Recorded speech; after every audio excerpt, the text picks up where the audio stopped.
cold at the touch, dead in the eyes, no signs of life no more. I put your love under the knife. Leave me to die here all alone. No signs of life no more, no. A crying dove may never fly.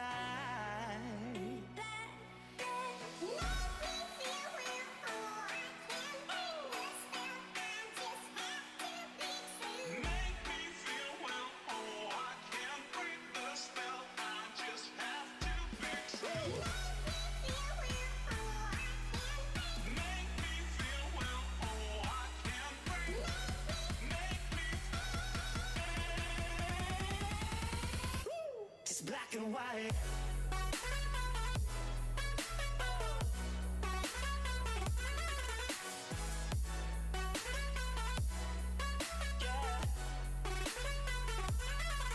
Black and white. Oh, oh,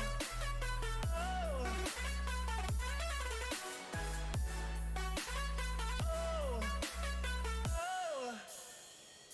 It's black and white. No more, baby. Love, no more, baby. Black and white. No more, baby. Love, no more, baby. It's black and white.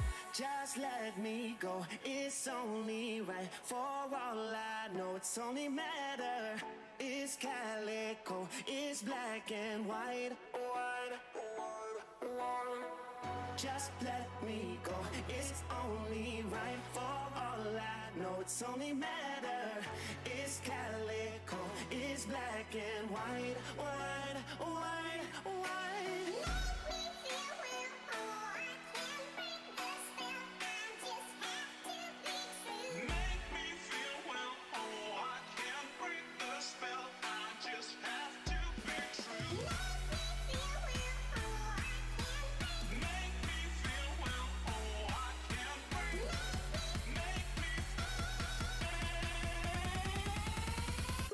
It's black and white.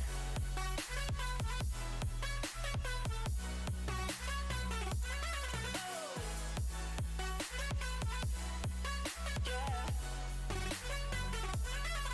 Black and white.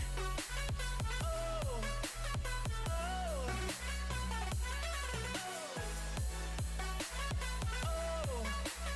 oh. It's black and white.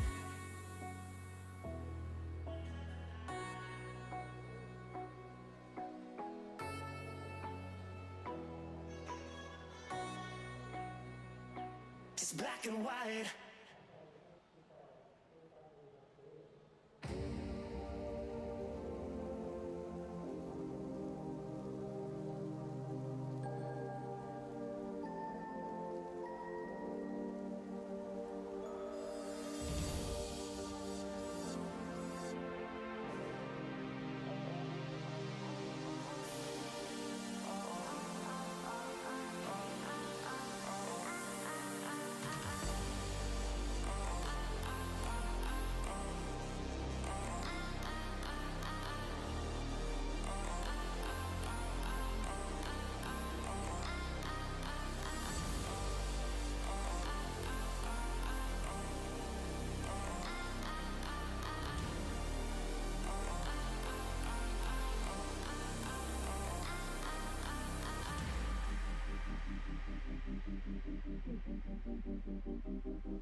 Good afternoon, everybody, or good evening, depending on where you are in the world. Welcome back to the DynamiXX Endurance Series final round, the 12 Hours of Daytona, Part 2, with Chaz Draycott and Jack Johns in the commentary booth. Jack, we've got a hell of a stint ahead of us, but from what we can see so far, despite there being a small grid, there's still a lot of great racing going on at Daytona. Yeah, absolutely. It's been a long race so far for the boys. It's well, we're 6 hours in, 6 hours to go. Halfway stage, over 200 laps done around this circuit. But a decent midfield battle still going on now, just tenths between them, which we'll be catching up with shortly. But yeah, good racing across the field so far. It certainly is. And yes, that battle that you do mention is this one between Bram van Uytven in the Dynamics Red Porsche chasing down Thomas Peters in the Reaction Motorsports yellow BMW, the big beefy BMW M8, giving us plenty to look at. There was a comment from Sven Daniels in chat as well saying he was gutted we're missing it. We're getting there, mate. We're trying our best. But yes, we're into the second half of this race now here in the DynamiXX Endurance Series here on iRacing. And what a big grand finale this is. Andre Zeller in the chat. Good to see you, mate. Hope you're well. But yes, this is two very, very different cars. The rear-engined Porsche that screams its bag off against the popply and crackly, grumpy front-engined BMW M8, a very fierce-looking car. But, I mean, these are two teams that we've seen really getting their elbows out this season, aren't they, Jack? And I think, to be fair, this is a very, very strong fight here, although Bram van Uytven's lost a lot of ground that time. Yeah, it's not. I don't know if he got a slowdown there. I think it would have been a bigger gap if it was a slowdown, but he's still within reach, within the slipstream round here, which is going to be, it's going to be stupidly strong around the oval section, especially as they go past the back marker there. But yeah, what you were saying, that BMW with the front engine is just so wide and so flat that it's just absolutely planted wherever it goes, as opposed to the sort of narrower Porsche, like you said. Mid-engine and a bit twitchy, I would imagine the Porsche is. I actually drove the BMW last season. It's very, in fact, GTEs in general are very interesting on the brakes. So I'm sure after 6 hours of driving, these guys may have got used to it. Although I've heard in the earlier part of the stream, some people are struggling with front lockups, which is something that I used to struggle with a lot as well. Yeah, there's a lot of different ways you can work around the interesting brakes in iRacing, let's say. I've heard a lot of drivers criticising it, but at the same time I've heard a lot of drivers say that, you know, something like that is outweighed by how good the racing is in general. But yeah, no ABS on GTE cars, and as I've said, there's a lot of ways to work around that. I mean, some people I know use something called the brake pedal hack, or the brake hack, and it's just as simple as it's known, where they'll obviously do their adjustments and calibrations to get their brake pedal set in, ready for the sim. And then what they'll do is they'll go into the actual notepad file and they'll increase the maximum output by another 20%. So when you are on the brakes and you're pressing hard, the most you will ever get to, even if you plant that pedal, is 80% of what you've told the sim it can do. And it really does help out with the lockups, honestly. I did that here at Daytona for the 24, which I didn't end up racing in because we didn't get registered properly for the first one, and then when they cancelled it and restarted it, it wasn't doable for our schedules, unfortunately. But these two right now, this is not what they want for, well, they don't want to lock up at all. Rolf van Uytven saying live timing doesn't work anymore. Yes, there's a new link in the description, mate. There should be one anyway. Apologies, I'll get that new one over to you. We had to change the live timing link just because we're on a separate stream to the guys in the first one, so we didn't want to interrupt what they were doing. But the live timing link is now in chat. I'll pin that for you as well. Sorry about that. But yeah, difficult cars to drive, these GTE cars, aren't they, Jack? And I suppose when you're in a battle and you're having to adjust what you're doing very quickly and maybe brake harder or accelerate more eagerly, it's very easy to make a mistake. I can't imagine the situation, especially these two are in now. 216 laps under their belts, and they're separated by tenths of a second. It's absolute madness. But at the same time, I imagine they're used to doing endurance races, and the mindset's completely different to a normal length race of, let's say, an hour and a half, just because, you've got a long way to go, and there's no point in just battling side by side, lap after lap. I mean, fair enough. We have Van Uytven here who might get the run and pass him into turn one, but the difference in mindset will be that Peters will be smart enough to potentially just lift off and let him through, and then you've got the big oval section, and you can just keep swapping positions. As you can see here, he's going up the inside. He's going into pits. Sorry, I thought that was turn one. He's actually pitting now, so this little battle looks to be over for a little bit. Maybe he's coming to the end of his fuel stint here, Van Uytven into the pits. Yeah, it's a shame that it's ended temporarily like that, but I'm sure we'll have them back on it straight away. He is now sat in the box, but what we'll do is have a quick rundown of what's going on. Nilton Carvalho leads the race in the BMS Esports GTE car. They've been leading since around the 1 hour mark. Jack Werrell told us, saving fuel majorly, because listen, well, I thought I could hear him dip the clutch. There's a lot of lift and coasting going on though, but that is your race leader at the moment. Ronald Moons for Race Masters Esports is currently in second place. A fantastic drive by those guys at Imola. Unfortunately, didn't pay off completely in the end. Sven Calbert for DynamiXX Endurance in the wonderful looking Corvette. We'll have a discussion with Mr. Johns on how he feels about the Corvette being basically a McLaren, but we'll get onto that in a little bit. We've got Peter Lemkens for RP Motorsport, 4th place at the moment, and then Thomas Peters, who we were looking at a moment ago, in 5th. We do have GT3 cars out as well. Thomas Stockman's for Team MRS. Now these guys have basically been leading this since lap 1, really. They've absolutely dominated it so far. They have Jürgen van der Peer, who is 3 laps down in the big, brutal Mercedes on their way out of the International Horseshoe. And then Yves Fredericks, unfortunately, 15 laps down with quite a lot of damage to the car. I saw that they had a large accident earlier on. I don't think they have any fast repairs left, and that's part of the thing of managing it. That's not what you want to see, Chaz. Leader. That's the race leader. That's Nilton, yeah. That's so with 6 hours to go. Maybe a bit of miscommunication there from the two drivers. It's easy to think that the GT3 was going to let him go up the inside of the chicane. I imagine it probably looked different from the angle from behind. But look at this. Oh, he's coming in front of the guys through the chicane, flashing his lights, rightly so. Oh, the speed through there as well. But I'll tell you what, that's going to have closed. That's closed the battle right up. It was a 30-second gap, and now it's 12.5 seconds? That was last time he triggered the timing beam as well, actually. It's 8.3 seconds and decreasing now for Ronald Moons. Let's have another look at what happened there. So Yves Frederick was on his way into the bus stop. He went to go straight, although he does turn in. And I think Nilton just expected him to get out of the way, and he just didn't. And then he obviously thinks, right, what's the best way to get this thing going again? Manages to spin it round. We've got 2 cars close together for position again, actually. Thijs van den Bergen with Jens Goossens just in front. There's about a second between them. But as mentioned, though, Jack, I do want to touch on this thing. The DynamiXX Endurance Corvette C8R. Now, I'll say straight off the bat, I do want to confirm that I think this is a glorious-looking car. Absolutely glorious-looking car. However, the fact that it's a mid-engined Corvette, and it's not that brutal red line at 3,500 revs V8 that you used to get in the Corvette.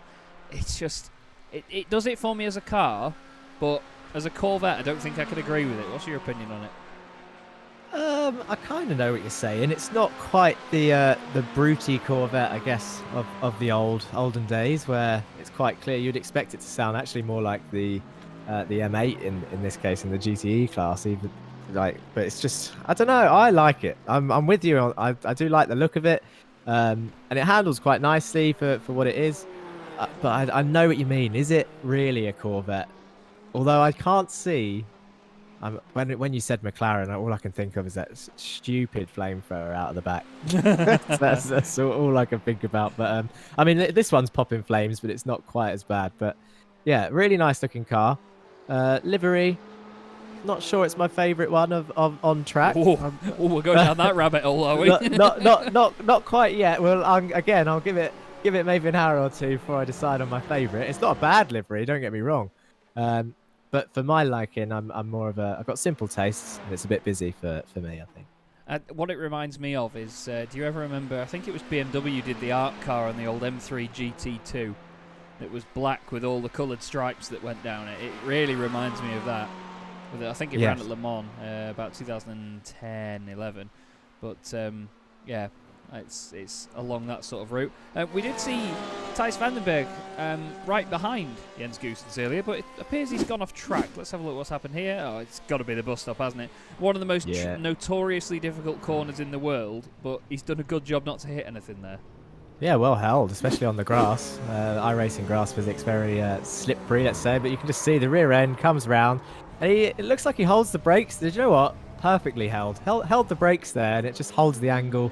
And then as he released the brakes in the latest phase of the slide, just brings the front end back round, and off he goes. So yeah, he's lost time, but he is still in this race as the Corvette comes into the pits. Yes, indeed, and East Fredericks is also in there as well. But that lead gap has not got bigger since the little moment with the traffic before for Nilton Carvalho. Ronald Moons is now 6.6 seconds back. So, as Jack mentioned before, it was about 30 seconds, but now that has really, really decreased. So, Ronald could be starting something good here, although Nilton's actually done the personal best Sector 1 on this current lap. So, they're definitely on their own pace, but whether it's enough to get through, we're unsure. Peter Lemkens has just gone into 3rd place. He's a lap down on the race lead. He's actually just in front of Ronald Moons on track. But now with Calvert and DynamiXX in the pits, the RP Motorsport car goes back in front. We've got a couple of these Ferraris out there as well. We've got the number 8 machine and we've got the number 81 machine. Jeremy De Bova at the wheel of that car at the moment. 2 RP Motorsport cars. Very hard to tell apart, but still, they both look all right. Yeah, not bad. A lot of sponsors. They're definitely well funded, the RP Motorsport team. 7 seconds now. Moons has dropped a second somewhere. I was hoping that he was going to start catching. I would imagine that Nilton's slightly frustrated. I'm not sure he's nursing any damage up there in the lead. As we've got the Corvette now coming out of the pits behind the M8 of... Who's in the M8 again? That's Peters up ahead, isn't it? Oh no, Van der Berger's round again at the chicane. I wonder if that's a pit stop coming up for him. Not sure. It's just as he gets off the... Oh, he's hitting something this time. Well, that's not too bad, but it's just as it gets off. You'll see here. We'll go in slow-mo. Just watch. As soon as he gets below the yellow line, and it goes from slightly banked to flat there. The rear, I think it might have already been going at that point anyway, but that really helps the front dig in, and the rear just can't naturally follow it at the same point. Nice little rev there from the beautiful... I think it's a 4-litre flat 6 in the RSR. But that was quite realistic actually, because when you have that impact in a car and you've gone against the wall, it pushes all your feet forwards on the G-force. So you hit the wall, you kind of bump wheel, and then and then you back out the wall again. I've just noticed that. Oh no, apologies. I made a mistake there. I think let me just do this again. Yeah. The timing basically hasn't updated on Thijs Vandenberg's side since the last lap. So it still says Ronald Moons is 30 seconds behind when we click on him, and when we go to Moons, he's actually 5.7 behind. So we'll have to see what the situation is with that there. I think the reference car is the...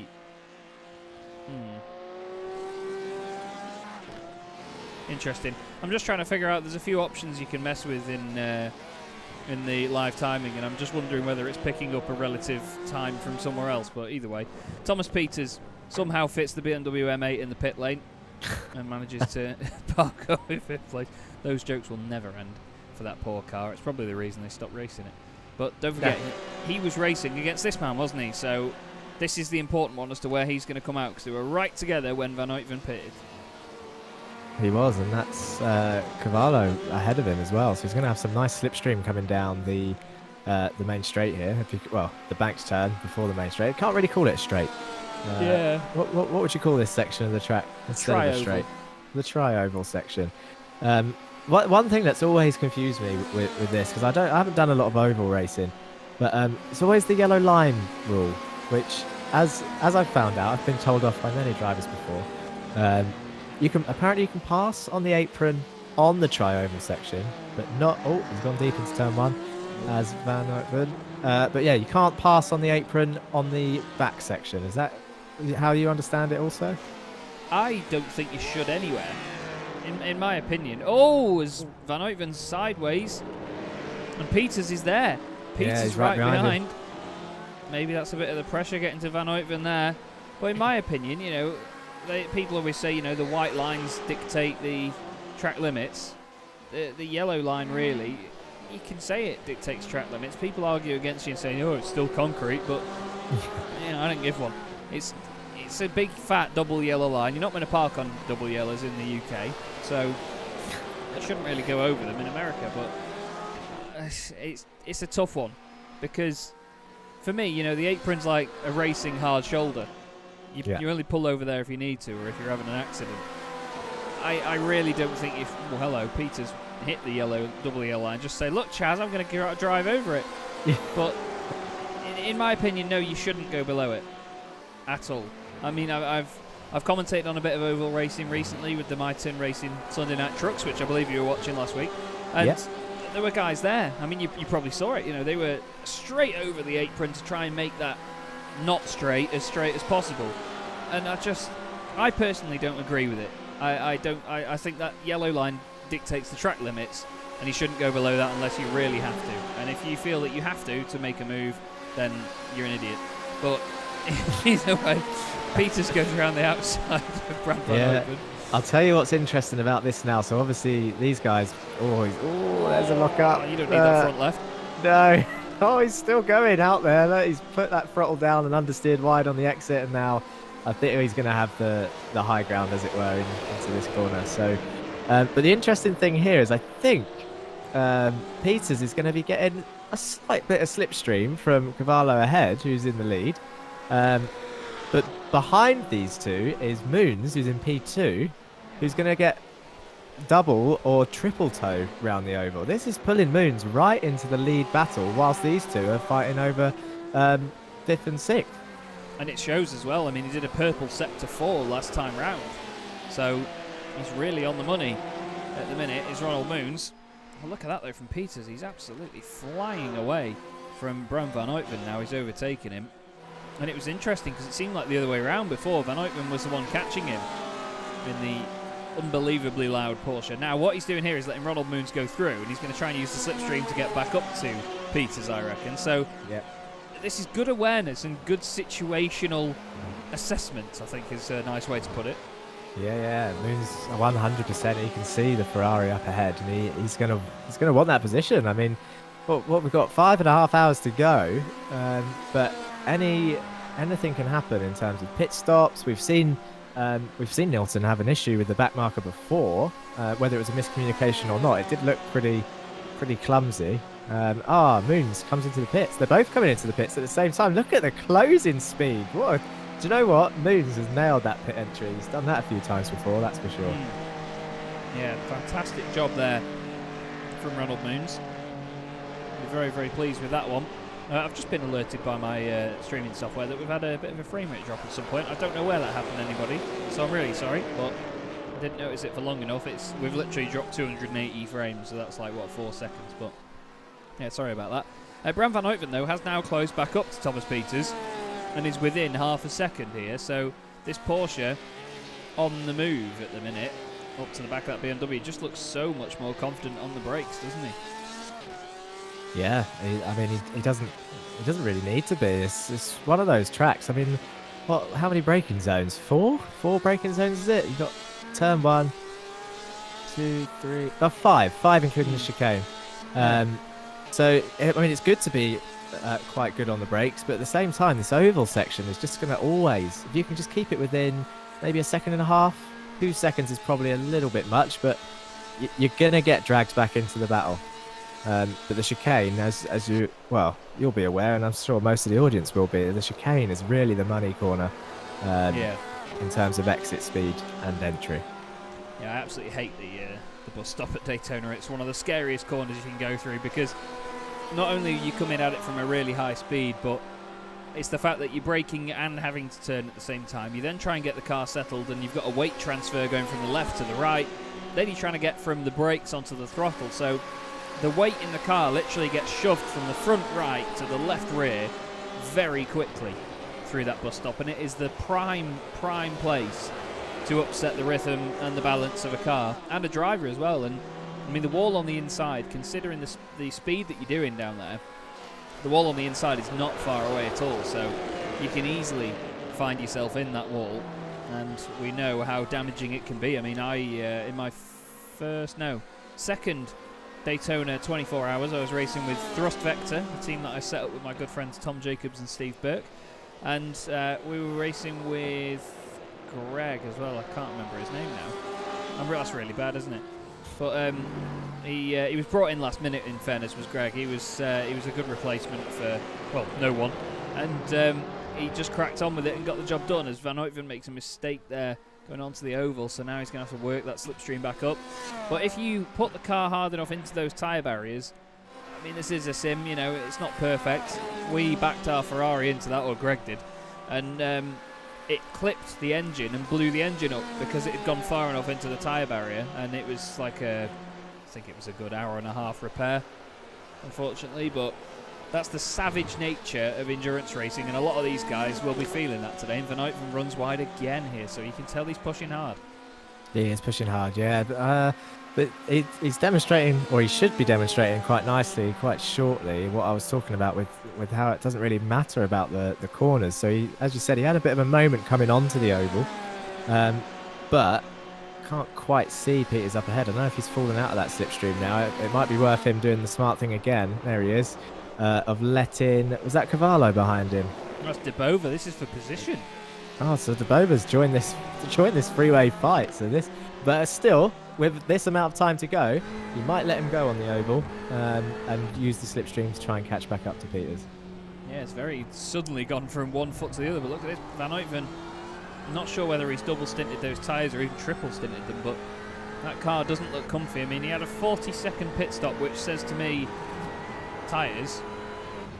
Although looking at it, some of the GT cars have got 1 minute pit stops, so anything between 30 and 40 seconds, I'd say it's probably just fuel and not tyres. The extra 20 seconds of tyres is what makes the difference. None of these guys took tyres last time round. The only few that did were the race leader, Nilton Carvalho, Sven Kalbert in the Dynamics Endurance Machine in 3rd place, and Thijs Vandenberg in the Porsche. Other than that, Joe Pinder as well in the Reaction Motorsports Red BMW. But other than that, no one else took tyres. But here comes Debova. He's going to just move past down the inside, although Van Uytven doesn't want to give it up. Great direction change there from the Ferrari, using the pointy front end and mid-engined capabilities. And through goes Debova. Yeah, the turning on that Ferrari is ridiculous. It's so fun to drive through the fast sort of chicanes and NES sections of any track. But you're right, though, it didn't look like Van Uytven wanted to give that up at first, but they've made it through cleanly, and now it's onwards to Peters in the BMW. I tell you what I did spot when we was on board back there was that it looked like Peters was actually driving towards the middle or the inside of the track to potentially avoid giving these two a little bit of extra time, just to try and extend his gap slightly. Smart, but you got to say, a bit early to be worrying about that at the same time. Yeah, in fairness, you know, over an endurance race, the way I think about it is you don't need to worry too much about anything until the final hour or, you know, the final pit stop, because once you've done your penultimate stop, that's when you know where everybody's going to be in sync, and that's where you know how you need to adapt and react to what the other drivers and teams are doing around you. And in fairness, I think these guys need to have a bit of that in their minds as well. You know, they don't need to worry too much on that. I wanted to look at the gap between Thomas Stockmans, who is leading GT3 for Team MRS, because as you can see, Joe Pinder apparently 15 laps down from, well, that would seem like it was 15 laps down from the leader, which it is, but there's not that many laps between him and Stockmans, so I think there's only 4 laps. Yeah, because Pinder's on his 215th lap, Stockmans is on his 219th lap, so still 4 laps for Joe Pinder to recover, unfortunately, in the Reaction Motorsports Red Beamer, but still cracking on and getting on with it. But I mean, one of the main talking points of the race today has been the LMP2 contingent, hasn't it? It has, yeah. So as everyone can see, it's saying that they're both out at the moment. Decided to take a break, shall we say? Just a long break, and hoping they return towards the end of the race. But at the same time, I mean, 2 drivers. Well, that's actually, do you know what? That's maybe not an excuse, because there's only 3 drivers currently in the GT3 class, and they're all solidly still going, even though Fredericks is 26 laps behind as he comes into the pits. Yeah, it's a shame.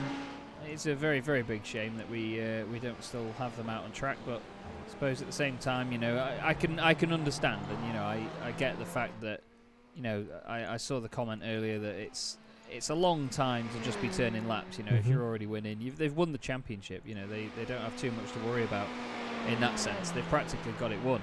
But yeah, it's a tough one for me to have an opinion on as a commentator. But either way, it's just part of racing.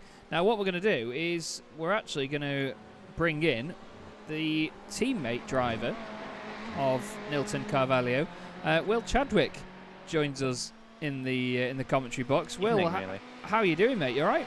Good, thank you. Good, thank you. How are you guys? Yeah, we're just settling in and cracking on and seeing what's what. Obviously, small field for this sort of race, but at the same time, it kind of makes life a bit easier for you guys out there because there's less cars to worry about, isn't there? Oh no, absolutely. Oh, not having the prototypes. I mean, we did have two prototypes, but they both. I think they decided to come back later on in the race. I don't know. Anyway, just not having them there means less chance of death. I mean, that's how we ended up. That's how we ended up dying in the Daytona 24 earlier on this year. Just a prototype. But yeah, no, it makes it easier, but it also makes you need to focus on your race more and your strategy. Definitely.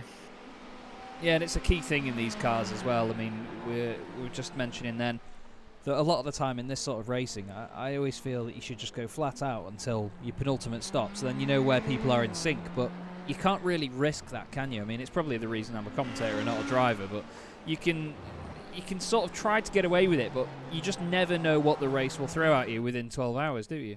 Well, exactly. It's a 12-hour race. Absolutely anything can happen. I mean, it does help that we have the fast repair available for us today. So if we were to have a huge shunt, we could repair the car instantly. But I think we had a little brief at the start to the boys. I said we're not going to use that for 1-2 minutes of repairs. We're leaving that in case of a big accident.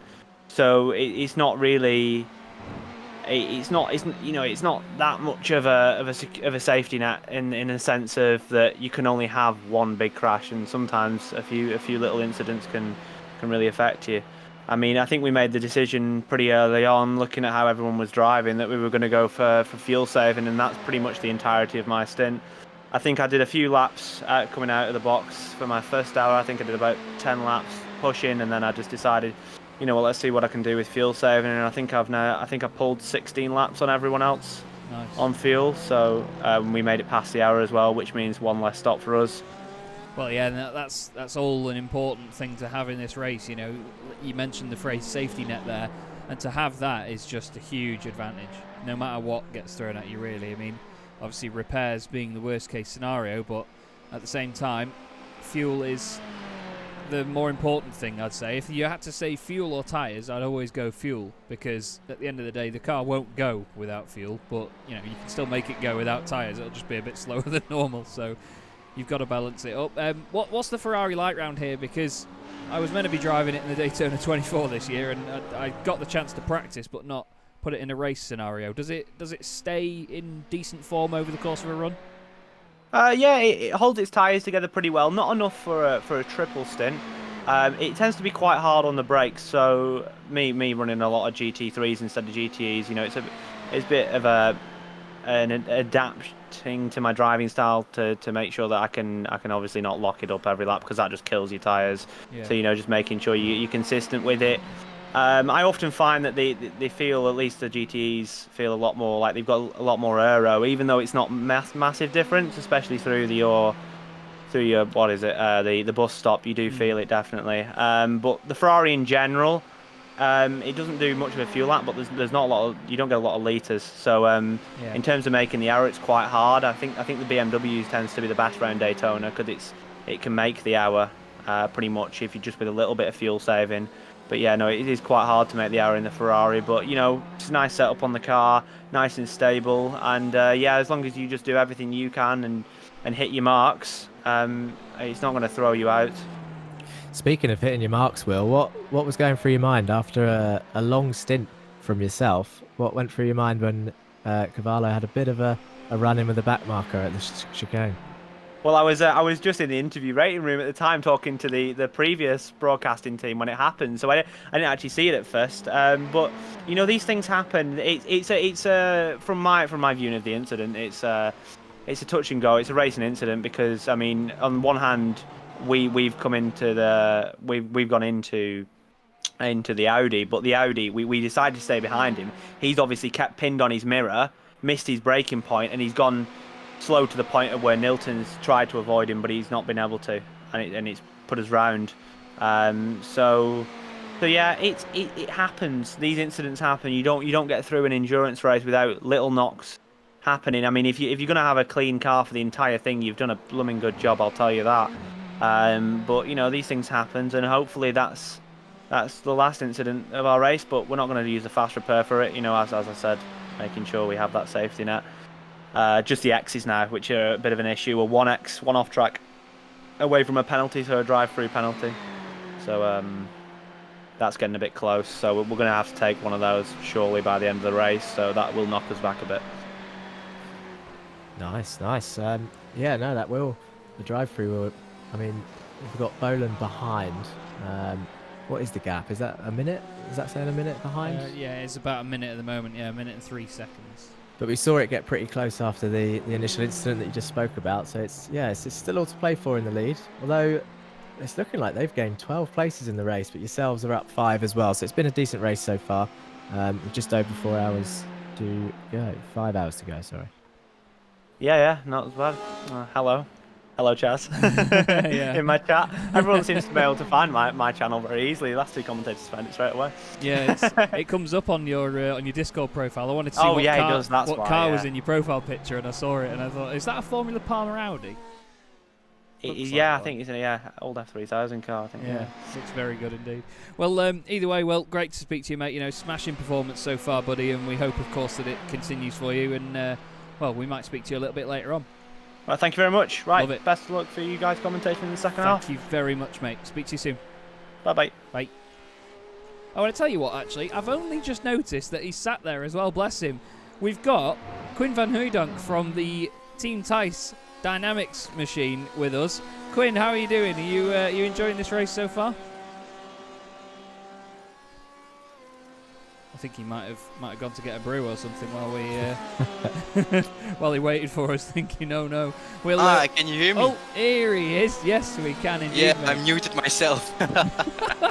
No worries, buddy. How are you finding the race so far? You enjoying it? Yeah, sure. Just a little mistakes I made in the beginning. So, but for the rest, the car was very fast, and it was a lot of fun out there. Yeah, it's a difficult car to get right. I mean, to be fair, any of the GTEs are quite difficult to get right, especially around a track like this that's very dependent on a car that's stable at high speed, really. But then, you know, it's the typical world of setups for cars, isn't it? Because around here, you want it to be fast in a straight line, but you want it to be stable when you come to a fast corner, and you can't have both, can you? Yeah, you are right. Yeah, it was a hard time with the car. And the first stint, when I was battling with Olivier, I had it hard with the brake bias. And I forgot to change it, so I locked a lot at the last few laps before pitting. Yeah, that's another thing that's very easy to do in these things, though, isn't it? I mean, a lot of the time, the further forward you put your brake bias, the more stable the car will be on the brakes, but you're more likely to lock up, especially somewhere like Turn 1 there as well, aren't you? Because yeah, sure. Turn 1's scary as hell, isn't it? Yeah, sure. I locked a lot in Turn 1, because if you lock one time in the beginning of the turn, you lock the whole turn, and yeah, the turn, you fucked up the turn, so yeah. Yeah, I know the feeling, mate. I know the feeling. Apologies for language, everyone, but it's all in good fun. But yeah, it's I mean, I know that from the Porsche as well. I drove the Porsche in a league of sprint races a few years ago, or at least I tested it for it, and I actually tested it here at Daytona just because I knew how much of a pain in the backside Turn 1 is. And yeah, when you get it dialed in, it's great, but yeah, it just seems to do something different every single time. What's the car like with tyres and fuel? Are you guys confident with saving and looking after it, or are you just absolutely gunning it at the moment? Yeah, I pushed a lot, so we changed tires every stint. Also for the fun, because we can't drive for the winning anymore because we're 4 laps behind. But I pushed a lot the last stint, and I had a 39.6 I think. So yeah, we go. I left quick the last stint, so that's fine. Yeah, definitely. Well, that's it. I mean, in a race like this, you have to draw all the silver linings that you can from every situation. But either way, looks like it's it's getting more and more steady as the race goes on. We know that fatigue will set in at some point, but of course we hope that it carries on in a good way for you, Quinn. And well, thank you for popping in and having a quick chat with us. We'll see you very soon. Okay, thank you. Bye. Cheers, mate. Quinn Van Hooydonk, like I say, apologies for language, everybody, but you all know it's all in good fun. And these drivers, they're so great to speak to. If I had to count the amount of times I've had to apologise for some of these drivers swearing, honestly, if I had a quid, but they're a great laugh because of it. They just get on with it and they enjoy the racing. They enjoy the fact that this sim is so good at giving us such great racing as well. And we've actually had a few moments here, Jack. If you'd like to update us on what the hell was going on here. Yeah, I did spot that Goossens had a little bit of a excursion, shall we say. There he goes. So he just locks up and he keeps out the wall, but just fancies mowing the grass a little bit round one of the mid corners in the section. This is Bova, and he's going through the chicane. Oh, it was a move. And in the wall. Just a little nudge on the nose again, just like we saw with the Porsche earlier. That won't be too much of an issue because of the angle of contact, although it's taken him a bit of time to get it round and back on the circuit. And then we've got Van Newton here. Again, another just a little lock up, and just that's all it takes. One small tiny lock of the brakes and the tyres, and it just sends you off track. And then once you're on that grass, then you're a passenger. It's really, really difficult to do anything when any wheel's on there, especially one of the rears, because then that's when you're going to go around. Yes, indeed, it's not easy. Porsche Sport in the chat said Chaz drove the Porsche yet still chooses a BMW. I don't have the money for a Porsche. Come on. I got a very good deal on my 3 Series estate. It was less than £2,000, so have that. But yes, the Porsche is a very rewarding car to drive in iRacing. You've got that insane scream. I think it revs to something like 9,000 RPM. I think maybe 9.2. And from a flat 6 engine, it's just one of the greatest noises. I mean, you can hear it now. And it's just great. What a car. It looks the business as well. I was always a bit unsure on the front. The front looks a bit bland to me, but the back of it is just so beautiful. It's nicely carved, isn't it, with like half of the rear bumper missing, the tiny little exhaust that makes such a brilliant noise, and the massive wing. The wing is so tall on this car. I often forget until I've done some liveries on this car for people as well. It's until you look at it again properly in the sim and have the 3D model in front of you and you see the size of the wing. It's such a lanky boy. It's brilliant. Yeah. It's so nicely in line with the roof. We saw it nicely there in the bus stop actually, as it came through. You can just see how the curves are so nice. I don't want to nerd out about the curves of the Porsche too much, but it's just the way it goes over the roof, and you can just about see at the right angle how the wind, how the aerodynamics will affect it. So it's clearly, I mean, you've got a load of space between the wing and the boot. Where the engine would be, so it's going to go through there, but at the same time anything that's washing over the roof is going straight onto that wing and just producing more downforce. It looks really nice. Yeah, it's very, very functional as well as being pretty, and that's the thing with race cars. You often see a terrible imbalance of function over form, and I mean, we've seen some ugly race cars before. I mean, the McLaren 720S GT3 struck me for a while as one of the biggest downgrades of visual pleasure that I've seen from a supercar turning into a race car. Usually, I see a supercar and think, flipping heck, a GT car of that would look absolutely amazing. And McLaren did this with the 720S, and I thought it's horrendous when I first looked at it.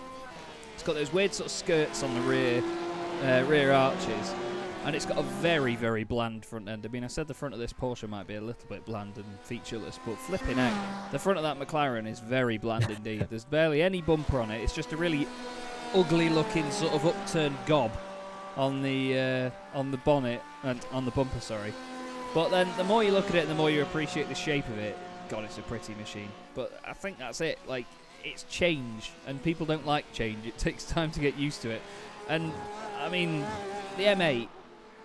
Road car, phenomenal. I don't particularly think the race car is that pretty.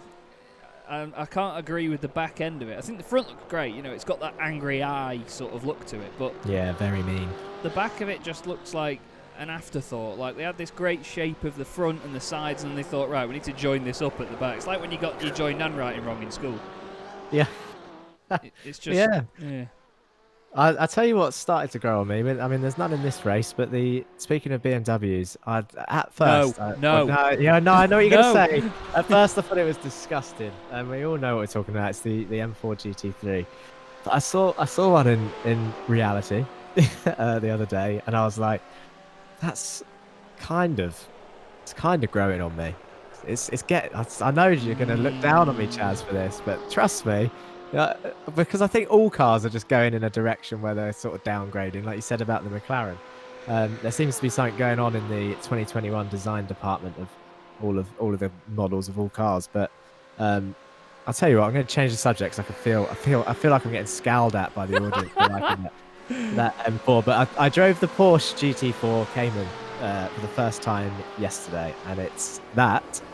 In fact, all Porsches, when you can get them hooked up, they handle really well, really nicely. We have a BM again mowing the lawn out there. That's Joe Pinder in 10th place, taking all the cones with him.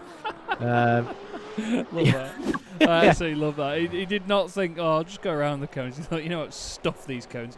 Oh, just a bit too hot. And he's just going to kiss the wall lightly. And don't forget that the BMW weighs about the same as a battleship, so it's not going to have done too much damage to the BM. I would be more worried about the wall. Yeah, the wall's taken a big hit there. But he's probably shifted America just over a few inches as he's done that there. But gets back going again. Doesn't seem like the car was visually damaged on the front anyway. Nice job of taking those cones with him. But yeah, I get what you mean. You know, some of the cars recently, I have to admit, you know, when I was at Nagaro a week or so ago, they had their course car was a BMW M8 competition, and they had it was an M4 competition. Hated the front of it. They also had an M3 competition. Hated the front of it. But when I stood behind them, oh my lord, it was wonderful. It was amazing. I walked behind the wall where they were parked up next to on the exit of the pit lane, ready to go, and it just looked insane. But then you see the front of it, and I just, as much as I'd love to say, you know what, it's a great piece of design because it's functional, I just don't see why it needs to go vertical all the way down the front end of the car. It just, yeah, it breaks it up a bit too much for me. But anyway, we're looking at a car that is beautifully designed. The Ferrari 458 and 488 are both gloriously pretty cars. The 488 I prefer. I actually look back now at the 458 GT2 that they did, and I think, a bit weird.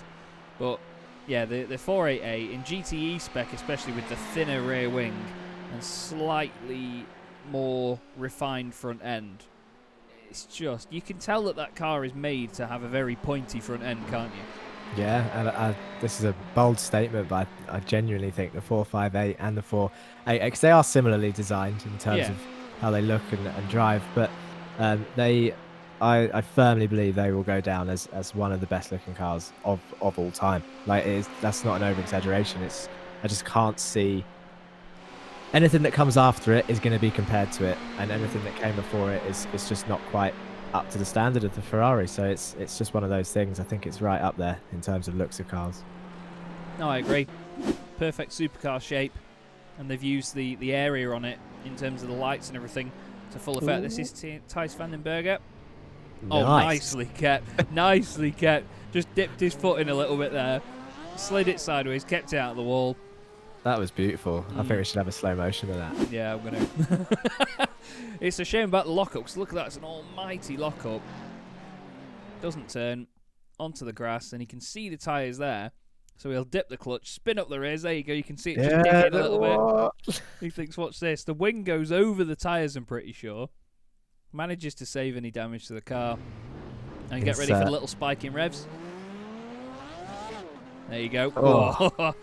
Gotta love that. 2 car lovers in the box. It makes for a lot of car appreciation. Now, while we're talking about Ferraris, I'm not going to talk about this one, but we'll give them airtime because of how well they do.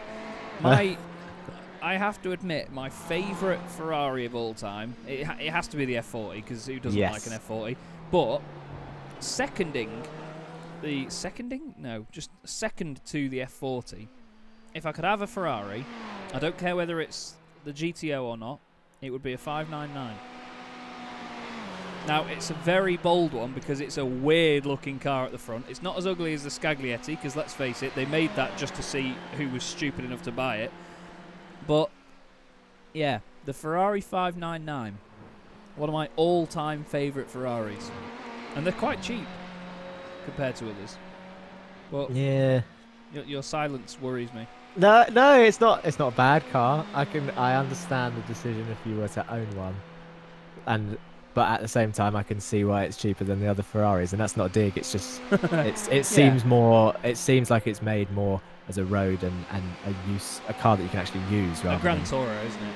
Yeah, I mean, rather than driving around in a car that can't use speed bumps and stuff. But. Yeah, exactly. And I mean, it's still got the V12 up front. You know, revs its nads off. Sounds unbelievable, and it looks great at the back as well. It's got the usual Ferrari sort of just circular light rear end. It just works as it does on the 458 and 488. Yeah, I fell in love with the FF for a little while. Oh Just yeah, like, yeah. A nice looking. They little make a great hatchback. noise as well. Yeah.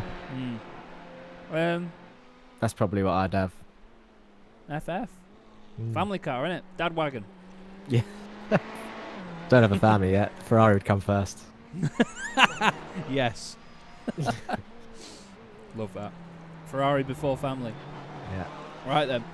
Olivier Bultink says the 250 GTO, one of the nicest also. Definitely, especially with those absolute medieval cannons of rear exhausts on the back of it. But, yeah, it's too expensive. I don't have a spare 10 million plus to get one of those. Well, we are just going to talk about cars for a bit, I think, because there's nobody more than 7 seconds closer to each other than the closest two on track are actually Debova and Van Uytven. You could just see the gap there.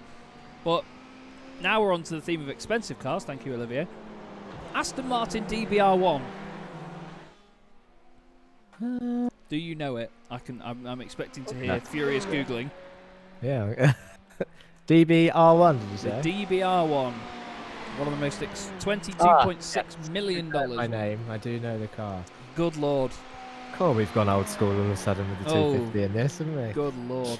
There's actually a very, very soul-destroying picture of an Aston Martin DBR1 being crashed at Goodwood, but not in the way that it was being crashed into a wall. More, it had crashed into the back of one car and then got hit from the front by another as it spun.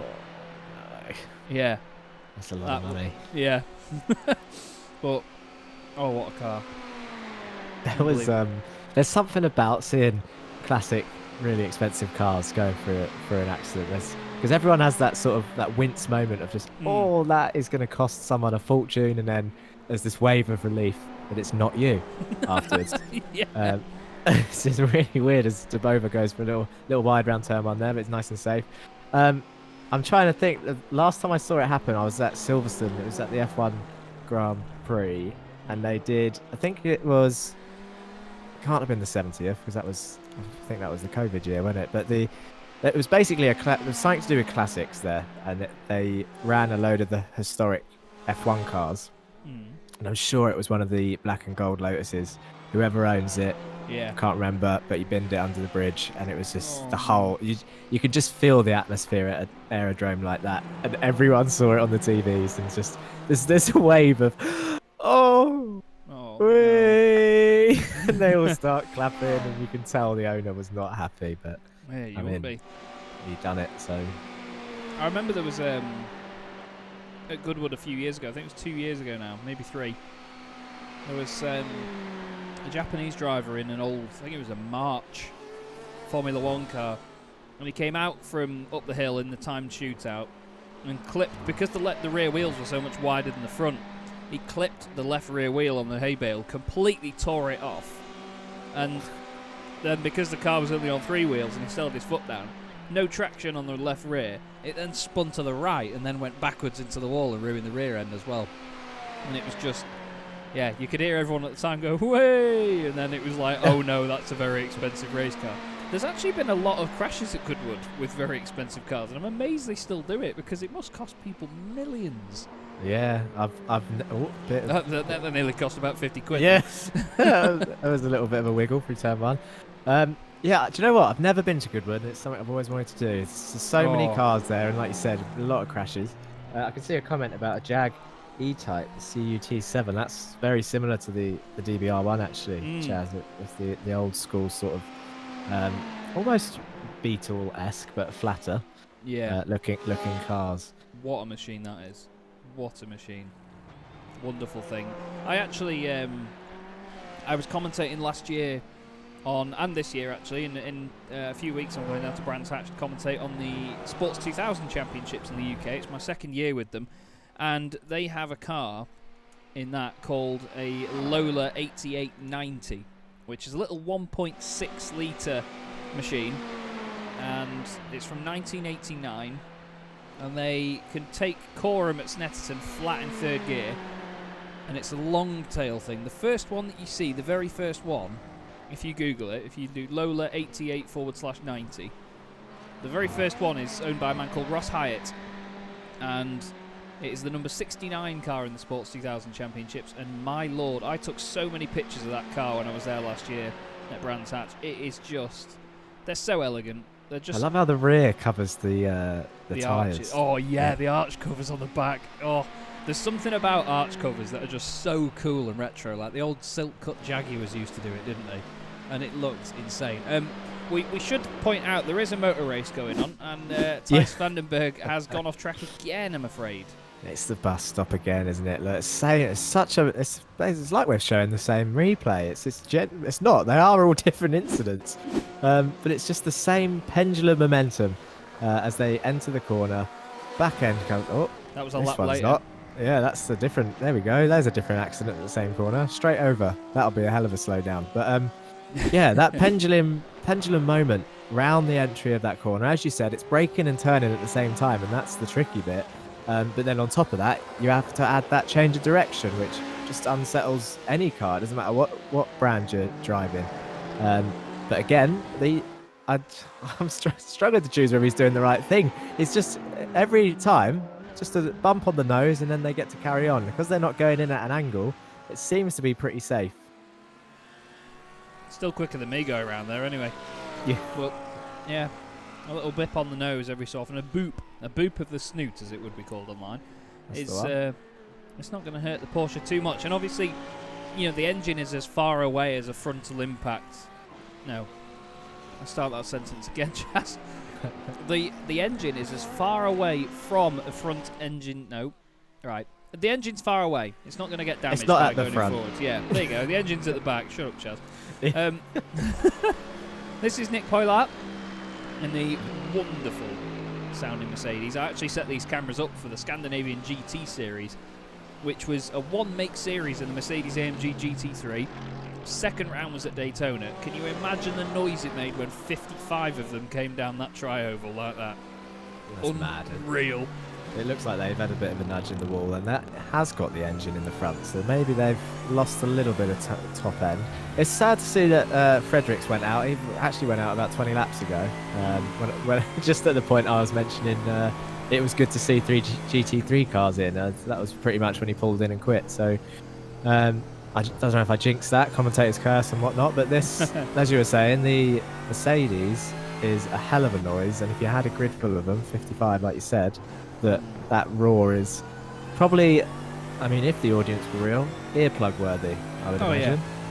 Yeah, definitely. It's 6.3 litre V8, obviously around 500 horsepower with it being a GT3 car, and I had the joy of commentating on the updated versions at the Nürburgring 24 Hours last year. And there is a bit of damage on that car, actually. The steering's slightly to the left when he's going down the straight here. So they are sort of battling against some steering damage, it seems. But, yeah, the noise of this car is just... I mean, the iRacing have done a great job of showing how brutal it is with that huge transmission whine as well. But, yeah, you really do need to cover your ears when these things go through. Much like the Aston Martin Vantage and the Bentley Continental GT cars. You know, GT3s are so savage in terms of their noise. And listen to that now at the limiter. That's for position, actually. Joe Pinder's just gone past on the right. That's for P11. Yeah. But what a great noise from that Merc. And a great noise from the BM. You know, it crackles and pops like an absolute mother, but it's just... I don't know, it's got that mid-range, sort of high-revving V8 noise that I'm not sure I can agree with. It's like a Ferrari noise. It's just a bit... yeah, isn't it? There's no... It's not grunty or screamy. It's a bit in the middle. It's just loud. It's just noise. But the I mean, Pinder's got a bit of a job here. I'm not sure how long he's going to be in the car for. But we've got 5 hours left of the race. He can definitely get back on to back ahead of Stockman's. If they have a clean race from here on out, there's no reason that gap can't be shut with the time difference between GT3s and GTEs. It's optimistic, but it can be done.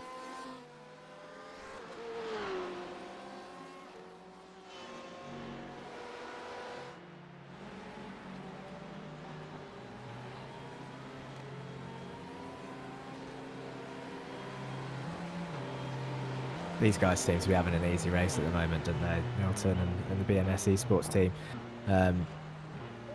But at the same time, anything can happen. There's one little trip up another back marker, and it firmly puts the Race Masters Esports team in place for the lead. Up 13 places that would be if they took P1.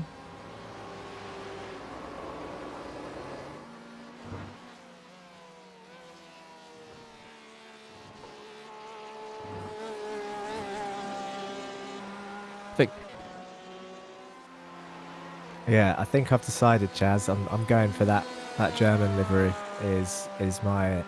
That's my one. It's simple. It's just a load of stripes. The colours are eye-catching. I think that's the one for me. Yeah. Well, yeah. The German. Oh, of course. German belt. I've just offended the whole audience. Yeah, the Belgian coloured flags, which are extremely similar to other flags across the world, including Germany. But yeah, my mistake. The Belgian coloured flag. I've been struggling to pick between this and the lead Ferrari, but I think I'm going to go for this one. Definitely a smart-looking Porsche.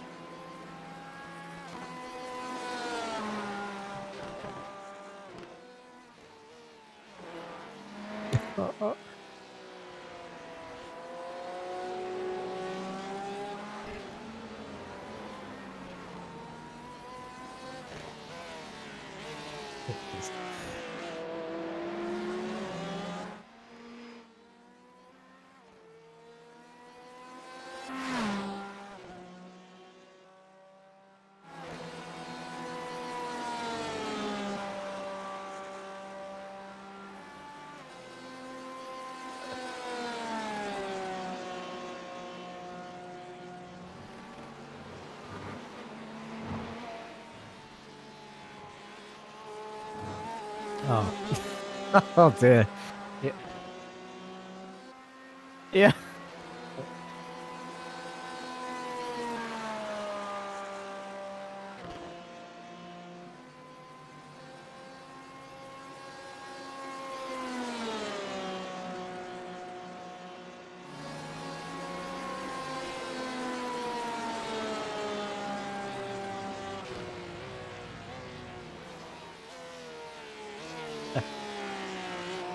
In my defence, Porsche is German. That's why I got confused.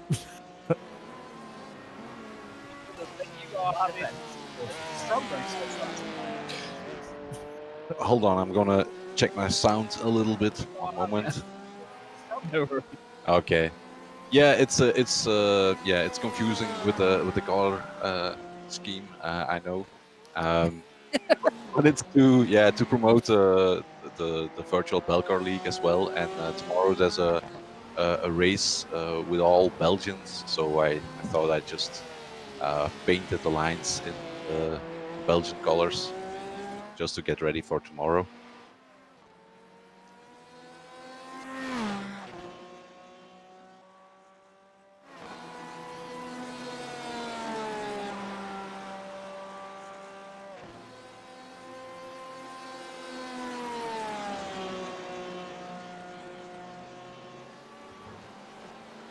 Yeah, but they have a pit stop less to go, so they're actually a pit stop ahead of us. They will have to do one stop less than us.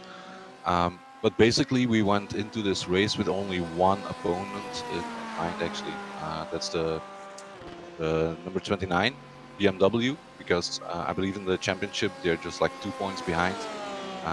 So we had only one goal, and it was to finish in front of them. So far everything is going okay, apart from me having some issues earlier on when I started. I had massive frame drops in VR, so every time I went to into a braking zone, it seems like the apex was still jumping away from me every time. Oh, So no. it was very hard to get the car stopped in the correct way. So I said, okay, I'm gonna come out of the car, arrange this stuff, and then the second stint everything was okay, so no problem there. Yeah, and Bud is just doing a great job. Same for Seb. We're just running consistently and trying not to make mistakes. That's only thing we can do at the moment. The guys in front, they're faster on raw pace, and then they have these amazing fuel saving skills, and yeah, so we're not worried about them. I mean, we can't keep up with them. So we're just gonna focus on our race and try to finish in front of the BMW of Reaction. Well, it's always good to know where you stand in the championship battle as well. I mean, if you know that you just need to finish ahead of them, then it's a pretty simple task, as opposed to being like, right, we need to be 3 places ahead if they finish in this place, 2 places ahead if they finish in this place, and so on. It can get very confusing. I just want to quickly apologise, everybody.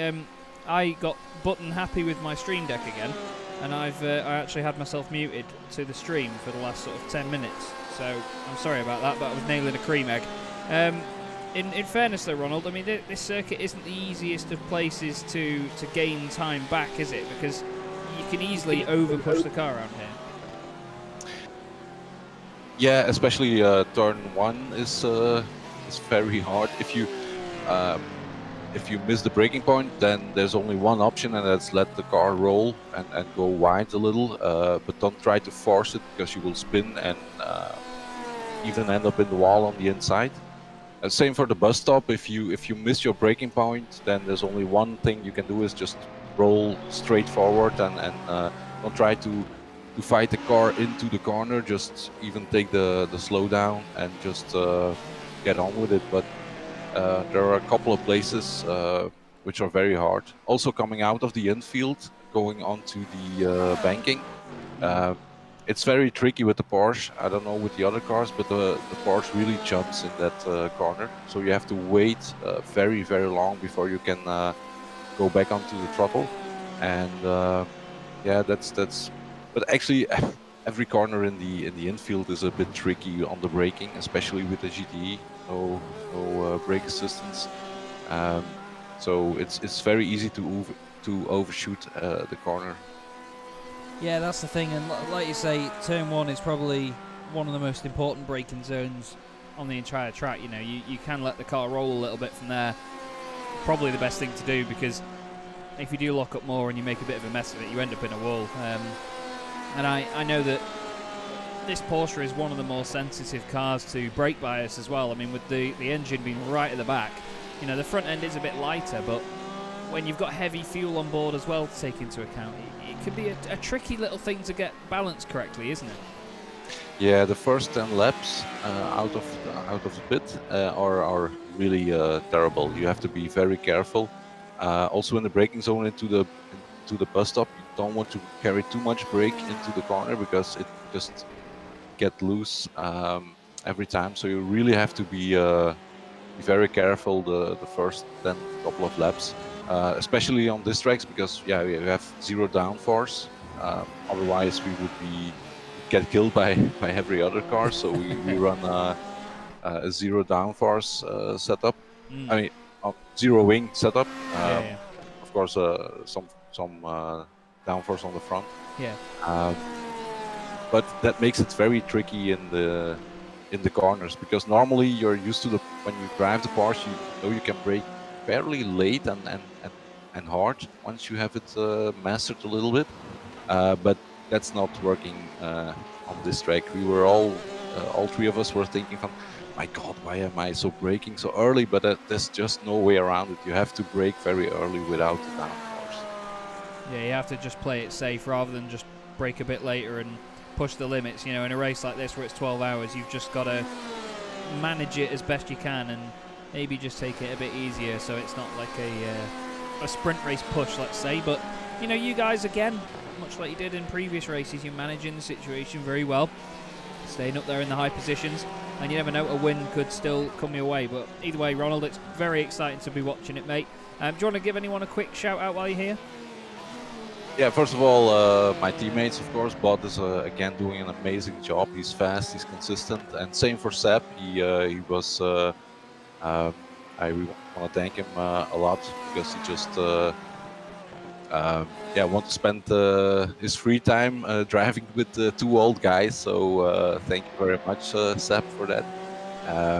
And he got into the car. I don't think he had the car before, so he's fairly Porsche, and he's doing a perfect job as well. So big thank you to my teammates, and of course you guys for the broadcast, and the Dynamics team for setting up this championship, and also the other drivers, because everybody in this league has been very kind to each other.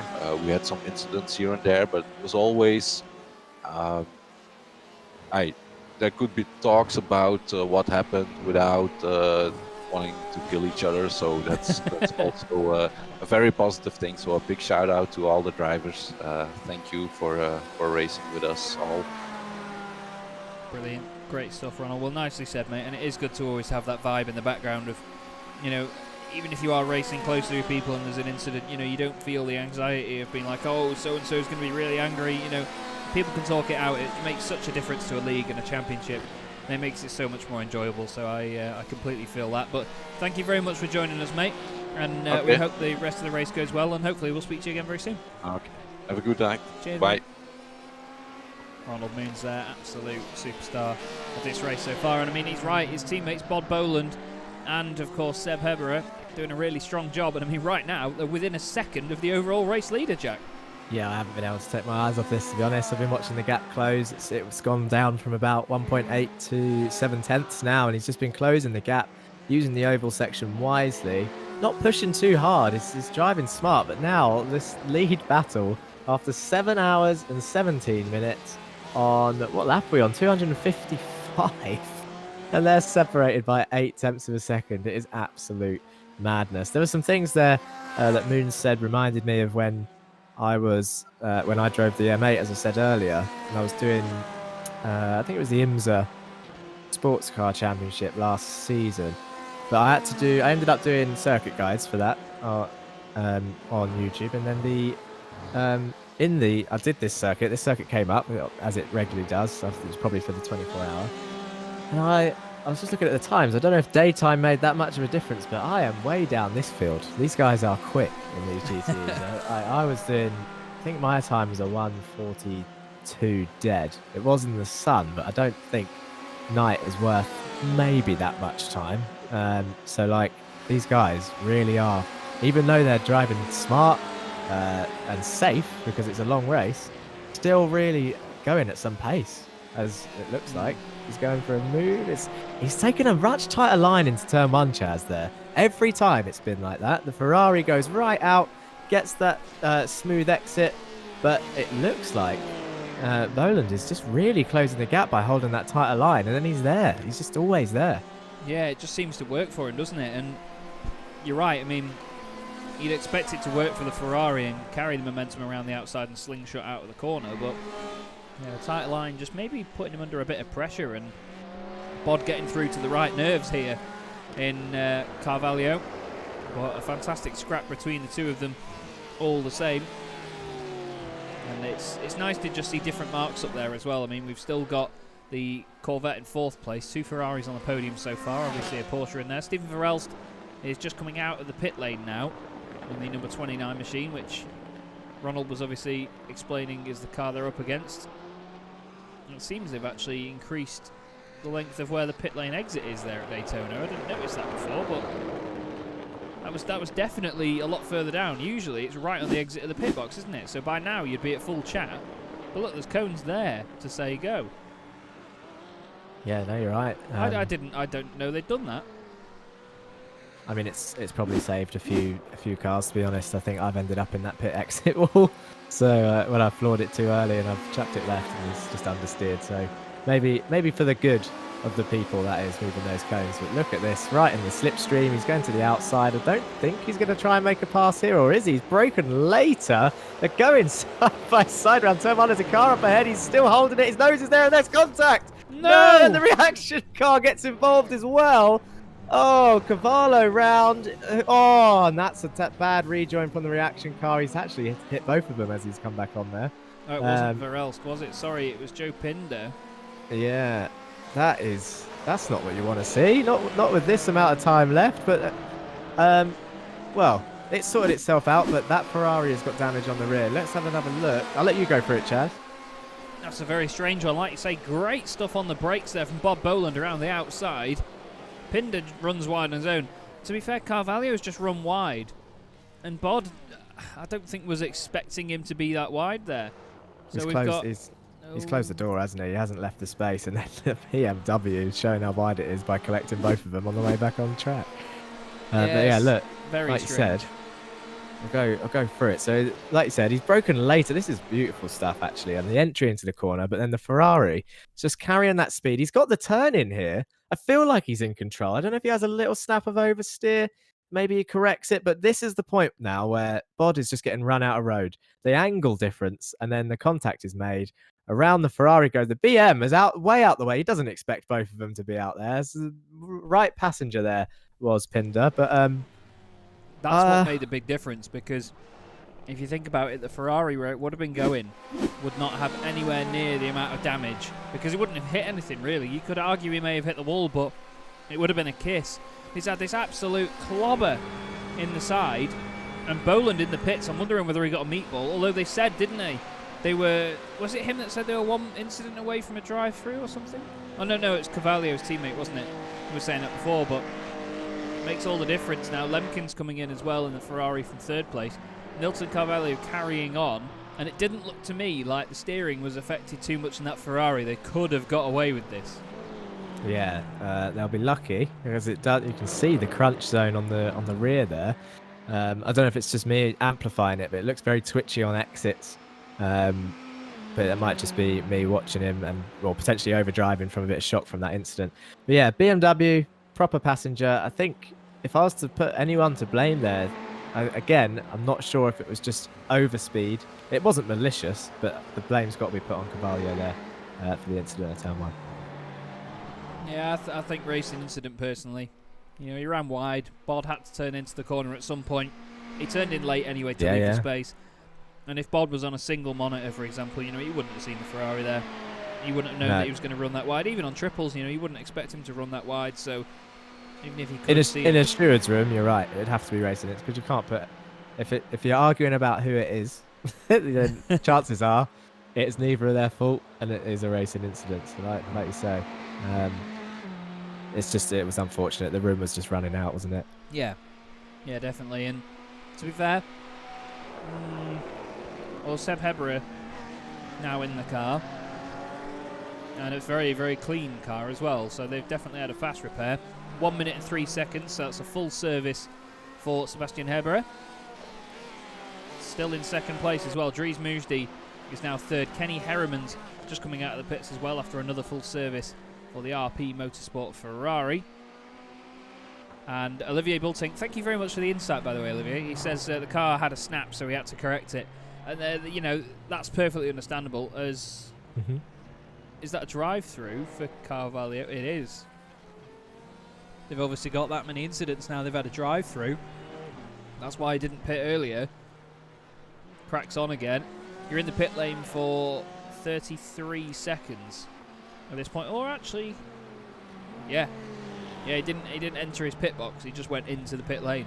Yeah, that was if it was a stop, it was very quick. It has to have been. And you're right. They said in the interview they weren't far away from a drive-through penalty. So that's what's happened. It's going to be interesting now how this plays out, especially for the Racemasters esports team, who said they were racing. It was one of the BMWs, the Reaction Motorsports team. Yeah, 29. And now they're finding themselves what seems like a battle for the lead. So good going here. And now they've swapped drivers and away they go again. Yeah, Herbera is going to be absolutely flying. He's going to be pushing hard, that's for sure. I've just realised that his name is Herbera. In Discord, he's Hebera, so that's why I've been saying it differently for the whole time. So, sorry, Seb. That's my bad. But, yeah, Sebastian's always quick. And, I mean, Ronald was saying before, you know, he didn't have this car until very recently, so he's got the car for this event. Now, I'm intrigued here by pit stop times because the gap between them and the race leader is 1 minute and 3 seconds. Usually, the entire pit lane time, if you take a full service, is about 1 minute 38. It's nearly an entire lap.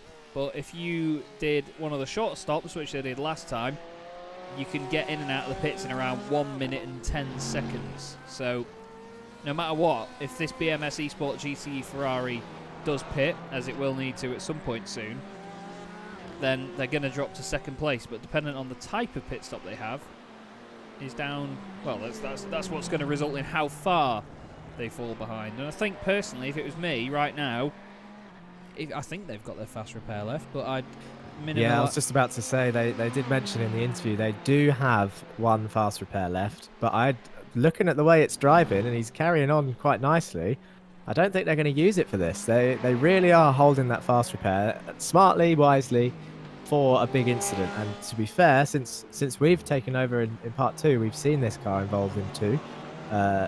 You could say they're big incidents. They've gone round both times off the track, so they've been lucky, but they are holding out, I think, that fast repair for a bigger one that could write the car off. In fairness, though, I mean, their last lap time is 1 minute 54.1, and everyone else is doing 1 minute 41s. So it might be worth.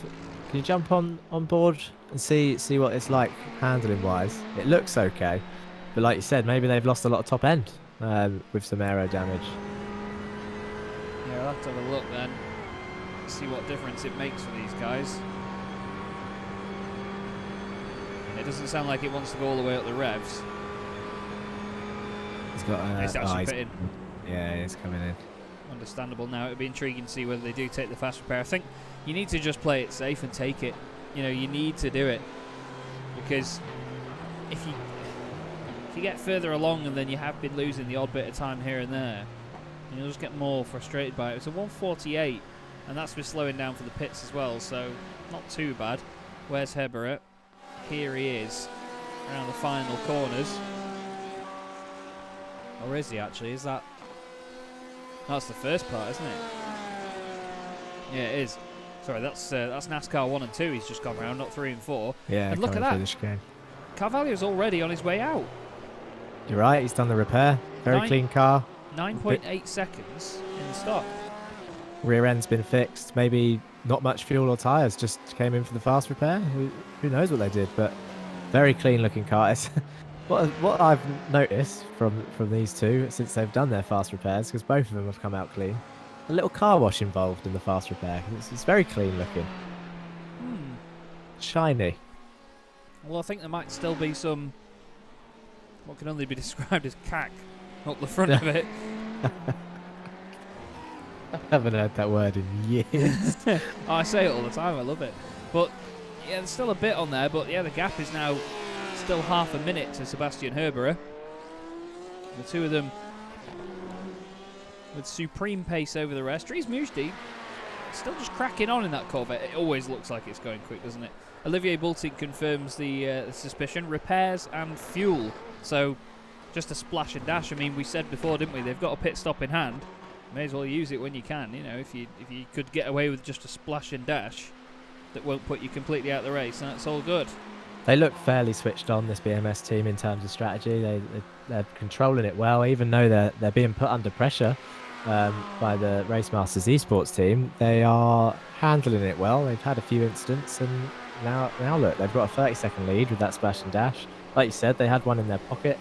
And yeah, we've got 4.5 hours to go, and it's looking still fairly close though. It's just interesting. I love how much strategy is involved in a race this long, because I'm just not used to it. I haven't done an endurance yet. It's weird how I've ended up commentating on endurance before I've actually raced one. So, but it's good to see.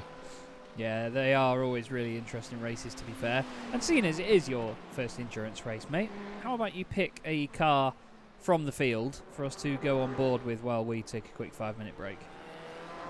Let's go for let's go for Joe Pinder. Let's have a look at him as he goes round. Okay. In the mashed up looking BMW at the moment. Still making a very good noise indeed. But as mentioned there, everybody, Jack and I are just going to take a very quick 5-minute break. About as long as the normal 5-minute break, and even a long 5-minute break. But either way, we're going to take a 5-minute break here on Sim Racers World TV. Thank you very much for watching so far. We'll be right back with you as we continue the DynamiXX Endurance Series 12 Hours of Daytona. See you in a minute.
Hello again, everybody. Chaz Draycott and Jack Johns here on Sim Racers World TV for the DynamiXX Endurance Series final round, the 12 hours of Daytona, the second part of this 12-hour or more stream. Jack Werrell and, of course, Ed May doing a great job earlier on today, and we thank them for their services to Sim Racers World. But, Jack, we've actually had a very interesting first 90 minutes since jumping on air. You know, everyone always says that when you've not got many cars in a field, it's not always that interesting to watch. But we've got 12 still running around Daytona, and we still get interesting racing, don't we? Yeah, different strategies across the field. Various battles, though. We've seen a battle between the top two. There's a good battle still between sort of the midfield. 4th and 5th are on the same lap, and then you've got 6th and 7th are on the same lap. And then the rest of them are just trying to claw their way back up. Pinder's been one to watch to try and get back ahead of the leader of the GT3s, Stockman's, who I believe has been there since lap 1. The GT3's having a dominant race today. I wanted to touch on, actually, I was just having a quick look at the chat, and I think it was Moons that touched on it in an interview earlier as well. As if you want evidence that league racing on iRacing is an experience that you need to have, for those of people that just take part in official races and want something more, league racing needs to be the next step, because these guys, they've had that incident at Turn 1 that we saw. They've had a nice friendly conversation about it. No one's angry. No one's mad. It's a 12-hour race that could have gone out the window in that accident. And they're all just clearly got along well the whole season and just, sorry, this is what happened. And then they've moved on and on with the race for the next 4.5 hours. It's really good to see. And it's a prime example of why different leagues should be where people go, rather than the official wreckfest in some series, shall we say. Yeah, definitely. I fully agree with you on that. You know, there's so many leagues I've been a part of where you just get this brilliant atmosphere between drivers and teams, and everyone just gets on. And because you're against the same drivers week in, week out, sometimes that can go the other way. I will admit, you know, I've seen leagues where you'll get two drivers where they're both very quick, they're both very confident, let's say. The ego wars. Yes. And when you get that, often they clash a little bit, but most of the time when you're racing against the same people, it's a good thing, because you've always got an impression of what they're going to do. You learn how the drivers are going to behave, mostly for the better, because, you know, even if you think that person's a bit more of a reckless driver than me, you know that. You're already armed with that information when you're battling them, so you can hang back a bit, not take as many risks in overtaking them. And at the same time, they might think that about you. But Yep. yeah. It's it goes one way then the other very, very quickly like that. But when you are racing the same guys week in, week out, there is more of a community behind it. You know, these guys often organise Facebook groups, Discords, and so on for different championships. And people communicate a lot in there, and it's great. It really is a nice thing to have. And I mean, the conversation we saw then is a prime example of why you should be in a league, really.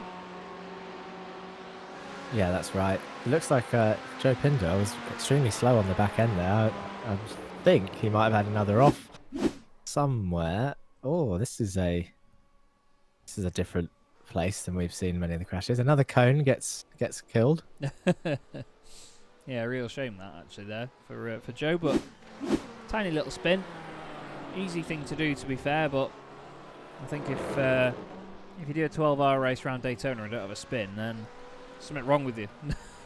Yeah, that's right. It was made me laugh actually. Earlier in an interview, someone was saying about how if you can keep the car clean for the whole event, then it's really impressive. I would argue that if you can keep the car clean for the whole event, then you weren't going quick enough. That's normally the case. But to do a 24 or 12 or even a 6 hour with 0x is an impressive feat, even if you were going quick. Yeah, definitely. I mean, a lot can be said about being clean in a race like this, but then at the same time, you know, you do have to balance that out with good pace as well. You know, you could get a 0x race, as they call it in iRacing. You could finish 3 laps down in a 1 hour race, for example. But if you then have a race win or a second place, or, you know, even if you just finish in the top 10, of a large field. You know, you do that with 0x, and fair play, sunshine. Nice effort. But we've got Dries Mujdi, who we're looking at here, third place in the Corvette at the McLaren at the moment, and Kenny Herrimans is the next car back. He's 50 seconds behind him, and then almost 50 seconds behind him is Stephen Varels. So quite spread out there between those guys. The lead battle is 32 seconds difference. Sebastian Herbera is in second. Nilton Carvalho leads the way for BMS Esports GTE. And in the GT3s, as we saw there, Thomas Stockmans currently coming into the pits as well in the Audi. They have led since the very beginning. We have had the question in chat from Sven Daniels. Why is the third GT out? Went for dinner. I believe that they just had so much damage from the incident before they felt that they couldn't catch up or anything else, so they were gone from there, unfortunately, and that was that. Yeah, it's been a while now, hasn't it? 64 laps out. I'm pretty sure when they were still on track, it was around the 22 laps down mark. So they've been out for a good 40 laps now, which is unfortunate. But at the same time, it's good to see we've still got 2 GT3s out there, still racing for position. But it's a four lap gap between the two, I believe. So it's unlikely, but anything can happen, like we've seen. With some people moving way out the way to avoid crashes, but then finding themselves in one. So anything can happen. And the LMP2s will be back, of course, they've said, probably for the last sort of half an hour of the session, I think they said. Hopefully a bit more. I wouldn't mind seeing them for like an hour, but at the same time, and I'm sure anyone watching or anyone that's taken part in different multi-class series, some people who are driving GTEs and GT3s right now might not want to see the LMP2s back for fear of their life. I don't know if anyone's driven the official series, on the calendar. Do you know what? I've completely forgotten what it's called. You've got the ESS series on there. Basically any multi-class series on iRacing in the official events on the calendar where anyone can join. It is almost always... It's not. I don't want to say it is everyone. You can't paint everyone with the same brush. But it's almost always the fastest class that causes most of the incidents. Controversy. But controversy, especially LMP2s. Oh wow. There you go. I'm not saying these two will, but from races I've seen, it's so. I actually watched one yesterday or the day before. And I think it was, I want to say it was Monza. No, it wasn't. It was Watkins. And they were going up the S section after turn 1, which is flat out. The person I was watching was in a GT3 or a GTE, regardless. GT3, I think it was, the M4. As he's going up the S, he's coming up the brow of the hill, and he's staying on the racing line. He's not weaving or anything, and he goes over to the right hand side of the track. The LMP2 is right up behind him at mid S. Which direction should that car go? The LMP2. Yeah. So the M4 is staying on the racing line, which gradually goes over to the left. So it's literally on the apex of the last, the left-handed S. So it's the first of the S's, so the left-hander. Yeah, so you would effectively, the BM or the racing line is gonna go to the right first before it goes left. So it goes over to that wall on the right. Yeah. Well, if you're in the P2, you'd slightly back out of it and go around the left, surely. Well, anyone would think that with a little bit of common sense, but not this guy. And the decision. This is what's the mad bit. The decision that when he made the decision to go left or right, it was on this. Effectively, they've gone past the S now. They're on the straight bit. So the BM is now maybe 4 feet away from the wall. Nice. And then this is now where the LMP2 had the choice, and he chose for that 4 feet gap rather than the Boeing 747 sized gap on the left hand side. And and lo and behold, the GT3 was out. The LMP2 carries on. That's the way it goes in a majority of the official races. But as I was saying, league racing tends to be a little bit different in terms of common sense, shall we say. Yeah, that was a silly move by the P2, I can imagine. But I imagine, I can't tell you because it's not broadcastable. I can imagine the things that the BMW driver was saying. I'm probably sure I'd be along for the ride in the same boat with some of those words. But you know, I think it can go both ways. Sometimes the slower traffic, a lot of time people say, just hold your line. You know, drive your line, drive your race, do what you would normally do. It's the faster car is the one with the capabilities to get around you. Make them use that. You know, that's up to them to do. But at the same time, you know, if you've got someone going down the inside and you're in a slower car, you don't want to be diving across the front of them. Yeah, You know, I'll tell you what, Chaz, I'm on a roll today. That's the Belgian flag and the LMP2 class I've offended. I don't know who to go for next. And Bart is Belgian and he's going to be driving an LMP2 car in a bit, so Yeah. there you go. But Bart Daleman, the most offended man in sim racing right now. Yeah. But we love you, Bart. We hope you're well, mate. I'm intrigued to see those P2s back out in a bit, though. In fairness, it is a shame they're not racing, but again, as I touched on before, I can completely understand the decision, and at least you know they've both agreed to come back and crack on at the end. So fair play to the boys. Fair play to the boys. Now, our closest two cars on track are Jesse Hendricks and Stephen Verelst at the moment. 13 seconds between the two of them. So not exactly a slipstreaming battle yet, but I think that gap is getting smaller.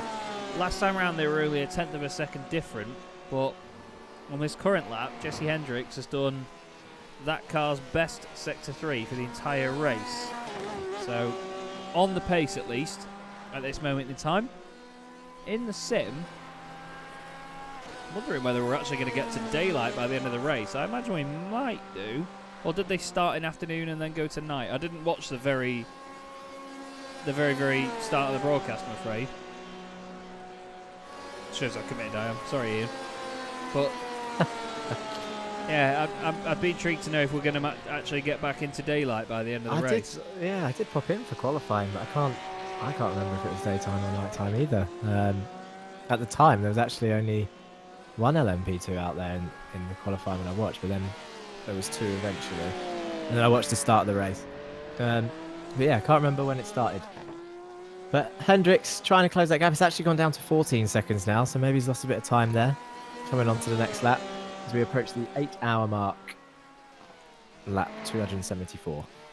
The race actually did start in daytime. It has gone to night, so it was daytime. They started 5:30 in sim, so it'll be 5:30 in the morning. So we might get a little bit of sunrise by the end, although I think the sun may rise about 7 or 8 o'clock. I think it's set to winter, so we might have to wait for quite a bit. Although right now, let's think about this logically. So about 5:30 in sim, nearly 8 hours later, that'll be nearly 1 in the morning in the sim. I'm not sure if you can check at your end, but about 1 in the morning in sim, I think we are now. So potential for that sunshine still. Might have to wait and see. I mean, it's a long wait and see, but It's 20 to 2 in 20 the to morning 2. currently. Okay. And then we still have about 4 hours left, so what, 20, it'd be about 10 to 6 by the time we finish, is that right? Yeah. It's going to be 3, 4, 5, close to seeing a bit of sunlight, like you said. It just depends on what time that sun comes up in this part of the world. I was testing this for some Nürburgring events the other day, and the sun starts coming up really about 6 in the morning. So it just depends on the session's settings. I think if you actually go into the sim in info, I think it tells you when. Let's have a look.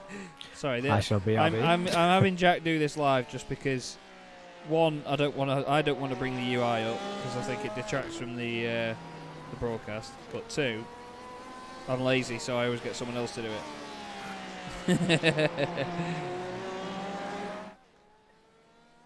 I think if you go into info, the tab at the bottom right, there's usually a thing. I think it's somewhere on the left. It says about when the sun rises and sets. I can see, just says weather constant, 20 to 2 in the morning, cloudy, winds. No. No? Okay.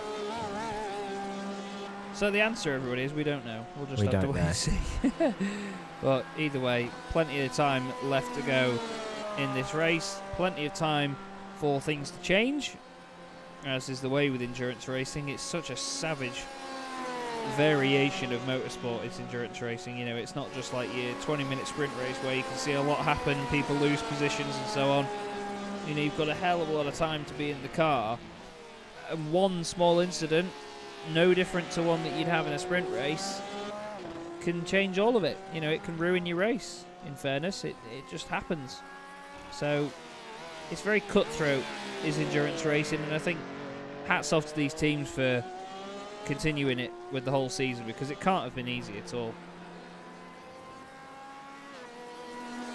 Bart's actually popped up in chat, said that it's set in May, so sunrise should be around 5:46 in the morning, so Oh, right, we there you should go.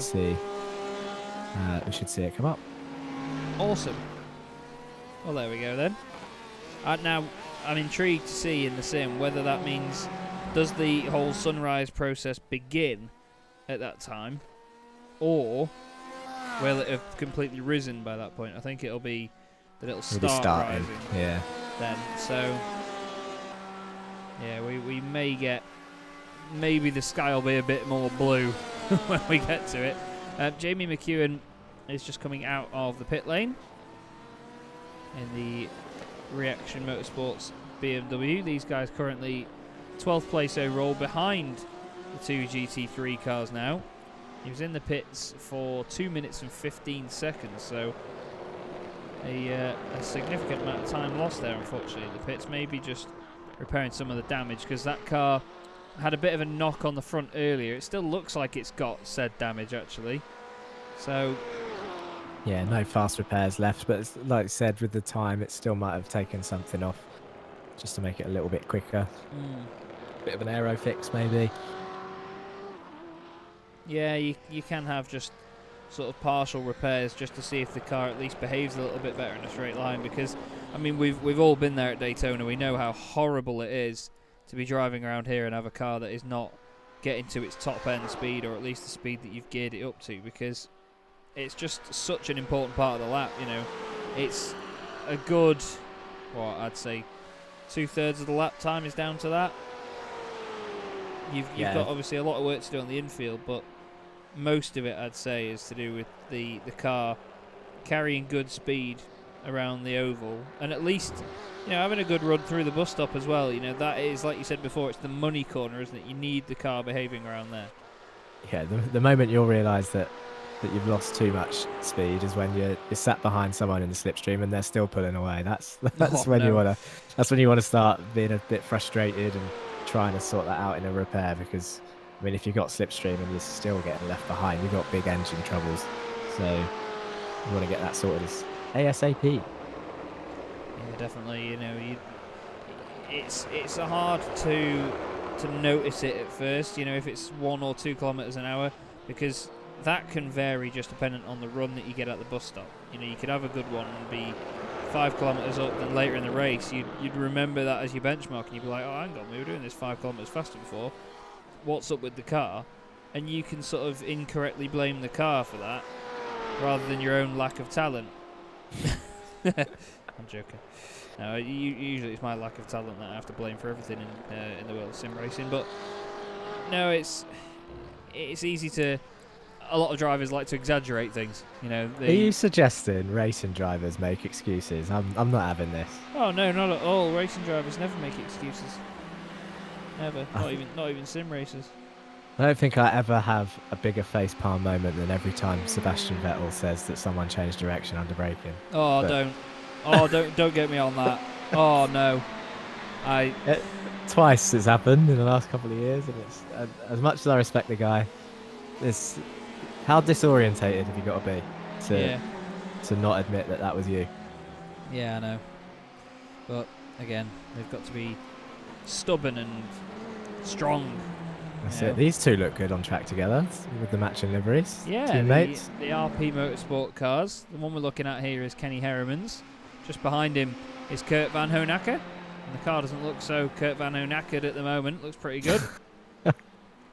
7th position overall. He has got 39 seconds ahead to Jesse Hendricks and 5 minutes back to Sebastian Pedersen behind him in the QSR Racing Esports car, which we've not really looked at too much. You can see there it's in the NASCAR spec with the rear wing dipping down on the left-hand side for maximum left-turning efficiency.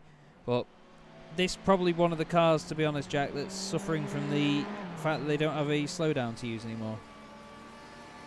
Yeah, I mean, they're doing well to still be where they are, because it doesn't look like much, but I can imagine from the driver's seat, he's going to be feeling that. And any driver that takes their stint is going to feel that wing damage, that aero damage. It might be pulling slightly, or I can imagine it's just going to be twitchy under braking, actually, just without that full rear downforce. You know what the damage model's like on this game sometimes. If you can see it, it's normally worse than what it looks like. It's just one of those types of things. I mean, it's hanging down slightly to the left. I imagine it's only affecting a certain direction change. I would say potentially right turns are probably taking the biggest hit, but Yeah. that could be anyone's guess. Yeah, well, it's iRacing, and you never know. Sometimes I've had huge incidents that have barely damaged the car, and then, other tiny touches that have given it what everyone calls the infamous meatball flag, a black flag with the orange spot in the middle of it.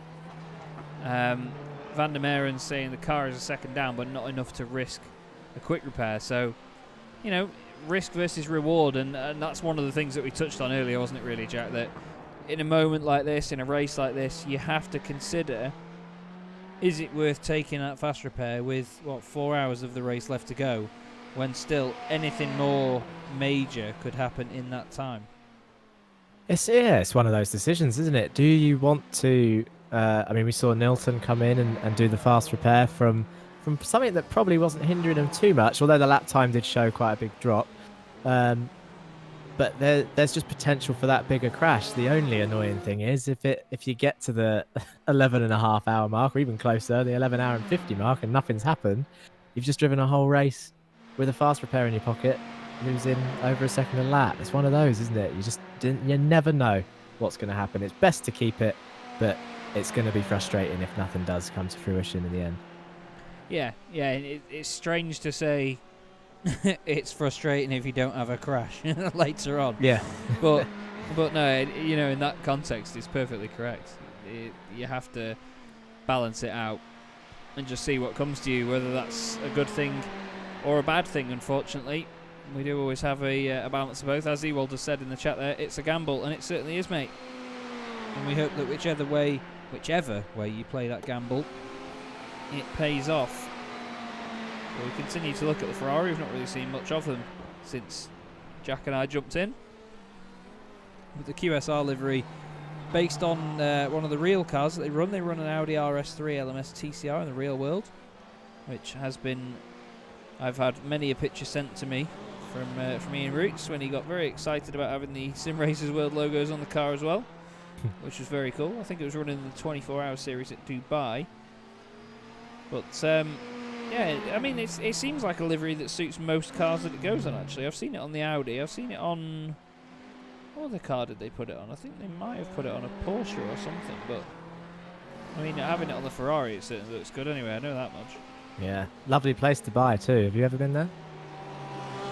QSR? Dubai. Have you been to sorry. Dubai?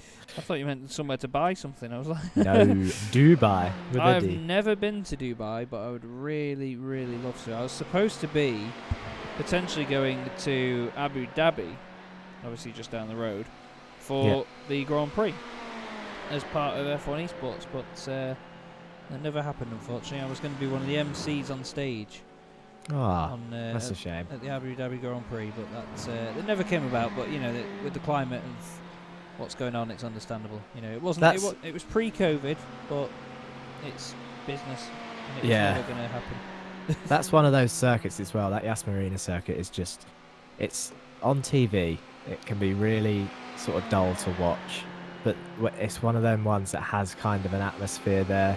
I don't know if you like, it's similar to Daytona actually. I imagine there's a concrete wall all the way around the circuit, and it just amplifies the sound and throws it upwards into the grandstands. I wouldn't say a lot of the European tracks tend to be, general admission tends to be quite decent. I wouldn't say it is there because of that wall and fence all the way around, but I don't think grandstands are too expensive there either, to be honest, unless you're looking at that main one. Yeah, that's it. I mean, there's often a bit of a balance with circuits like that. You know, some of the best circuits for racing and spectating are usually the ones with less spectators there and less major events, because you know the more elite the sport is, the often sort of safety advancements and requirements come with it. They're not a bit more generic like sort of club racing level. But then, I mean, you don't get as sort of elite events, let's say. I mean, let's look at Alton Park, for example. You know, Alton Park for many years didn't have any catch fences anywhere, didn't have anything to block your view. And then, you know, a few years ago, they started making more safety improvements to Alton Park. And it's not really detracted from anything as a spectator, but, you know, a number of the walls are a bit further away from the track, and there's a big catch fence now at the chicane at the bottom of the hill. Things like that, you know, not going to moan too much because it's down to the safety, but, you know, it's a shame to have some of the viewing capability taken away. But, you know, if that means that drivers are safer and that racing can continue there, then, you know, it's hard to not be all for it. Yeah, we've got some GT3s coming up, going past the Mercedes, and that's the Audi up ahead as well, isn't it? They're not on the... Are they on the same lap? They're not on the same lap, no. No, Koen Gressens is 7 minutes ahead of Jürgen van der Peer. First time we've seen them on track together, though. Look at the smoke come up offline there, a bit dirty over the curb. But yeah, first time we've seen the GT3s on track together, side by side. But yeah, not the same lap, like you said. Yeah, it's a shame that they've got quite spread out, but it's endurance racing. You know, you're gonna get that. And I think that we have to just sort of embrace it, and it's one of those races that makes you look at the numbers. And at the end of the day, numbers are one of the main things that make motorsport. You know, you've got your times, you've got your gaps, you've got all the stats about the cars. You know, motorsport is such a numbers game; it's unbelievable. And the fact that that translates so well into sim racing as well, I think it's just another tick on the list of how well sim racing mimics what we get in the real world, or simulates it, of course. Yeah, it's so good to have something that's accessible to the masses, as it were, because motorsport's just one of those things that a lot of people have a passion for. Unfortunately, not as big as, and I'll never understand this personally, but not as big as like football and stuff, which has a huge following, which I don't want to offend anyone, but I'm not a massive fan of. But yeah, motorsport has a large following, and it's just one of those things that's too expensive to get in for a lot of people. Some people get to do it, and that's great, and that obviously, and then we as fans, we get to watch that. Or potentially some people will go down different routes to work in motorsport. They'll go down the mechanic route. You'll end up like me and you talking about it, and then you've got all these other things that you can do, but it's really rare to get a driver. But to then make it accessible like iRacing and many other games is just such a good thing to have, and it really does give you the real experience. Like you said, it's a numbers game. The only downside is that people get angry about it in the official races, but crashes happen. Even at the top level of motorsport, crashes will happen. They're not always on purpose, but sometimes you've got to admit that official races are like going to your local go-kart track and meeting your local bandit. Yeah, definitely. No, I agree. And, you know, like you said, even at the top level, people make mistakes. People have accidents. Motorsport is dangerous. There are crashes. You know, there's so many stubborn people in sim racing that they seem to think that just because you're online and you've got the capability to race one another, that you're not going to get the same accidents that you see in the real world, or that, you know, they instantly assume that people are going to drive silly because, it's not real, you know, there's not as many physical or monetary consequences if you have an incident. It's just, it can only simulate that to a certain level, and I think the lack of fear regarding like personal injury or monetary expense on a car is kind of what it makes sim racing a good training tool for drivers, because you know they can push the limit and they know where it is, and they can do that without actually being able to feel the G-forces. Yeah. And I think that's one of the best things for it. And you know, I know a number of real drivers who do use iRacing, and they use it as a training tool, even if it's not the exact same car. You know, that's one thing that people would say about iRacing, is that the content isn't always the most up to date, or you know, the newest models of all the cars. But I mean, for what they do a really, really strong job of it. And that if there's one thing that iRacing does, and it's not explainable, you can't put into words why iRacing is, in my opinion, and you know, this is all opinion based. We're not going to get into this is the best sim and this is the best sim. But iRacing, the racing itself, is just so much more realistic. You know, the way the cars behave around each other, the way the drivers get that feedback from it. It's just, even from a broadcast perspective, you know, it broadcasts so much more naturally than other sims, and it's just the racing is better. It's the simplest way of putting it, and it's hard to explain it really in technical terms. You beat me to it in terms of the racing. It's actually mad how something simulated can still give you that real life adrenaline feeling. And I've had some of the closest, tightest and fiercest battles ever on a game, and that's to have that experience like at your fingertips all the time is just something. It's something that's, I think a lot of people are lucky to have, but sometimes underestimate how good it is to have. Yeah, definitely. It means a different amount to a lot of people, and I mean, to me, it's what started my career. You know, I've now progressed into real world commentary and continue to still aim for higher things from that. But you know, it's not without iRacing, I wouldn't be doing it. You know, I started with Apex Racing TV just over 3 years ago. Actually, it was 3 years last week since my debut with them, and it's just been awesome. It's been a hell of a journey, and it's started a real world career for me. And that's just because of how well it simulates things. You know, we get this ability to broadcast and do these streams for people and give similar to real life coverage on events. And it's another aspect of it. You know, it's not just being a driver or racing in it yourself. It's the fact that we can, you know, we can put a CV together for ourselves from doing stuff like this.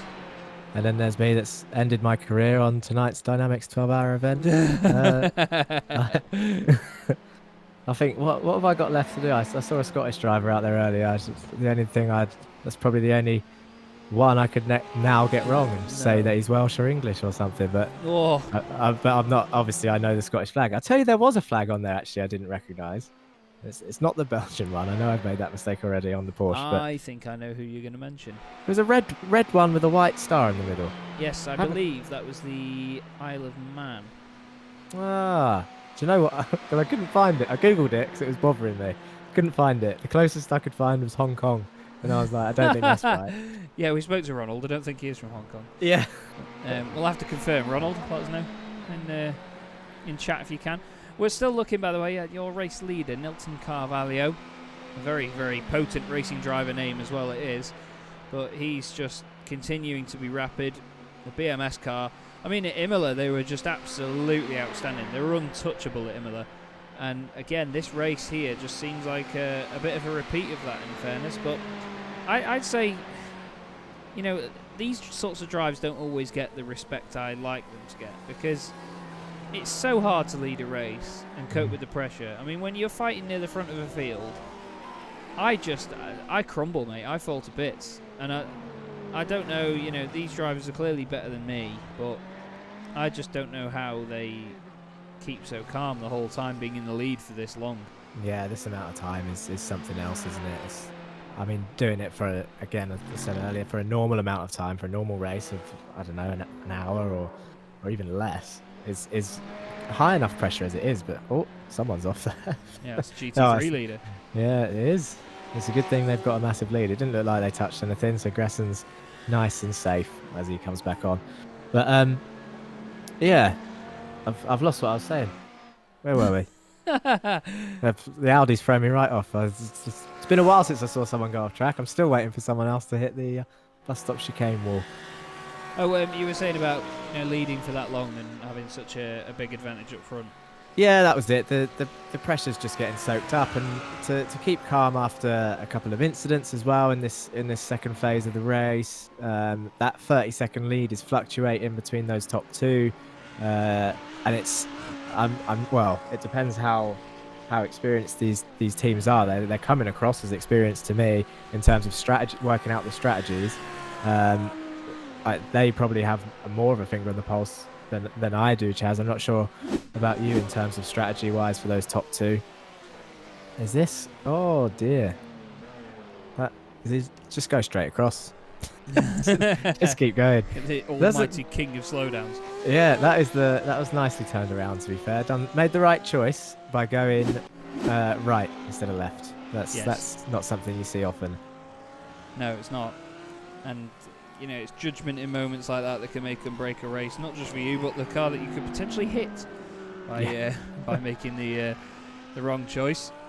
But yeah, I mean, finger on the pulse side of things, I think these drivers just seem so dialed in with the cars, and they're on a higher level than I. Anyway, I can't speak about your potency behind the wheel, but mine is awful.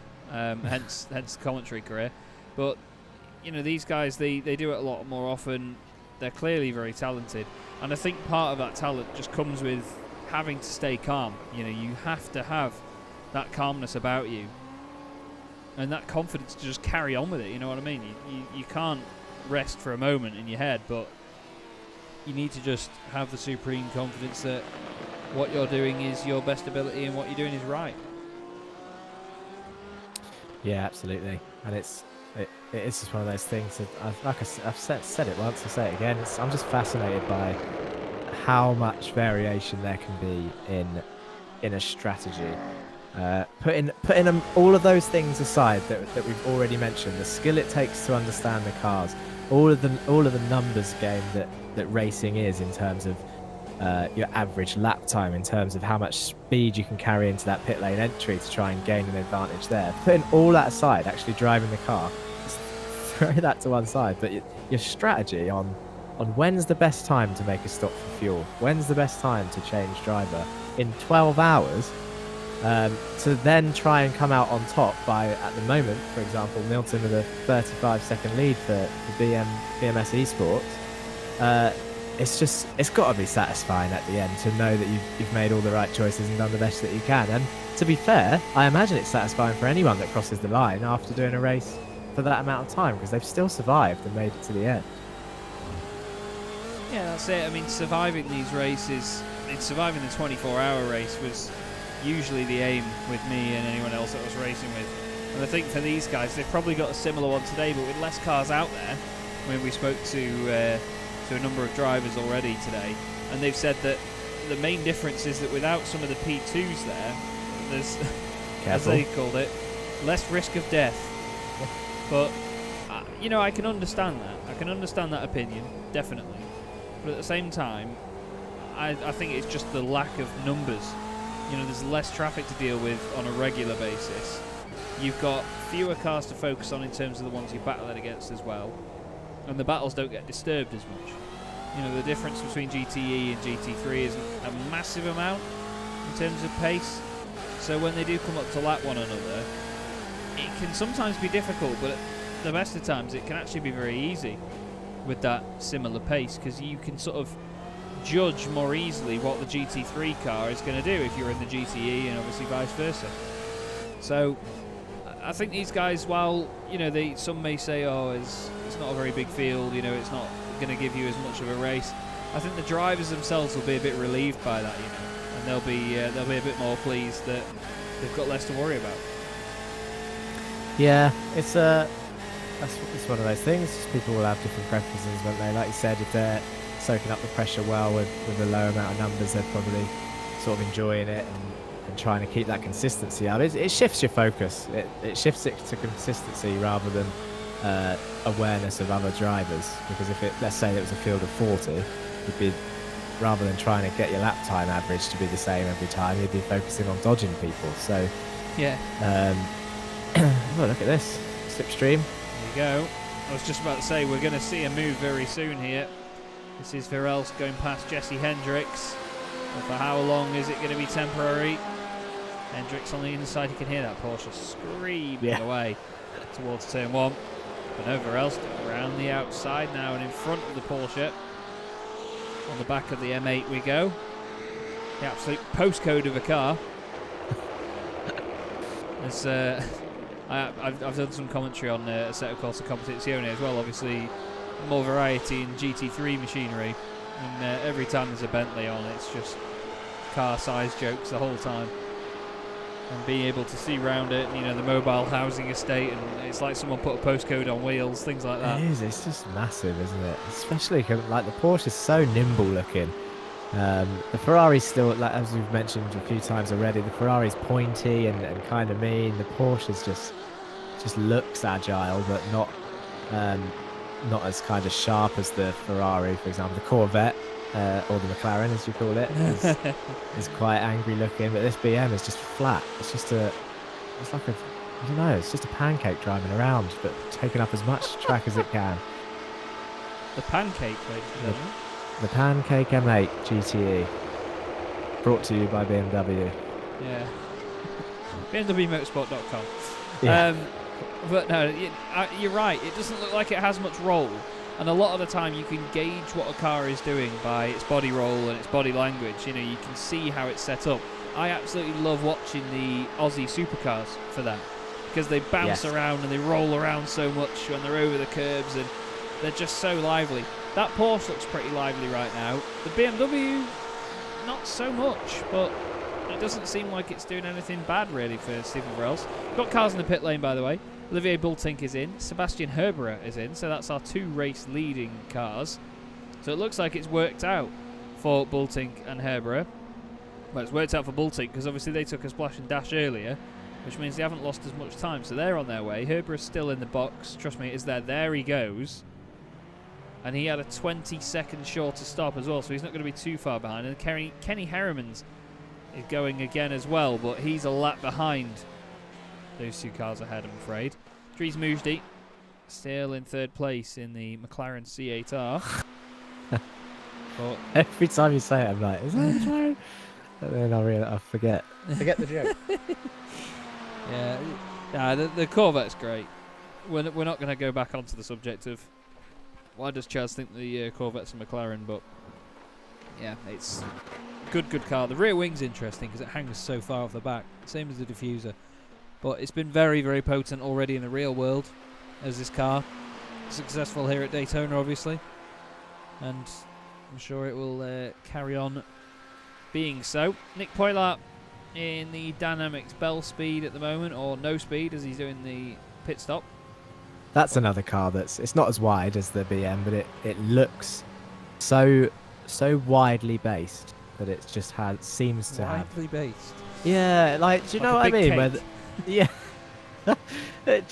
both of them look so flat, like from the bottom, that I imagine any high-speed section in them is just, the thing just feels planted compared to these sort of narrower cars where you can see them twitching mid-corner. And it looks like the drivers are fighting. You just can't see it that much in the BM and the Mercedes, I don't think. No, you're right. It's all down to a car's sort of natural setup. Not quite the setup that the drivers put on it, but just the natural way that the car behaves due to its, you know, engine placement, weight distribution. You get more body language and more sort of visual feedback from the behaviour of some of them than you do compared to others. And I think that you're right there, that the Mercedes is... I mean, the Mercedes used to be one of them that really did bounce around a lot. When it first came to iRacing, it was the car to have in GT3, and it's a shame that in more recent times that hasn't really continued to be the case. I mean, when it first came out, I remember I raced in a league called the World GT Championship, and a wonderfully talented friend of mine, Nickel Foggy, jumped into that championship after being on Forza. He'd been on iRacing for a couple of months and he won the championship first time out. which is just unbelievable. And that Merc was just so incredibly potent, and it ate up curbs. It could do everything. It had a lot of downforce for the corners, had all the grunt in a straight line, and typically iRacing just nerfed it. But in very recent times, the Merc has made a bit of a comeback. But I mean, in the recent iteration of the World GT Championship, I think there was no Mercedes last season, and in their current season, I think they've got 2. So the Mercedes is gradually becoming more favourable again, but it's been a while since it's been the top dog, really. It's often been the Audi, as we can see here today in the form of Koen Gressens and Team MRS. Been dominating Hockenheim this week as the Audi. It's just do you know what? It's the only one I don't think I have, but at the same time, it's because I get put off by that rumour that it just. I need to just. Yeah, it does. Just. And I need to drive it to find out, but yeah, that's what everyone says. It's just if it goes wrong, it goes wrong. Yeah, honestly, rear engine or mid engine cars, obviously they have more weight over the rear end, and they do want to kill you a little bit because they've got the pointy front end and the rear end is along for the ride a little bit, but that's also the bit with the power. I really love the look of the Audi and the sound it makes. It's just it's a legendary GT3 car, the Audi R8. There's been a number of iterations of it, and they have all been pretty. They've all made a wonderful noise. However, when you do drive it, it's just every high-speed corner you go into is just scary. And I mean, I've got 3 screenshots of me racing for CQR Club in the World GT Championship. They used to do 3 sprint races a night, and we were at Suzuka. And I'll give you one guess at which corner I crashed at in all 3 races. At Suzuka? Yeah. Oh, do you know what? I'm overthinking it. This is harder than I thought. Let's go for 130R. Yeah, of course, yes. Ploughed it into the barrier there, just because every single lap I was absolutely, here we go, cacking myself about turning it in. And every single time, just wanted to kill me. We've got a really stable setup towards the end of the season for it, and it felt great, but yeah, I don't know how people get such pace out of this car. I'm just clearly not good enough, but it's just... When you get it right, it's fast. It's very, very fast, as we can see here from Koen Gressens and Team MRS. But yeah, when it comes to idiots like me behind the wheel, oh no, that car does not want to be your friend at all. We should have some sort of... There should be a commentators race somewhere of every commentator everywhere. Just chuck them on iRacing. See what happens, because I think you're quicker than you're letting on, Chaz. I'm not. I'm really not. I'm terrible.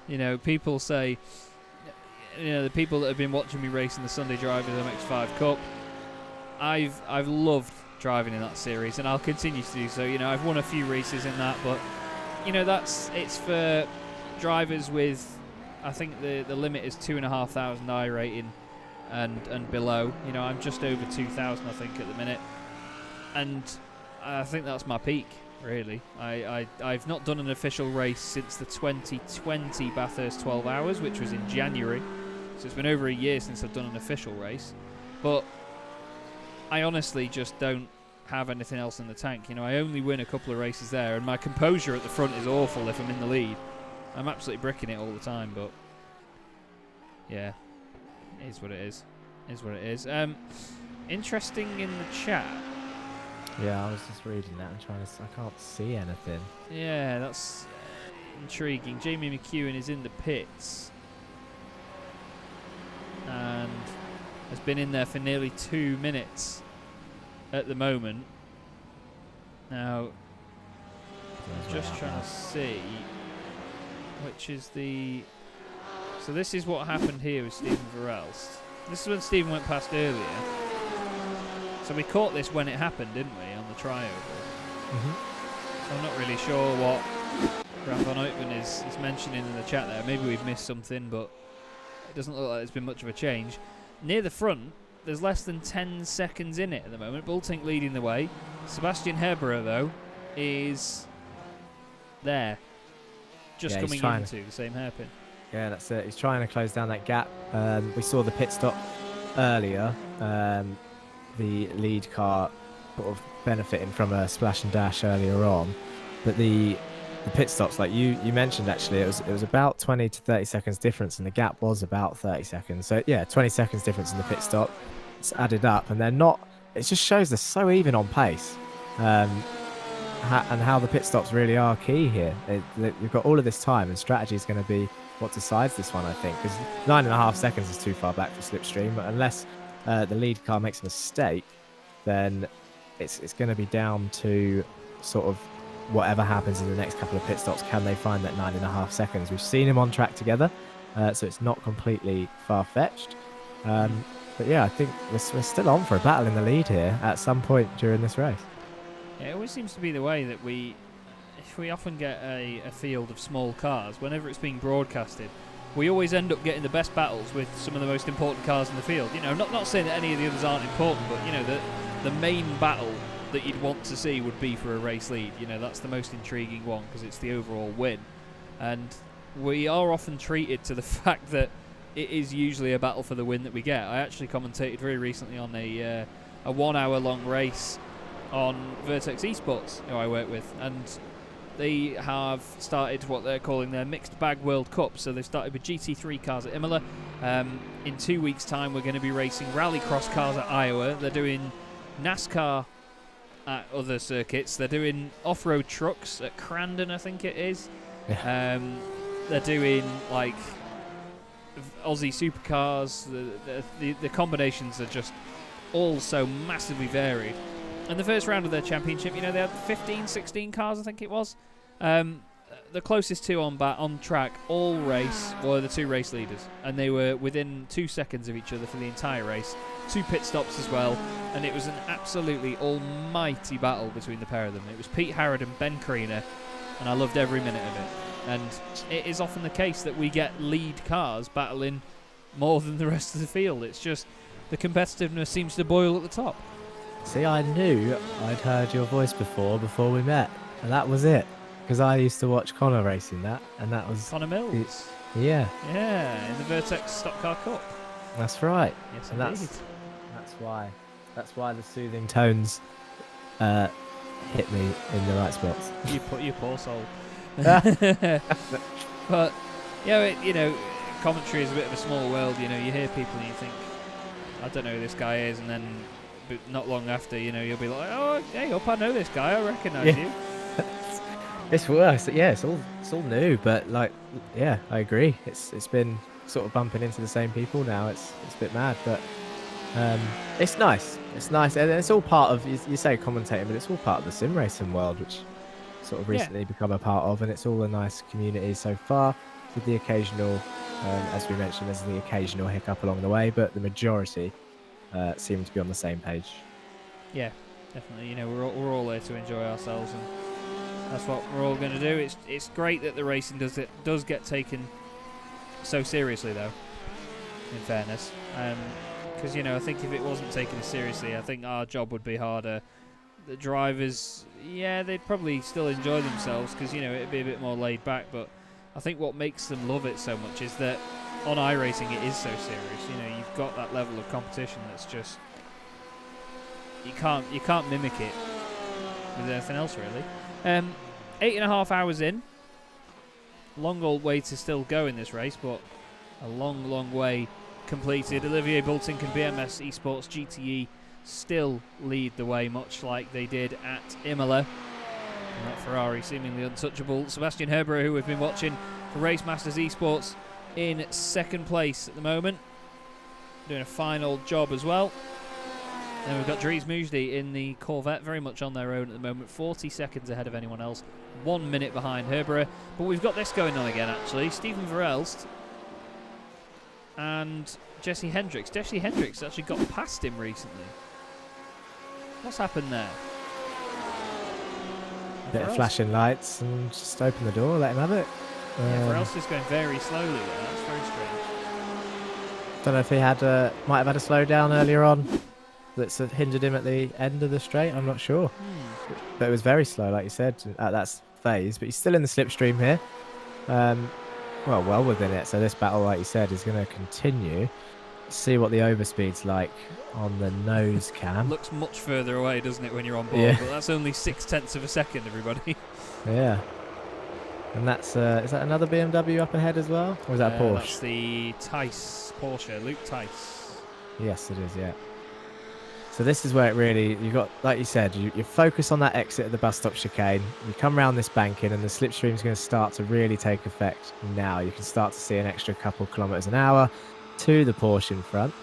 But this other Porsche of Tice is going to oh no, he's all the way over there. Never mind. I thought that was going to get involved at turn 1, but not quite. This is too far back, unless it was a late lunge. So he's going to tuck in behind this time round. But yeah, still very much on. I wonder if they can get past Tice before the oval, or whether they're going to wait. I'd probably just wait. You don't want to risk it too much on the infield. You know how easy the job can be done on the oval. You may as well go for the easy option. You've got time. You know, it's not like they've got 2 laps to catch the race leader and win the race. Yeah. You've got all the time left here, and over, what, 3.5 hours? So, you've still got plenty to play for. As there is Tice getting out of the way. Now down the inside goes Varels. Tice not making that easy for him, in fairness. No, that's going to affect him there. And he won't be too pleased with that, but he's still on the inside line onto the oval. The gap is 9/10. It's coming down though. Now less than 9/10.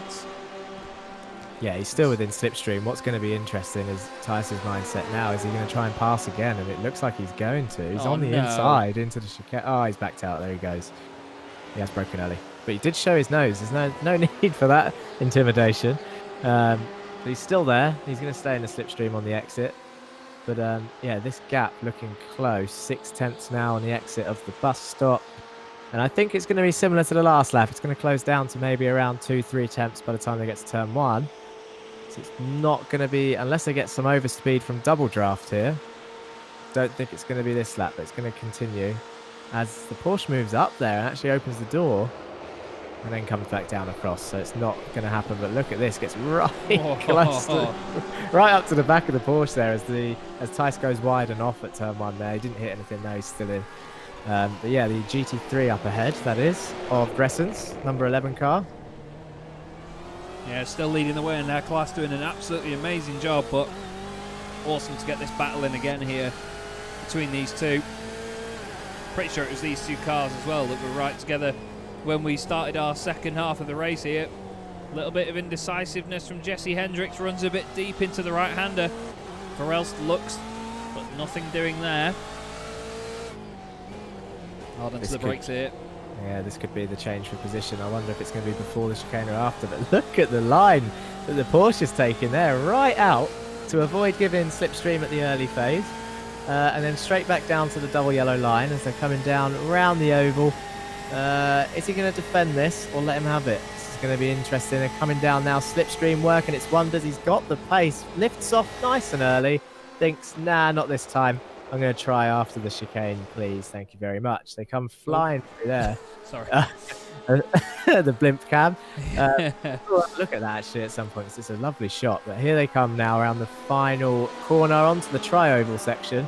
He's looking closer than he has done for the last couple of laps. And he moves up.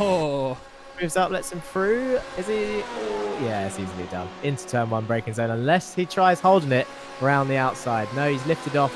He's conceded the position, and this battle will continue because now the Porsche of Hendricks is going to be in the reverse, in the reverse solution. In the reverse situation as they come back to the oval next time. Yes, indeed. Brilliant stuff, though, by the pair of them. Nice, respectful racing. But of course, this all started. Zarel's gone deep into the international horseshoe, and suddenly Hendricks is back in it. They'll be laughing their heads off at this. They'll be loving the fact that they're racing against one another. This is exactly what they want. This is why we do this. This is why we do sim racing. You get to race against people, and you get to race hard, but realistically, in a very well-regulated environment as well. And that's one of the beautiful things about iRacing, is the way it's all regulated. You know, it's very fair. And, you know, it's regulated as sort of tightly, as watertight as real motorsport. The only difference is just hardware, things like that. that people have. It's not really easy to get hold of software that can manipulate things, so we do certainly have it good here on iRacing. Over 300 laps in the book now as well, so that's a massive, massive number already. We should, well, now we've got 8 hours down. We're into the final third of the race. I reckon they'll get 500. No, they'll get about 450, won't they? Two-thirds done, 300 laps, let's say. We'll get about 450, won't we? Bulting's blinking in and out a lot. Bolt blink at the moment. Should we play that game? Should we play how many laps we think there's going to be? I'm going to go for 446. Okay. Now, yeah, the logic, I can see your logic there, because it's about the 8.5 hours. Although, no, at 8 hours. Oh, no. My maths is too bad for this. It's just a guessing game. I haven't worked it out. My maths is terrible. Well, I'll tell you what, I'm going to try and put the effort in to work it out. So I'll have guesswork versus bad maths. All right. Let us know in the comments as well how many laps you guys think that we're going to get in this race. When will they cross the line? How many laps will be completed? Just in case we go one lap either side. But, I don't know. 8 hours, 37 minutes. So 37 minutes would be what? It's like 1 2/3 of a minute to do a lap. I'm so confused. My poor brain. It's what, 80 seconds for a lap, roughly. 1 minute 40s, isn't it? So, I've got to say, this is painful. I know. I'm going to go less than you. I'm going to go 425. I'm going to go 425 and 446, yeah? Well, I want to work it out now. No. It's going right, it's going in the comments. Yeah, if you're going to stick with my guess, it was 446. So I'm going 425 laps. And then Jack's guess 446 laps. There we go. Right, it's in there forever now. It's in the YouTube chat. And we'll see just how close we get. Either way, Stephen Verelst only 0.7 of a second now ahead of Jesse Hendricks, the BMW just ahead of the Porsche. Two of them looking quite clean at the moment. Red, black and white, definitely the colours to have in this championship, much as they were in the British Touring Car Championship in the year 2000, except for Ford, thank you. But these are two very, very different cars, aren't they? I mean, we said it before, you know, you've got the rear engine Porsche, very nimble, as you said, and then you've got the big bulky BMW, the source of many a meme when it raced at Le Mans, and of course at Laguna Seca, where it comes flying over the hill. Some fantastic memes came out of this car, but you can't argue with its potency, though. It may be a big old boat, but it certainly moves.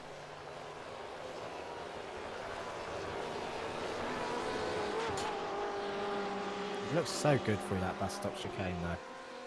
Just so planted for the Beamer. Yeah, it doesn't seem to have any roll or instability. It just goes one way, then cracks on with it and goes the other. We've got Hendricks actually falling away a little bit. It was about half a second when they were coming out of the infield. It's now 0.6 of a second. Bulting is blinking in and out quite a lot. I say that and he's literally just stopped as I click on him. Yeah, Verelst goes wide, sorry. But now, this is a moment for Jesse Hendricks. The battle continues. This is for 5th place overall in the race. Verelst doesn't need this. They're racing Racemaster Esports in the championship, who are currently in 2nd position overall. Jack also guessing 423 laps now in the chat. Love it. Nah, that's not me.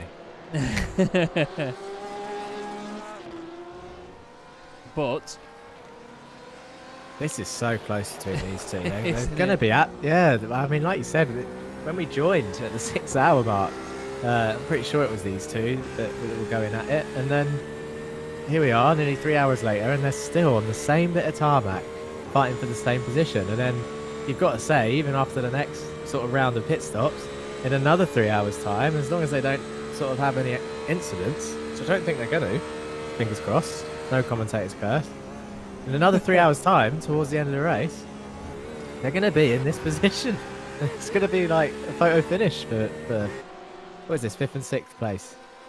Yeah, I reckon we could definitely get that, as long as there isn't. I'm going to say this now and touch wood. As long as there's no incident. Sam White in the chat saying I'd say 430 laps. Sam there playing the clever game, going for the middle ground, right? Love that. So we've got a good range on us there. I'm not sure whether Sam's figured that out in the background. You know, he's just thinking, right. I know this. These two don't. He's probably gone and done the maths. That's why there's a delay. But yeah, either way, Stephen Verelst holding on in that BM. It doesn't actually look that massive in comparison when you see them on track together.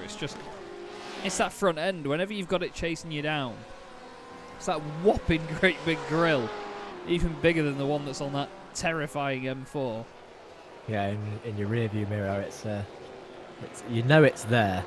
Yeah, Let's put it that way. I feel like you're going to get sucked into it. I think it was Nicky Team actually, when he was racing at Le Mans, he put something on, I think it was on his Twitter, about having that BMW behind him, and he was saying about how terrifying it was, thinking that that grill was just going to eat him. But it's understandable, really, because it is a big old beast. Now, 3rd place, Dries Moosdy, still cracking on. Number 77 Corvette. I just want to listen to it.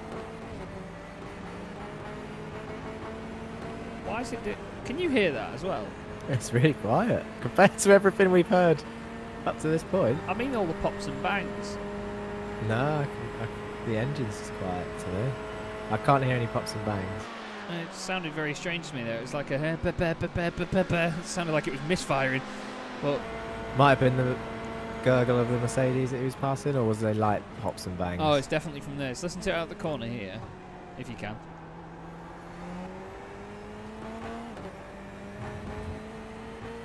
Sounds smooth Oh, to me. My end, it sounds very, very odd. I'm not sure whether that's some sort of internet-based thing, or whether it's really, yeah, it's definitely popping and banging on the exit. There's flames out the back of it and everything. Not sure whether it's something with my sim that's gone wrong, but yeah, that car doesn't sound healthy. It sounds like what he's doing on the way out the corner. He's just repeatedly smacking the throttle with his foot. And just like absolutely smacking it with his foot. And It might just be, yeah, it might just be my engine levels, because when we joined, I think the M8 nearly blew my head off. Yes, indeed. Yeah, we're using a camera pack that I made for today's broadcast, everyone, and I turned all the gain up on all of them, so all of the cars are incredibly loud. I think I've got iRacing turned down to 1 out of 100 volume at the moment, and I can still just about hear Jack over it, so that's how loud it would have been. Either way, Sam White in the chat saying fireworks. Yeah, definitely. Obviously, you can see it from my end, because mine's the end that's streaming to the actual feed, but yeah. Oh, Olivier Bolton's done a purple sector 2 on this lap. So Bolton Nice. now, he's out of the YouTube chat, he's into the car, and he's absolutely on it. Yeah, flying. 16.74 sector 2. Looks good as well while doing it. It's such a nice looking car, isn't It is. That BMS car looks great as well, you know, metallic spec map on it. it? Wonderful looking thing. We do have Jamie McEwen is still running, by the way, in the BMW at the back of the pack, so still going there. 1 minute and 25 seconds behind Nick Poylat in the Dynamics Bell Speed Mercedes, and they're actually just in front of this battle. Nope, not that one. This one. Stephen Verelst and Jesse Hendricks right with one another at this point. I think we had someone go off track for a moment there, but they managed to get back on quickly enough that it doesn't pick it up as an incident or anything. So that is all fine and dandy. Oh.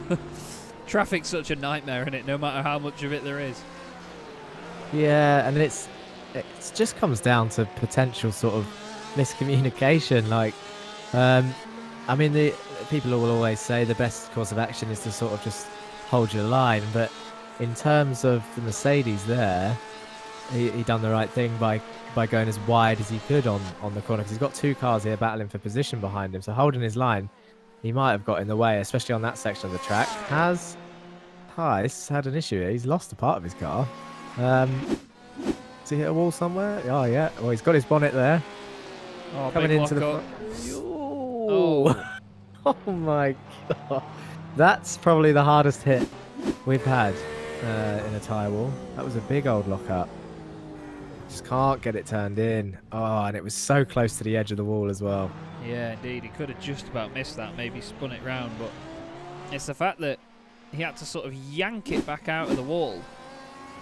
You see it gets wedged in, and then you'll see he reverses as hard as possible. Pops it back out. It literally just stops, doesn't it? It doesn't get involved in anything else. He's actually gone off after this as well. At the bus stop. Oh, it turns in. Good Saves save. this one. Yeah, very good save. But I imagine he'll be in the pits. And yep, there you go. In the pits straight away to come and get that fixed. Unfortunately, not sure whether they'll have a fast repair left, but hopefully for their sake, they do. Now then, back to this. Still going on there. Just getting up to the back of the GT3 class leader now. Olivier Van Herk in that car now, the Team MRS car. They pitted recently, actually, lap 288. They're actually on their 293rd lap now. So, not too long ago. But this battle's great, still going on. There's 3.5 tenths between the two. And this is exactly what you need in a race like this. You know, these guys are just entertaining each other. Still carrying on racing as hard as they can. And, you know, it gives us still something to look at as well, really, because the field, admittedly, is a lot more spread out now than it was about an hour and a half ago when we started. Yeah, a little bit. You've got 16 seconds still between the leader, so the 45 car of BMS is pulling away. They're going to easily... are they going to easily pass the R8? Yeah, around the outside. He's holding his line on the inside. Through the tri-oval they go. Interesting that the Porsche chose to stay out of slipstream there, but I mean, this battle's not going anywhere anytime soon. It's going to be the closest battle for a while, I think. I was just looking at, as I mentioned earlier, I'm well aware the GTE drivers seem to be a lot quicker than my lap guide was back in the day, in daytime. I just remembered that there was a GT3 round here not too long ago, and that was at night, so I wanted to compare that to potentially Van Herk. What lap times did they do? 44.1.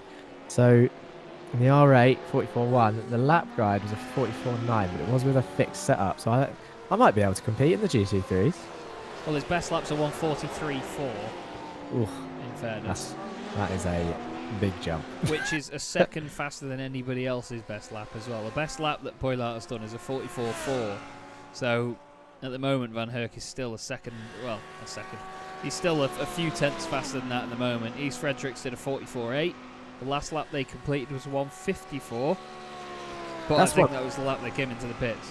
Yeah, that's one thing that's always baffled me sometimes is how much is a setup really worth? Because that'll be one of those we mentioned earlier about racing drivers and excuses. That will be one of those excuses sometimes where, let's say for a sort of made up scenario, Van Herk puts it on pole with that 143.4, and I put it in second with a 144.9. That 1.5 second gap. It's easy to say, oh well, he's got a setup I'm running fixed, blah blah blah. But how much is the setup really worth? Because 1.5 seconds, that's not just setup. That is, there's some extra, no doubt about it. There's some extra talent there around the circuit. Yeah, there's some extra waft in that. Yeah. I mean, the biggest thing around this track, like we mentioned, is 5 braking zones. So potentially just a little less drag on the oval, but it's not going to be worth 1.5 seconds, surely. You'd be surprised, but yeah, I'd see a big difference. But yeah, in honesty, I don't think 1.5 seconds could be justified by a setup. That's down to driver skill and plum size, I think. Well, although saying that, this is a terrible car to compare these guys to. But, you're going to say the Ford GT, aren't you? No. Do you know? I'd never see that. I think I've seen it once in my whole iRacing career, the Ford GT. People never drive it, as You're it looks. surprised? Yeah, Hendricks is pretty close this time round. I don't know if they're going to swap over after the bus stop. But I was going to say the Pontiac Solstice Oh, what a car! from the SimLab challenge, where you could argue setup is near non-existent on the thing. Did a round round Watkins and put it second, a second and a half behind the leader. And he shared his setup with me. And it was worth it. The car felt no different. It drove exactly the same. But the lap time had dropped and I was on the same pace. It baffles me sometimes, the physics of this game. But it looks like I said he was going to pass him this lap. I don't know if he got a poor exit or he's just backed off and just sort of fuel saving behind the BMW here is Hendricks. Yeah, it didn't seem to have the potency out the corner. I think maybe just a bad exit, I'm afraid. But easy to overdo it, easy to get it wrong. But I agree with the Pontiac Solstice though. It's such it's a funny one to drive because it's got that horrendous gearbox that takes about 3 to 5 working days to change, and it's just so slow and so barrel rolly. We actually did I broadcasted a fun race not too long ago for a friend of mine, Calvin Dent at Sim3D. He was giving away, I think he was giving away a button box or something that he'd made, like a prototype button box, and we hosted a fun race in the Pontiac Solstice at Monza Combined. Nice. And what a race it was. But I also commentated from in the chat with all the drivers swearing their heads off. Surprised the engine didn't blow in down Monza. No, well, it wasn't going fast enough to get anything into it. But there was even a point where somebody was threatening me with saying they were going to crash into somebody, and they were saying what would happen if I did that, and I went to disqualify them, but I disqualified the wrong driver. Oh. So David Christie, I'm sorry. I love you. I know you love me too, so don't worry. But yeah, it was a lot of fun though. A lot of fun, that race, and you know, there was lots of swearing, but it didn't reflect my professional work, so all is fine. But honestly, races like that, where you do just jump in a car like the Solstice, just to appreciate how terrible it is in comparison to a GT car or something more exciting, it's just nuts. You know, you sometimes forget that cars like that exist. Yeah. But, you know, I always maintain that the slower the car, always, Dries Mujdi's just gone off third place in the Corvette. He's just had a bit of a moment. I always maintain that the slower the car, the better the racing, because you've got more time to think about stuff. Long slide for Dries Mujdi. Gets on the power and gets it out of the way, but... Just a loss of traction, wasn't it? And then off he goes. That's just a little bit of a moment, but still consistently in third. That's not going to affect their race, really. Coming back to my point there, though, slower cars, better racing, British Boring Car Championship, and of course, the Racing Line Jetta Cup. Oh, the Jettas are they're a car. They are a car. I'll tell you one thing, actually, and this will be right up your street with your recent, again, congratulations on your recent Euro series. Thank you. But they need, and I've been saying it for months, I've only had the game since June, but with the addition of Knock Hill coming to iRacing in the next season or two, they need a hot hatch. They need one, and a Clio would be perfect for this Clio game. Cup car would be absolutely unreal on iRacing, because you can put Even it the in Mini, so much. or a Mini Challenge if they really wanted to push the boat out, but I prefer the Clio perfectly. You have to pay Anthony Williams £8 million to get it. Yeah. But Jesse Hendricks then into the pits. But I agree. You could use the Clio for so much, whether it's a track day trophy, a Clio Cup. You could use it as a secondary class in a touring car field, but you could use it in a track day trophy. You know, if there's a series that you get where you have things like MX-5s, you have the touring cars, you know, the TCR cars, you have a GT class or something like that. You know, I've seen it happen before. I mean, look at Virtual Bell Car. Virtual Bell Car series has TCR cars, they have Radicals, they have Porsche Cup cars, and they also have GT4s. And the racing in that is amazing. There's such a variation in cars and pace and drivers. If you had something like a Clio, I'm not sure if they... Oh, hello, there's a blink for Bulk Blink. I would be very intrigued to see something like a Clio. You are definitely right. It would be a lot of fun. And I want to believe that they'll go down that direction. There's got a big push on European content at the moment with you've got, what is it, Hungaroring, Red Bull Ring, and Knock Hill on its way. But then at the same time, they've mentioned that once earlier on in the year, and then ever since there's been a recent obsession with the dirt tracks, haven't there? With sort of Catalonia getting a dirt layout and Brands Hatch getting a dirt layout, Charlotte Motor Speedway's getting a dirt layout. Yeah, they just need to push the Rallycross avenue a bit more. There needs to be more variation. I think people in the Rallycross scene are getting a bit bored of the few tracks they've got, and it's understandable, you know. I'll tell you what was interesting. Yeah, it is. And the NASCAR series, didn't they pave Boston Speedway in dirt? They covered it both in real life and on the game. I could not believe they'd done that in real life. That mad race that was. Yeah, I watched that, and I couldn't believe it even when they crossed the line at the end. You know, I was still saying, what are they doing? It was fantastic, because races like that bring out a different bag in those drivers. You know, they are all so talented. It is so difficult to do what they do. But it's like when they go to Watkins Glen.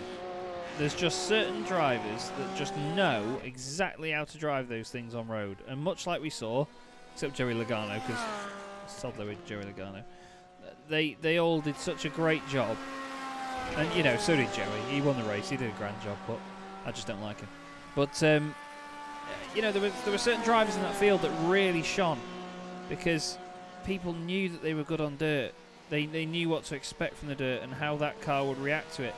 And I just think that having something like that in a championship, while I've got horrendous OCD, much like yourself, you know, we've discovered our different, well, I wouldn't even see different levels of OCD. We're very similar in our levels of OCD.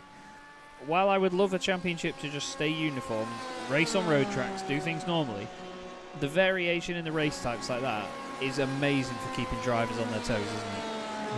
Yeah, and it throws a completely different spanner in the works. Like you said, all the drivers sort of have a different experience, and it shows different skill sets really in certain drivers that you might not have seen before.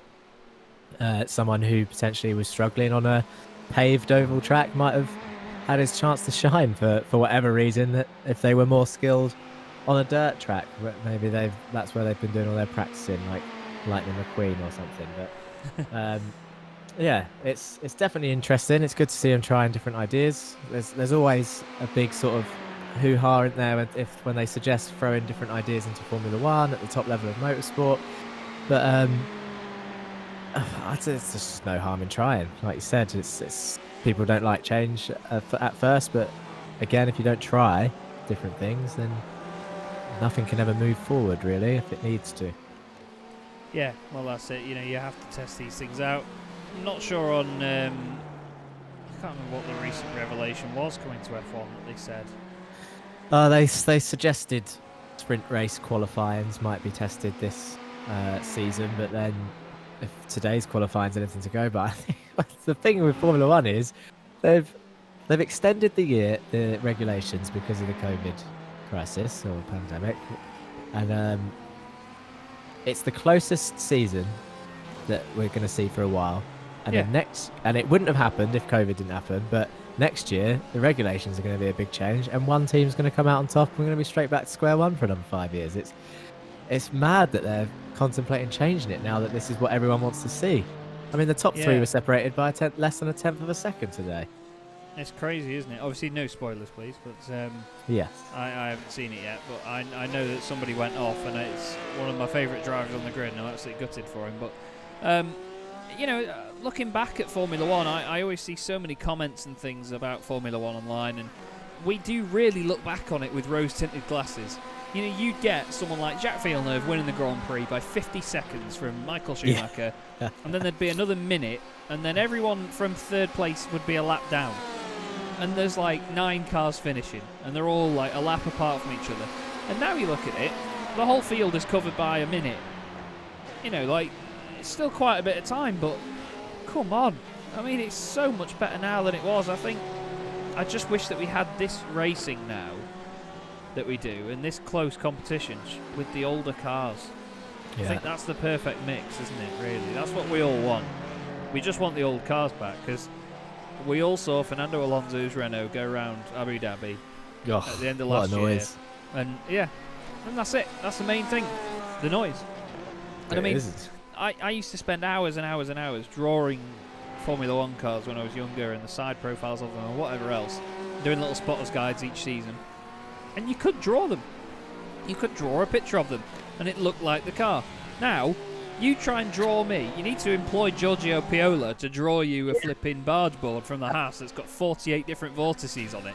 Yeah, it's just, they do these updates every round that I see online. It says, oh, Haas has brought a new barge board design to the Grand Prix. It's got 48 uprights rather than 46.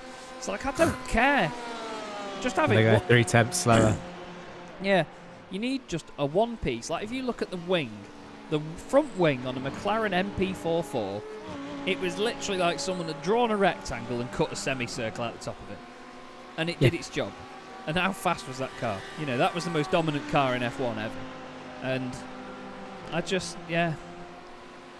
want to go back to a simpler time, but obviously I know that technology and things move on and we can't do that, but I so wish we could. But anyway, the Chaz Draycott and Jack Johns podcast has actually overstepped its timing for a little bit. We were going to take a break at the 9-hour mark, so a car to go on board with, Jack? Let's stick with... I'm going to go with Herbert this time, only because it looks like he got held up a little bit there by a back marker in the GT3. What was that? Angry flash in there from Van Herk in the Audi. But I think there's another car up the road for Herbert, so he'll be catching that guy pretty soon. Will indeed. Right then. Jack and I will be back in about 5 minutes, everybody. Thank you for tuning in to Sim Racers World TV and, of course, the DynamiXX Endurance Series here for the final round, the 12 hours of Daytona. We'll be back with you in about 5 minutes.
Hello again, everybody. Chaz Draycott here and Jack Johns on Sim Racers World TV. You join us into the final 3 hours of the DynamiXX Endurance Series final round here at Daytona, the 12 hours of Daytona. And now Jack, armed with spaghetti, joins us for the final 6th of this race. Oh no, never mind. There you go, that's how bad my maths is. I'm definitely not getting that lap counter right. No, I think it'd be quite close, to be fair. You could hear Sebastian Herbert move on, doing the fuel saving there for a moment. They're going to have to start doing more and more of this as the race gets to its conclusion, aren't they? Because they do need to start thinking about that last stint and those last stops. Yeah, the BMS esports team have been in a fairly good position for quite a majority of this race, actually, where they've just been controlling the pace out front, and they've done their fuel saving early on. They managed to sort of gain a pit stop, as it were, as they mentioned in the interviews earlier, and then they used that, actually. They used their little extra to stop for a splash and dash and a quick repair after that tangle in turn 1 with Herber's team of Racemasters Esports and one of the Beamers as well. I can't remember which one it was who was trying to move out of the way, but obviously it was an all racing incident, all an accident. We've all moved on. That was a few hours ago now. But yeah, it is fuel saving time for some of the teams that maybe haven't been doing it in the early stints. That's for sure. Yeah, that's it. If you just go absolutely gung-ho early on, then it's very easy to overdo it, and you don't have to worry about your pace so much if you are on the pace. But I think if you're not, you need to try something else. It's how you adapt to the situation, how you adapt to the drivers and teams that are around you that you're going to be competing with on track. And of course, even sort of concentrating in a smaller aspect on that, it's the ones that you're going to be close with throughout the race, not even just comparing with the whole field, comparing with the leaders, just comparing with the ones that are on your level, that are on your pace, the ones that you can find yourself battling. You need to just assess what they're doing as well as you can, which, let's face it, in sim racing is harder than it is in real life, and just go from there. As Herriman's actually just did their personal best lap time in the RP Motorsport Ferrari, and Olivier Bulting has just done a purple Sector 2. Again, yeah, he done that earlier, and he's found another couple hundredths there, and he's gone green in Sector 3 as well. So it looks like they're going for a personal best lap time. Maybe they're just digging deeper, pushing the boat out, as it were. Maybe they're not fuel saving up the front anymore. Are they listening to us and trying to show what they can do? Is there an issue at the back there for Pedersen? Yeah, he just got going again, but just a spin, left rear. Yeah. Just clip the curb as well. But he does get going quite quickly and cracks on with it. But the QSR Racing Esports Ferrari having a tough time today, Yeah. I'm afraid. Yeah, and mentioned it earlier, actually. It has been a tough time, but to be 6 laps down, still in the race, and they've had that damage for a long time, and it can't be a nice thing to drive. So they are really soldering on here.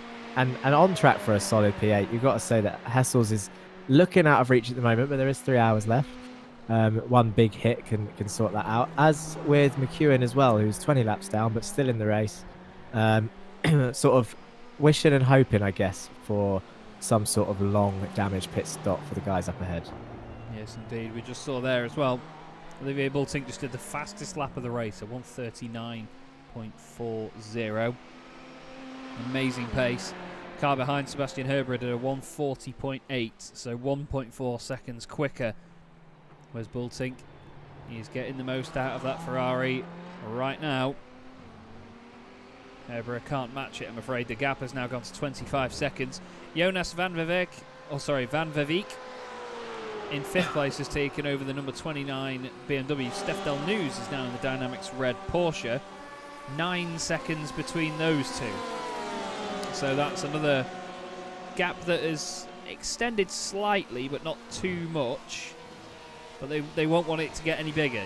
Once you get past a certain point, you just start to feel like you've completely lost the car in front. You potentially even lost the battle. It's very easy to get frustrated when a gap gets over that size. So Yeah. I hope for their sake that they can continue and overcome that, of course. it's one of those things, isn't it? What is that 10 seconds? Was it pure pace difference between the drivers? Is it a slightly better pit entry, or did they do something different in the pit stops with fuel and tires? It's just one of those things where we don't know. Maybe in another pit stop later on, is that 10 seconds going to come back to him with the Tice car in front of him? It's not. I mean, it's got to say, a bit of blocking going on there, I think. Not obviously maliciously, but it's not making it easy for Del News to get past here, and definitely costing time. What's the gap now? It's now 9.4 seconds. That's not exactly saying after you old chap, is it, really, by Luke? It's actually not Luke Tice in the car anymore, is it? No, it's not. That is... Oh, now you put me on the spot. What number is that? It's Jeremy Hessel's, actually. It is Hessel's, He was yeah. racing for Dynamics Racing Green earlier in the season, so he's coming up as Dynamics Racing Green. So I'll change that at my end. No worries. So yeah, not making it easy at all, but then at the same time, they might be good friends, might just be fancying a little bit of a battle on track. It's been 9 hours, but then I'm sure if the car of Del News is getting frustrated, the headlight flash will come out of the pocket. That's the best move in the armory to show frustration, isn't it? Well, it's extra 15 brake horsepower. It makes all the difference.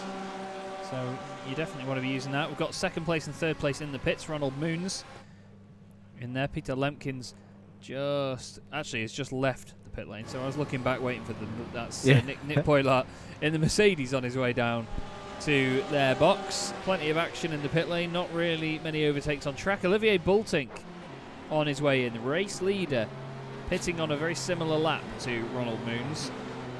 1 lap difference between the two. So I think at the moment what they're doing is just running this as long as they can on fuel, but you can see they've managed an extra lap over what Ronald Moons has done.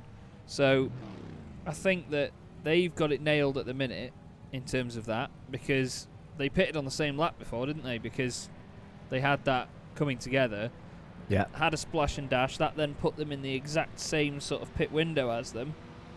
And now they've managed to eke out another lap on them. So fantastic fuel saving and great strategy work here from BMS.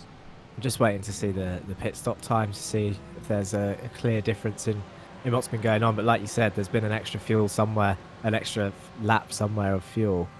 And he's actually leaving already. That's a quick stop for the Ferrari there. Yeah, 34 seconds. That will be just fuel. Yes, yeah, definitely no tyres. 34 seconds. And out the pit lane in 1 minute 9 in total, as opposed to the 1 minute 39 of Ronald Moons in second place. So yeah, splash and dash again, keeping the same tyres. Yeah, just gonna double stint them. We spoke to Will earlier. Obviously, he said that you can't triple stint them, but you can double stint them. The Ferrari does look after its tyres well enough for at least that. So nice to have that in your armory. But Bultink and BMS Esports GTE still continue to lead the way. We haven't sorry. Oh, sorry. No, I was going to say we haven't mentioned McEwen that much because of the current gap, but he is back ahead of Van der Perre in the he's in a GT3, but it was 1-2 in the GT3 class for a while. So McEwen's gone back ahead at the moment. I don't know if that was because of pit stops or not. Yes, I think it was just because Van der Perre was in the pits. We saw him come in recently, actually. He pitted on that last lap for them. They're on their... Oh, yes, the Mercedes, yeah. Yeah, they're on their 305th lap now. They pitted on lap 304, so they just pitted before that. So McEwen now in the top 10 in class, obviously, as there are only 10 cars in there, but he's 1 step closer to being top 10 overall. But this man, right behind him on track, the Team MRS Audi is actually the one that is 10th overall at the moment. Still leading GT3, absolutely flying. Such consistency, and the car's clean as anything. They've just no problems for the Audi R8 so far. Yeah, it's mega, absolutely mega. Really making the most out of that car. They had a fantastic, great battle at Imola with the DSCDA machine, but they just had bad luck after bad luck as the race went on. The DSCDA team They had once it started going downhill slightly with an incident, that was it then. There was just no coming back from it, and you often do see that from teams. We've actually had the Tice car. Oh, Bart Daleman. And Bart Daleman's just got in the car. As this is Jamie Hessel's going for it across the grass. Bart Daleman is in the car. And is Nicholson in the session as well? I do not think... No, Nicholson is not at the moment, I'm afraid, but Bart Daleman has jumped into the car. So he's now sat in the pits, ready to go.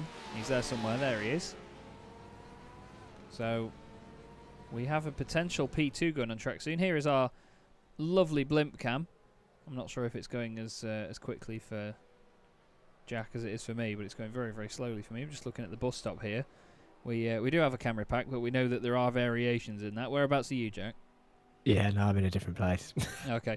Yeah, so I'm in one that's going down. Oh dear.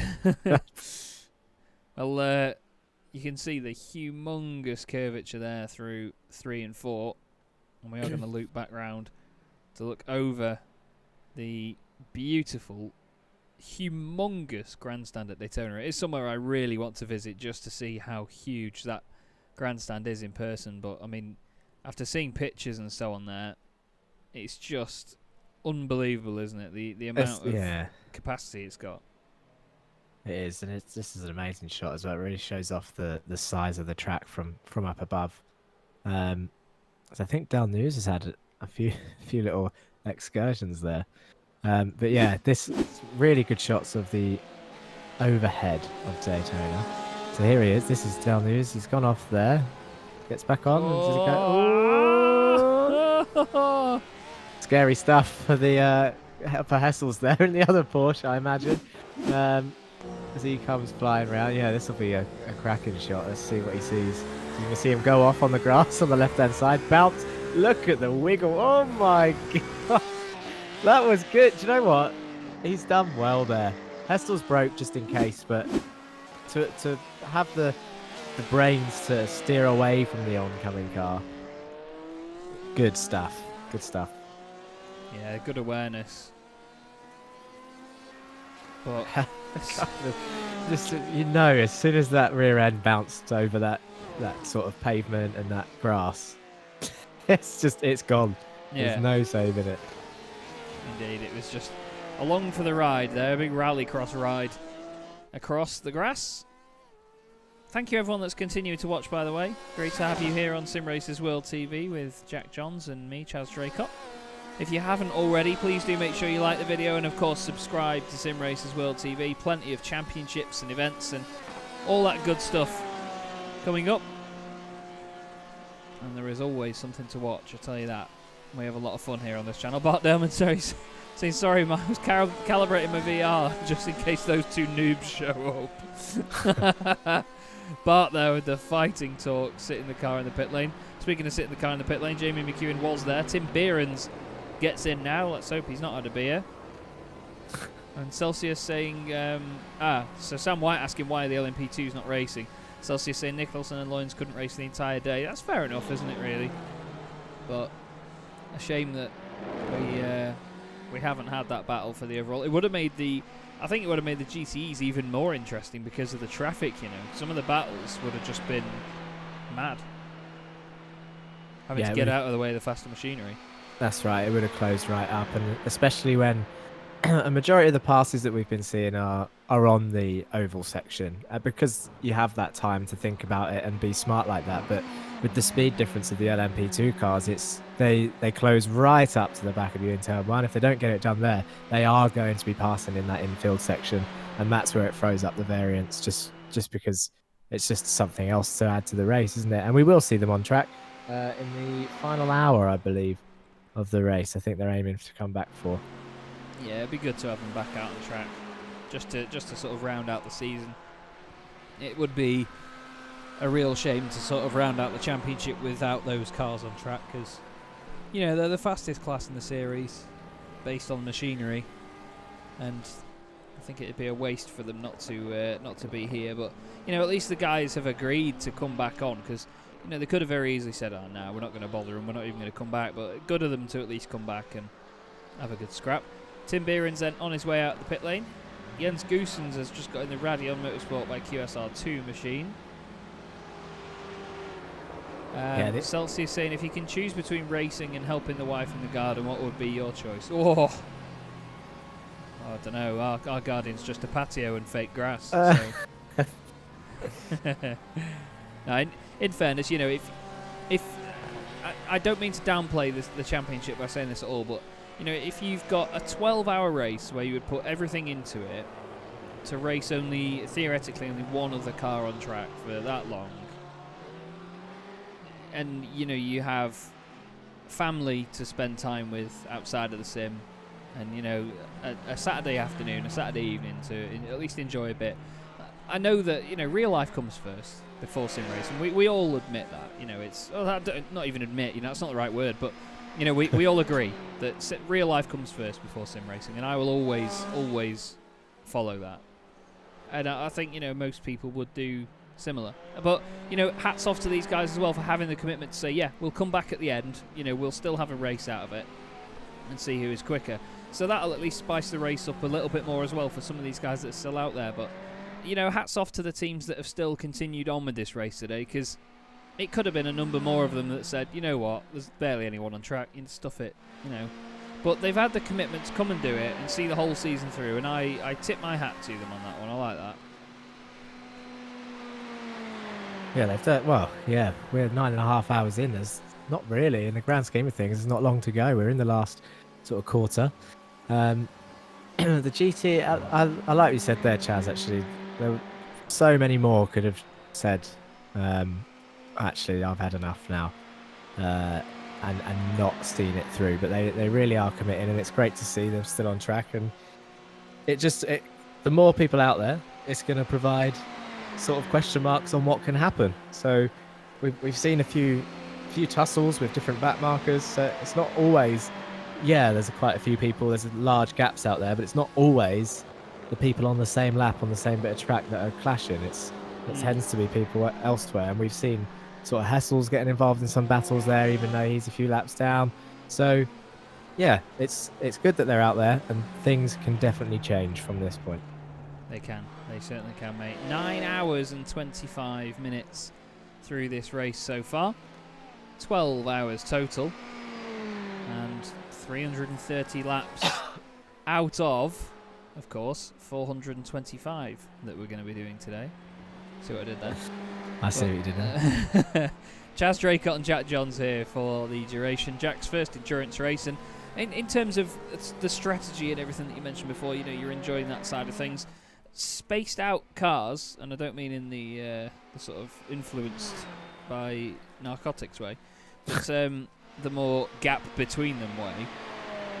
What do you make of that so far? Because being completely honest right now, you know, it's never the easiest thing to commentate on when you've got a field that's spread out, but you know, it adds that challenge to our job a little bit. It keeps us on our toes when something does happen. That's right. Yeah, it's easy. It's easier to spot when something happens. That's for sure. Because you've got the new smoke addition to iRacing, which makes it easier as well. I'm so glad they've added that. To be fair, I've seen people moan saying it's too much, but it's not too much. It's just people never used to slow down for crashes, and now they have to because they can't see.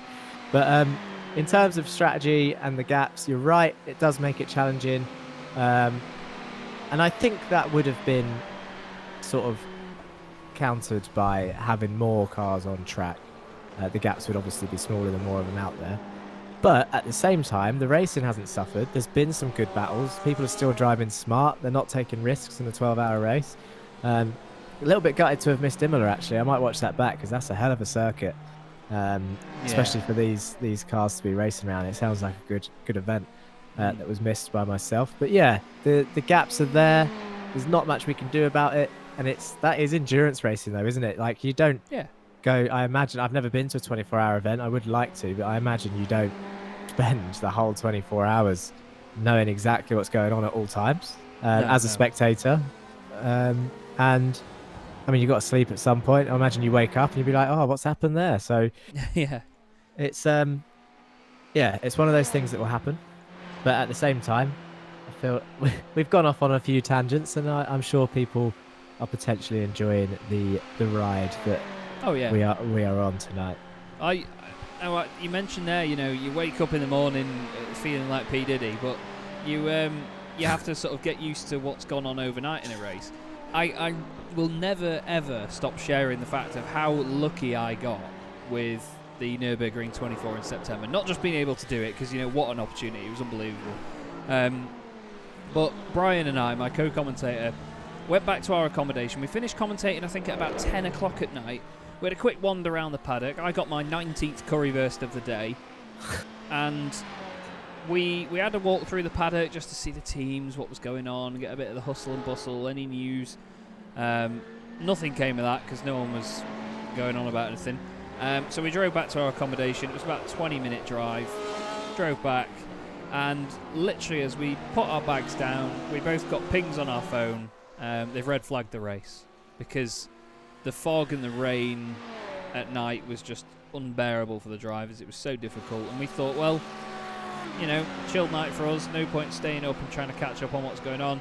Chilled night for us, and then we'll get back on it in the morning. So I went in, there's a flex, I went in my ensuite sauna that I had. Nice. Yeah. I went in every night, and it was, honestly, I nearly died. But we chilled out night, woke up in the morning, and we found the race was still red flagged. And we were amazed, and it was about 6 o'clock in the morning. So we got to the circuit, went and spoke to people, saw what was going on, and we were due back on air at 8 a.m. Like bang on 8 a.m. we were going to go live and carry on covering the race. And there was a warning, or I say a warning, there was an announcement that the race would go green again at 8 a.m. So can't ask for more there. Literally perfect. Nothing had changed, nothing to catch up on. We knew exactly where the race had been left off. It's just now we were going back into daytime. And from there it stayed green flag, and it was just epic. Absolutely epic. So yeah, if you want a 24-hour race, just red flag it for 8 red flag it for the middle 6 or the overnight 6, and then just carry on again in the morning. But that's one thing I kind of would like for sort of these broadcasts and any sort of long events. I haven't watched any 24 hours on the TV, just probably sheerly just because of the length of them, and it's normally on weekends. But yeah, it's hard to jump back into something like that when it's not live, isn't it? Yeah, but it's just I would love to see, and I suppose this is just even in any motorsport, teams will keep strategies close to their chest, but I'd love to see sort of a breakdown of what's happened strategy-wise so far, sort of how many pit stops in total everyone has taken, but when they took fuel, when they took tyres, and potentially try and work out what's left in this time. And when a race is so long, it's more difficult to do that when there's been so many pit stops, so many driver changes. So there's data, like you said, going back to the numbers game thing, nerd for the numbers, just data about which drivers potentially the quickest in each team. There's so much more that we can add to these sorts of things, and that's one thing that I'd look forward to when we get to sort of that stage in terms of what data is out there. But that I feel like that would help sort of know, for example, the battle between P1 and P2, which has been close on track every now and then. But right now, I personally don't have a clue on what's coming up for their pit stop strategies. Yeah. And you and me both, we just have to take it as it comes a lot of the time. And I think some of the time the drivers do as well. They claim to have these master plans, but they just oh no, we're running low on fuel. Right, pit stop. Yeah, I was going to say the master plan is run it till it's dry. Yeah, keep exactly. stopping. All I can hear is Guido from cars going pit stop. Yeah, but that's it. But in fairness, I'll always say that's one of the best things you can do. Just rag the thing till it runs out of fuel, fill it back up, rag it again. It's a race car, don't lift and coast. Don't mess about with it. Get the most out of it and keep doing that. That tends to be what I do, but then I don't win that much, so... Yeah, I don't either. I do all that to finish 48th. Yeah. It's brilliant. But, no, in fairness, actually, in quite stark contrast, my my brother took up sim racing and got involved in iRacing in flipping it. When would it have been now? May 2020. Would it have been May 2020? Can't think now. No, it wasn't a year. I think it was May 19. My brother got a gaming PC. And started, you know, trying to get involved in sim racing a bit more, and get into a team and all that. He did it for a bit of fun with some mates. They had a little team between the three of them. They weren't a competitive team. They just, you know, they just put a name against it just so they had some liveries and stuff like that. I've not had great success in 24-hour races and 12 hours and so on. I had what went down in folklore in a lot of the British sim racing community, where I was on my phone at Spa with about an hour to go in the race and I crashed it at Puon. Because I was on my phone trying to ring the next guy to wake up because he missed his alarms and he wasn't ready, and I had like 2 laps before the end of my stint. But yeah, we were like 8th overall after starting like 39th and then dropped down to 19th. But, did he then wake up and see you in the wall, or? Well, he woke up and saw the car in the pit lane being repaired. But you know, Daytona, we had Greg unfortunately had his incident with thrust vector. We still did all right. I think we finished in the top 10 in our class in GT3. I did a GTE one with Beast Racing at Daytona 24 as well. We didn't really have any success there. And then the very first one that I did was with Last Minute Racing, because we set up a team last minute, made a livery and everything. And then when we registered the wrong car, so we didn't end up even running the livery. We just had a yellow BMW for the whole thing. We did all right then, as far as I know. I think that was another top 10 in GT3. But my brother, just last year, did his first iRacing special event, which was the Petite Le Mans, and he went and won it. Nice. Which was unbelievable. And I think he went and... I can't remember what I don't think he did Bathurst, but there was another one that he did, and I think they got a podium there as well, and he got a podium recently in Sebring 12 hours as well. So 100% podium records at the moment in our recent special events with TechSense Fitstyle Motorsport. Good friends of mine, and they've done an amazing job of supporting my brother in what he's doing. So very grateful for them boys. But yeah, the endurance racing and stuff like this for people. I mean, I know this isn't the official iRacing special event, but you either have the people that really can just nail them, or the people that just languish around and say, "Oh yeah, I did great, finished 36th," like me. Yeah. Give me a endurance race in the Jetta, then I'll be all over it. Oh yeah. Well, Jimmy Broadbent did, I think, 23 hours of Zolder in the Jetta. Yeah, I missed it. I saw it on my like, I don't even know what to call it. Like Not the for you subscribe page. thing. Yeah, I saw the event. I was like, he's driving a Jetta, and this is a 23-hour race. And I was gutted because I probably would have signed up for it. But if there's anything that pops up like that again, I want to be all over that. That car that's for me. I find it just really easy to be quick in. Yeah. Well, that's it. It's easy to drive, but I mean, the guys. I mean, obviously you see the guys in the Jetta Cup as well, and you see how quick they can be. Obviously, we had the guys in the British Boring Car Championship as well. You know, some of them would say, you know, I've actually enjoyed driving the Jetta, and I've gone into an official race, and you know, I've won by like 15 seconds. We had one of our lads, Andy Fox, really top guy. He actually races in the Jetta Cup that you do. Yeah, he does. Yeah.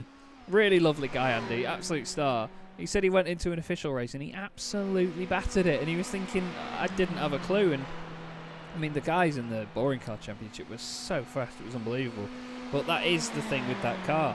You know, it's not the most exciting to look at, it's not the most exciting to listen to, but the racing that you can get out of it, when it's not sort of wheel banging and bouncing off one another, the race is hilariously fun. Yeah. He's always up for a laugh, is Andy, as well, because we did an official sim lab after the Road Atlanta round, and I was in a Mustang because I had already done my Jetta rounds for the week, and I got to the back straight and he was there. I was about to go like lap him, but then he's weaving left and right all the way down, and then I'm weaving to follow the slipstream, and then the inevitable happened, and I was shot to go right, which he went right, and then as he pulled left to move out my way, I had pulled left, to Oh no. to not hit him, and I killed him.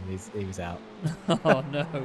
And that's what I was saying earlier. Like, it wasn't me digging faster classes. I was in the faster car. I caused the crash. I was the idiot. So I should have lifted off. But the way is, I survived and went on to the race, and his race is ruined. And that happens in endurance racing, as we've seen before. I'm sure you've seen in many events that you've either taken part in or commentated on as well. Yeah. I mean, you often do see that. I mean, I agree that it's often the faster classes that I wouldn't say they always cause the issue, but they are obviously part of it. Is the pace difference. Mm-hmm. But I think that's just part of endurance racing. It's just part and parcel, as people say, and I love that about it, because it's an extra challenge for it. You know, you've not just got the changing track conditions, the strategy, the fact that there's different drivers in different cars as well with different pace abilities. You've got the different pace of the different classes to cope with as well, and then they've got their own set of variables with the different drivers, strategies, and so on. And it's brutal racing. Especially when you're in a race as long as this. I mean, 3 hours is a long race. 6 hours is a very long race. Anything above that is just bonkers. And I'll tell you what's an interesting dynamic as well, actually, is when the cars are, if you've got two different classes of car that are really close on pace. So the MX-5 and the Jetta is almost relatively on the same lap time, and it's that that's when you start getting those ego wars that we were talking about earlier, where sometimes the faster class, of being the MX-5 in this case, will do everything they can to stop a Jetta from passing them, even if that Jetta is 1 to 2 seconds quicker. But because of the car difference, that Jetta is 1 to 2 seconds quicker in corners and not on the straights, which is why the MX-5 is like, nah, you're not coming past. And it really throws up some interesting choices that people will make.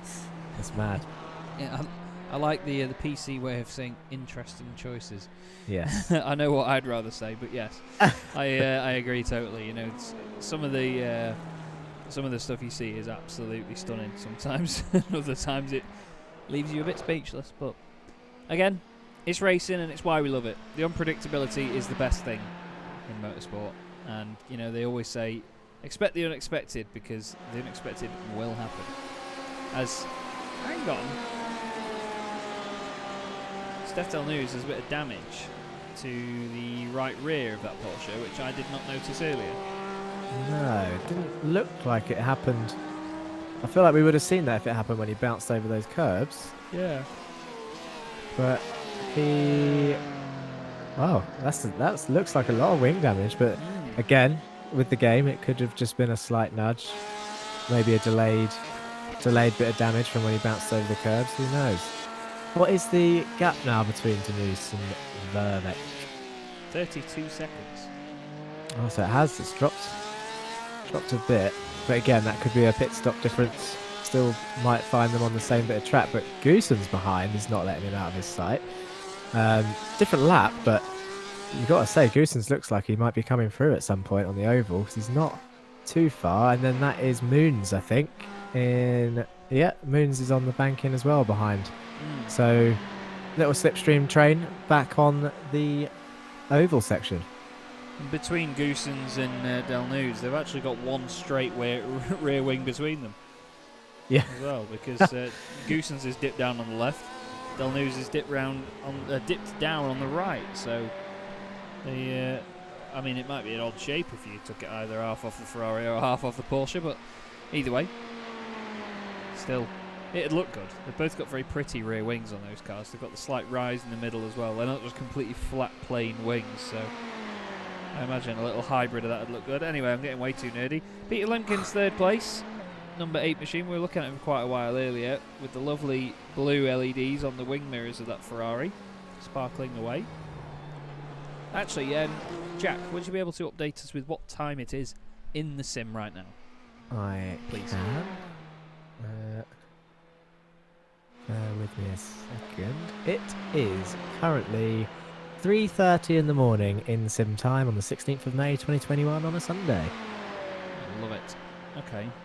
So, yeah, we'll be getting about just before 6 a.m. before the race finishes, so Sunrise should be aight, but I'm not sure how bright it will get.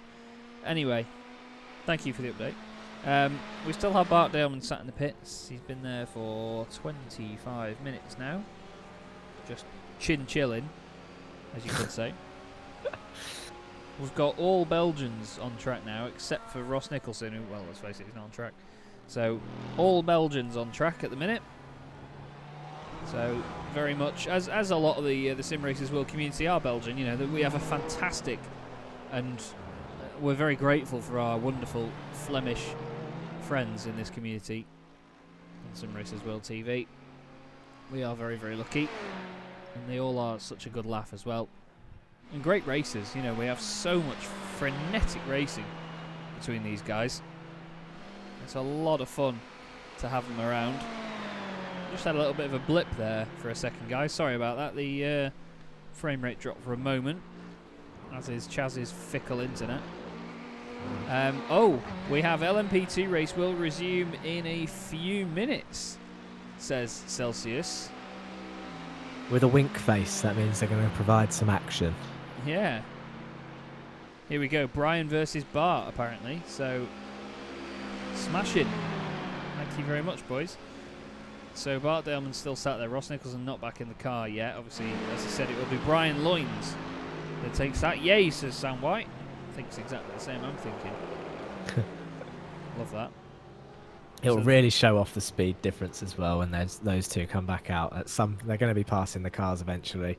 It'll really just show them, especially the cornering speed. The LMP2 is a ridiculous car. It is fun to drive. Yeah, indeed. Scary, isn't it? I mean, Bart's jumped in the car. They're 101 laps down on Yves Fredericks. As here comes Brian Loynes. He's on his way out then, so we get our first chance to see the SimStickers Racing Blue machine, which are, of course, going to be your champions for this season. Nice bit of chrome red on the back of that. Yeah, very tasty indeed. Sven Daniel says time for Dutch commentary. I'm not a clue what you mean, mate. But either way, it's an interesting livery actually. It's different to the one they ran last time as well. Oh, go on, Brian. Brian there doing his best impression of a curling stone, as he unfortunately slides it very sideways.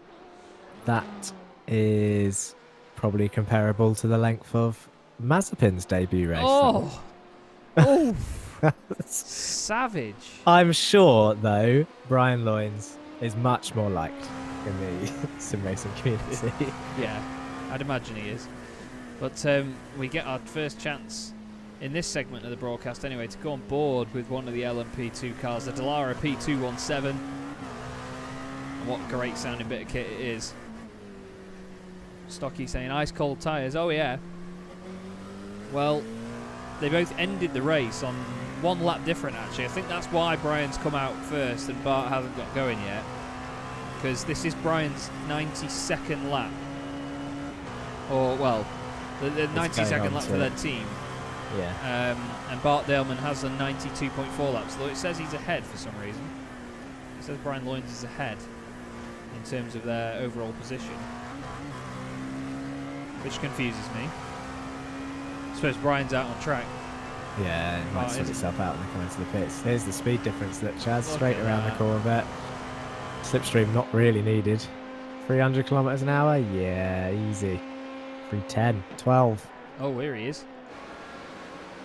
So he's back in. Ah, okay, so Brian will pit, take fuel, and then race on the same lap. Look at this, look at the absolute... The coordination between these drivers. Olivier Bultank still leads, by the way. But the coordination between these drivers to get this sorted. Thank you, boys, for your services to entertainment. I can't quite get you an OBE, but... yeah. So Brian's going to take fuel, get sorted, and then we're going to have SimStickers Racing Blue versus Sim Racers World Esports Academy. 2 team names that roll off the tongue, eh, Jack? Yes. You can do the names. I've been avoiding some names all night. just because I don't want to. I've offended enough people by getting flags wrong and my opinion on classes. But I'm looking forward to seeing these two on track. Whatever happens, just to see the LMP2 cars is a delight. So looking forward to this. Bart's just gone up and taken tyres by the look of it. So they're going to be fully fueled on fresh rubber. There is Jurgen van der Peer coming into turn 1 in the very loud and brutal Mercedes. There he goes. We have Bart Daleman coming out of the pits now. Race on, boys. Great to see them back out there. Well, I mean, we've got a lot of people in the chat that could probably tell us more from behind the scenes, but hopefully they plan on running to the end of the race now from this point, which would be great, because now this is genuinely for position. They're 14th and 15th overall, which seems mad. If anyone jumps onto this stream now, after not watching at any point up to here, they're going to see GTEs ahead of GT3s with LMP2s last, and they'll be thinking, oh, that timing screen's messed up. But no, this is genuinely, this is it now. They've just done a purple, Brian did a purple sector 2 and a purple sector 4 last time round. So they are obviously flying again, hence the pace of this car. Yeah, Brian says, Ross says he'll get in after Brian does 2 stints. So this is it now. These guys will race on till the end. And Bart Daleman, the absolute star of Sim Racers World, the admin, of course, of the Sim Racers World Formula 3 Series and TCR Series as well. Absolute superstar Bart is. Love the bloke. And not a bad driver either, so love to see what he can do about racing with Brian Loynes. Of course, Sim Stickers Racing Blue are your champions for the DynamiXX Endurance Series. And what a great season they've had as well. I have always said, actually, Jack, that Ross Nicholson, his teammate that will get in very soon, I say very soon, in about an hour and 20, he is the most unlucky driver I've ever commentated on, but then that all changed when he got a win in the first round at Suzuka. He won 6 hours of Suzuka, and it was a very, very humbling moment. Very, very pleased for him. And now, him and his team are in a direct fight with Bart Daleman and Sim Racers World Esports Academy. So, I believe Bart Daleman's teammate is Mia Kurisis. I think so. I think it was Mia Kurisis that is Bart's teammate for this. It's good to see. Watch the commitment through the bus stop chicane in these cars. We were on board. That's it. We were on board on the last lap, and the downforce is just astonishing to what we've seen for the last sort of 4 hours in the GTEs and GT3s. We've seen a lot of people sort of going off. This is Del News. Oh, what's happening here? Is it just pit lane? So yeah, it's just overtaken Del News coming out of the pits there. That was for position. That was for position. So Del News has dropped right down because they weren't battling earlier.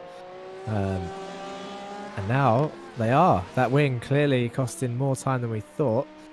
Back to the LMP2s. Brian Loynes still in the lead at the moment, but Daleman right behind in the slipstream. Look at that helmet. Very Angry Birds. Look how close he's going to get. He pulls to the outside. Oh, there's a Mercedes GT3 in the way. He'll be laughing his head off with Bart now. Ha ha. Have that, he says. Ooh. Very wide line.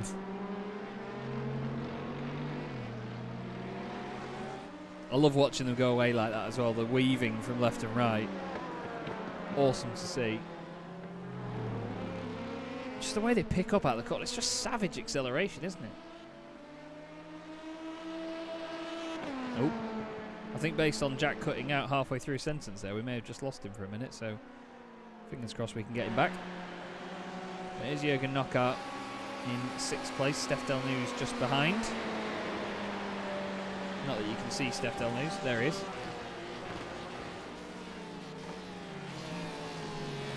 In the Porsche.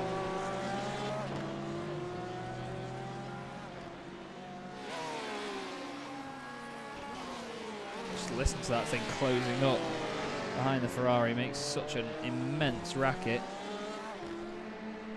Now, this is what Jack was on about before. Look at the commitment here through the bus stop. Look at the speed of these things.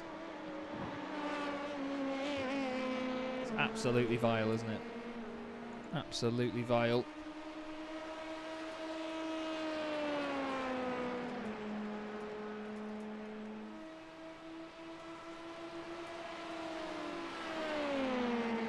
back on the straight again. Daleman actually staying in front for this lap.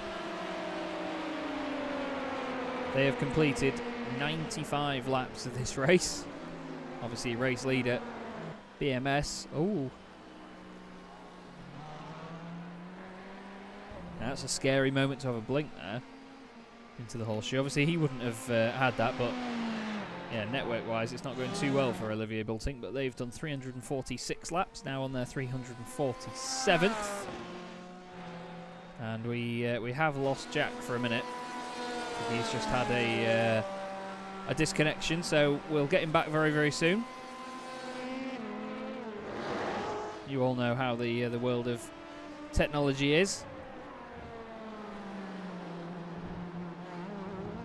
Oh, Bart's pushing hard. Big slide. Big slide indeed.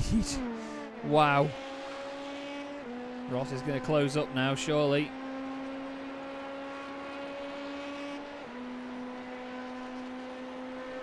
Down the back straight they go.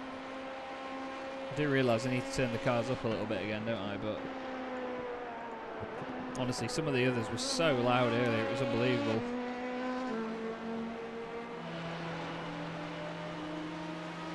There you go. Around NASCAR 3 and 4. It's across the line again.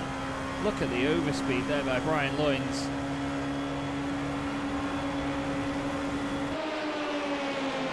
Fantastic stuff. Around the outside he goes, but Daleman's later on the brakes down the inside. Through he goes. Oh, he's gone too deep though. Brian's done him. Brian gets through.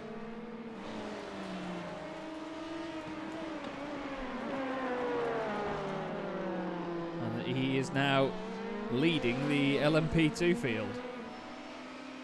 Jeremy Hessels is in the pit lane for Team Tice Dynamics. There you could hear Jürgen van der Peer in the Mercedes roaring his way into turn 1 as well. Here comes Hessels.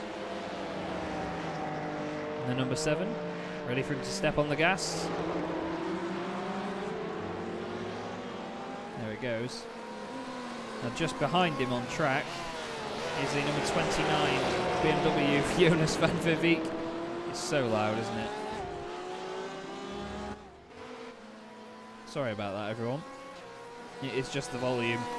It's so loud with some of these cameras. It is a camera pack that I set up as well, annoyingly, so I've clearly made it too loud. And look at this. So close together again, Brian Loynes and Bart Daleman. Here's Bart. You can see the LEDs there glowing bright to say he's in second place. Right together. Across the line they go. What's the gap? Brian Loynes was only a couple of hundredths ahead there. Oh, was very wide goes Bart Daleman. He's going to try and get a cheeky cutback from that, and it works as well. He manages to get in front.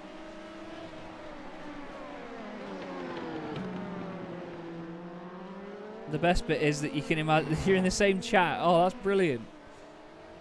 Oh, that's absolutely awesome, boys. Fair play to you for embracing the spirit of this. We really, really enjoy that. Big fan of that, I am as well, personally. Now, is it just Bart racing against you though, or is Mia back as well? Is it Mia Caresis?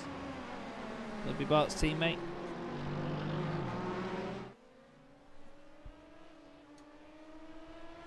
As the two of them get back onto the oval. Now Ronald Moons is not showing a gap back from Olivier Bultink. I think that's just, as that sounded like fuel saving there, and it's just Bart. Okay, sounded like fuel saving to me there from Brian Loynes. You could hear him just dip the clutch as they got towards the braking zone at the bus stop. He's actually dropped off a bit here, 7/10 the difference now. He's flashing away. Obviously they will be communicating, as we've been told. Now here's the gap to the leader, Olivier Bultink, 1 minute and 25 seconds ahead. Oh, Moons is around. We get the beautiful sound of the Porsche RSR. but Ronald Moons has had an off, and we have Jack Johns back with us, mate, just in time. I just caught Moons going round. It was I missed a bit of battle in there with the LMP2s, which is a shame.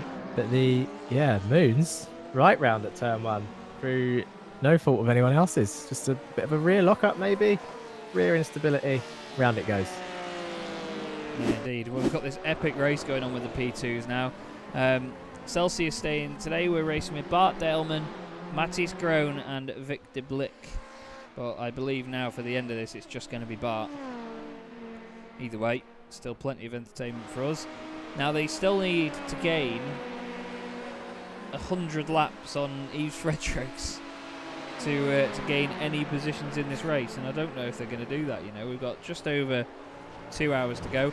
Obviously, it's getting a bit later in the day here for us guys, so we'll be taking breaks on the hour. We'll take a break at 10 hours, so in a minute or so, and then we'll take a break at 11 hours, but then we'll be through to the very end of the race here on Sim Racers World TV. We just need to make sure we keep ourselves awake, keep ourselves hydrated, and so on, as much as these drivers do as well. They need to all make sure they're staying on top of their health. But looks like we're going to have a bit more of a lively final couple of hours here, Jack, and all it took was the addition of 2 LMP2 cars. It's just excellent. Yeah, it's amazing the difference 2 cars can make, and in a different class as well. It really throws something else into the mix from what we've been seeing.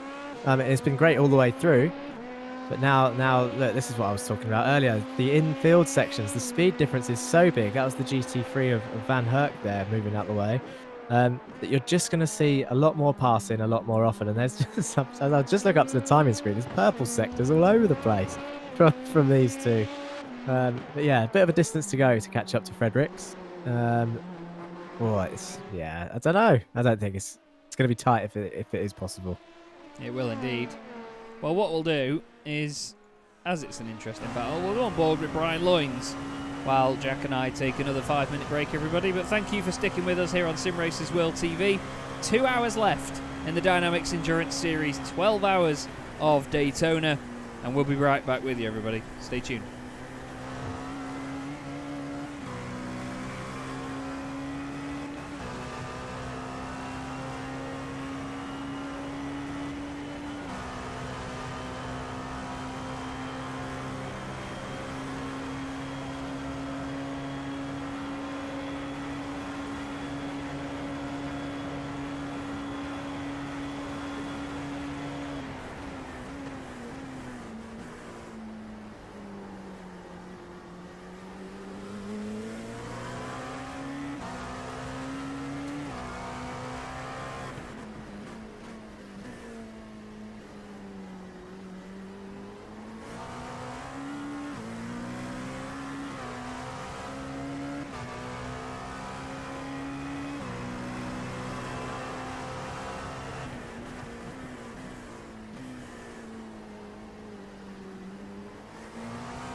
Hello again, everybody.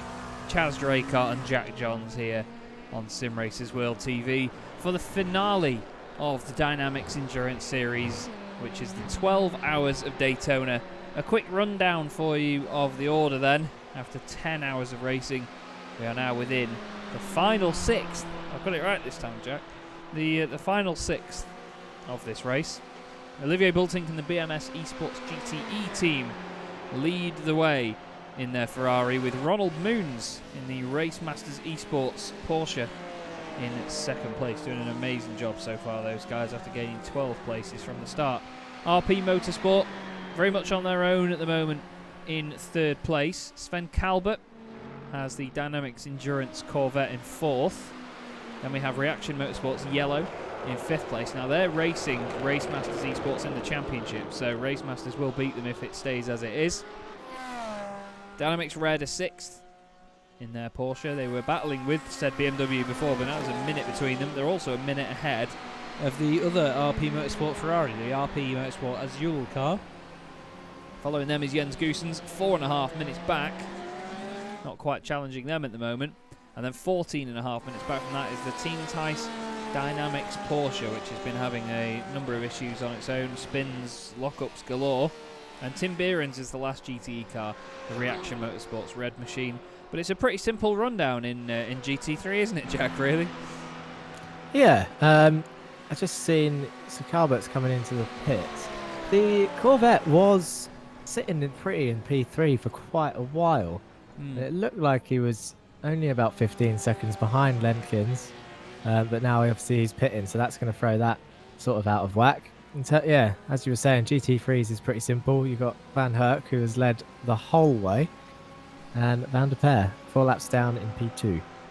And then you've got the LMP2s, obviously, who just joined us towards the later stages of the race, who are having a bit of fun, got themselves back out there. Still quite close together, actually, although the gap is now growing. Probably just out of reach of Slipstream at the moment is Dellman, 2.9 seconds, yeah. Wants another 9 tenths before he starts feeling the benefits of that, I reckon. Yeah, that's the thing. It's it was very close before, but now, unfortunately, nothing of the sort. I mean, to be fair, it's only 2.5 seconds difference, but it's just not as much battling going on, because, well, I mean, they were in the same chat apparently, but Brian Loynes has cleared off now. Well, I say cleared off, 2.2 seconds isn't exactly being down the road. Lemkins in third place just comes in the pits, actually. Now, he was about 1:12 ahead of the Corvette, so as you said before about the Corvette being third, he might have actually he might be about to regain that position to get back in, well, in his rightful place. Yeah, I think it's going to be close. So the Corvette was about 10 seconds when I last looked behind Lemkins on the same part of the track. It was 1:10 was his pit stop in total, 34 seconds stationary, so no tyres, just a fuel stop. And it's going to be, let's see what this one's going to be, approaching the 30-second mark now for Kenny Heremans is jumping in the car. Are they going to start pulling away very shortly, or are they putting tyres on? I think I just saw the car lift up, so this is a tyre stop for the RP Motorsport team, and it's gone beyond the 40-second mark, so that looks to be true, which means Calbert, where is he? This is going to be, like you said, this is going to be the position swap again, I reckon. Yeah, if it isn't, it's going to be close. Yeah, he's not too close, is he? Oh, there he goes. It's already passed because he's still in the pits, is Heremans. So that's back up into P3 for the Corvette. Pit exit, Heremans. So it was pretty close, but it wasn't side by side exactly. But at least they're on the same lap, same bit of tarmac. You might see Heremans in the background, not quite. It's a long pit exit, is this one. And as we mentioned earlier, they've moved the cones from when we were last aware. It used to be you could sort of put your foot down as soon as you leave the straight bit of the pits. But now you've got to wait all the way around turn 1 before you can put your foot down. Yeah, you have quite the distance to wait there. And I mean, it's not a short pit lane if you start quite far down anyway, is it really? I mean, it's a long straight, or tri-oval, as we've said. Yeah. So going all that way around, it'll just make it feel like it'll last forever, man. Quite horrible, if anything. Sends it. Oh, that was the flat out left. He just went up the inside of there. Madness. Downforce is unreal in that car, especially, well, that made the Ferrari just look inferior, didn't it? Yeah, it's just absolutely bonkers, isn't it? The thing is, you know, we've been watching the GTEs the whole race, and we know how quick they are, and then you see something like that, and it's just like, what? Yeah. I do like the blue LEDs on that Ferrari. I mentioned them earlier. There's a few LEDs, actually. I forgot that you could change the colour of them, to be honest, and it actually, some of the drivers have really made it complement their liveries, shall we say. I was going to say there's someone with green LEDs with a green paint job we just saw there, and this is the blue one. I'll tell you what looks really nice is when they're in, I just noticed it in the background of the LMP2 cars, it was kind of blurred because they were that far in the background, but you can still see that light tinge of the blue mirrors. It looks very nice on this car because this one's the Azul car, which I assume stands for the fact that it has the blue stripe for the RP Motorsport livery, whereas the other RP Motorsport doesn't have a colour in his name, Kenny Harriman's, but it does have a green stripe on the livery. I noticed that earlier. I did wonder what the difference was, other than the fact that they had the team names. The idiot in me couldn't tell apart the two different coloured stripes. There you go. Maybe. I feel like the other car needs a snazzy name for the colour green. Lime. But you doesn't quite have the same ring to it, although lime is the colour. I mean, I say snazzy name. Azul might just be blue in Belgium. I'm sure the chat can help me out with that. I know Azul is blue in some language. Maybe vert they could have called the other car. I'm sure or maybe that's French for green. Do you know what? Leave that with me. I'm going to do some research. I was going to say, I think that is French. I think vert is French, but then again, I went round France telling everybody that France is terrible. So in French. So what do I know? Bart Delman, last place, fastest lap of the race. Go figure. Olivier Boulting still leads this race, though, doing an epic job at the moment and having a lot of fun. Well, I imagine he's having some sort of fun, but in all honesty, it can't be easy keeping that pace up all the time. No, they've done a cracking job in the lead. The BMS Esports team, we haven't really, apart from when we saw I don't know if you want to call it luck. It was when we took over, we saw a few incidents involving the lead car, but you got to say it hasn't really affected their race. I mean, they did their fast repair for arguably not a very big looking crash in terms of damage, but based on the quick glimpse, I think he only did one extra lap, and it looked like, even though it was slight, it looked like a 10-second loss a lap, which is big. So maybe they did make the right choice there with the fast repair. They haven't crashed since, so looking good for the BMS team in the lead. Yeah, it's certainly looking good. We've actually had a bit of an issue here. Nick Poilart's gone off the circuit. Oh, just a bit too hot partway around. Sideways he goes. And in the same moment, Jürgen Knockart has just gone off in the Azul car. Oh, is this going to be a bus stop switcheroo? Oh, he's made it for the first sideways. part. Oh. Well, let's find out. Okay, so we would have had to wait for a bit. Long drift around the international horseshoe. It's like the car had horseshoes on, but he's sitting waiting. Oh, he's just waiting for there to be a bit of clear road. Race leader back in the pits now. It's but he's got a good lapse distance, so we'll keep an eye on the pit stop timer again. We've worked out, haven't we? We know what the difference is between a tyre stop and a fuel stop now. If it's around the 34-second mark, this one's just approaching the 20-second mark, then it's probably just fuel. If it then leans towards just 40 or a minute even, between 40 and a minute, I think was tyres, wasn't it? Yeah. Anything over about 35 seconds, I'd say. And it's looking like it's just a fuel stop, 34 seconds, so he will be out very shortly. and he's still going to be about 30-40 seconds in the lead. Look at this, GT3, GTE, LMP2, LMP2 on track at the same time. This is who's going to come out on top in the bus stop chicane. You've got to say it's going to be both LMP2s, surely, as they go on the high line. And then the GTE is going to be free wide. Ooh, easily done. The bus stop's miles away, look, and they've all sorted themselves out in plenty of time. No chaos needed, although still looking fairly close between these guys and the LMP2s. So Loynes and Daleman, as he comes out of the chicane, Daleman, he's 3 tenths behind, so he's now going to have the slipstream all the way around this banked corner and then the tri-oval straight, whatever you want to call it. Is he going to make a move into turn 1, or is he going to sit behind and wait for another lap? Let's have a look. Look at the speed difference. Jesus, at the slipstream there. So side by side, he is looking around the outside.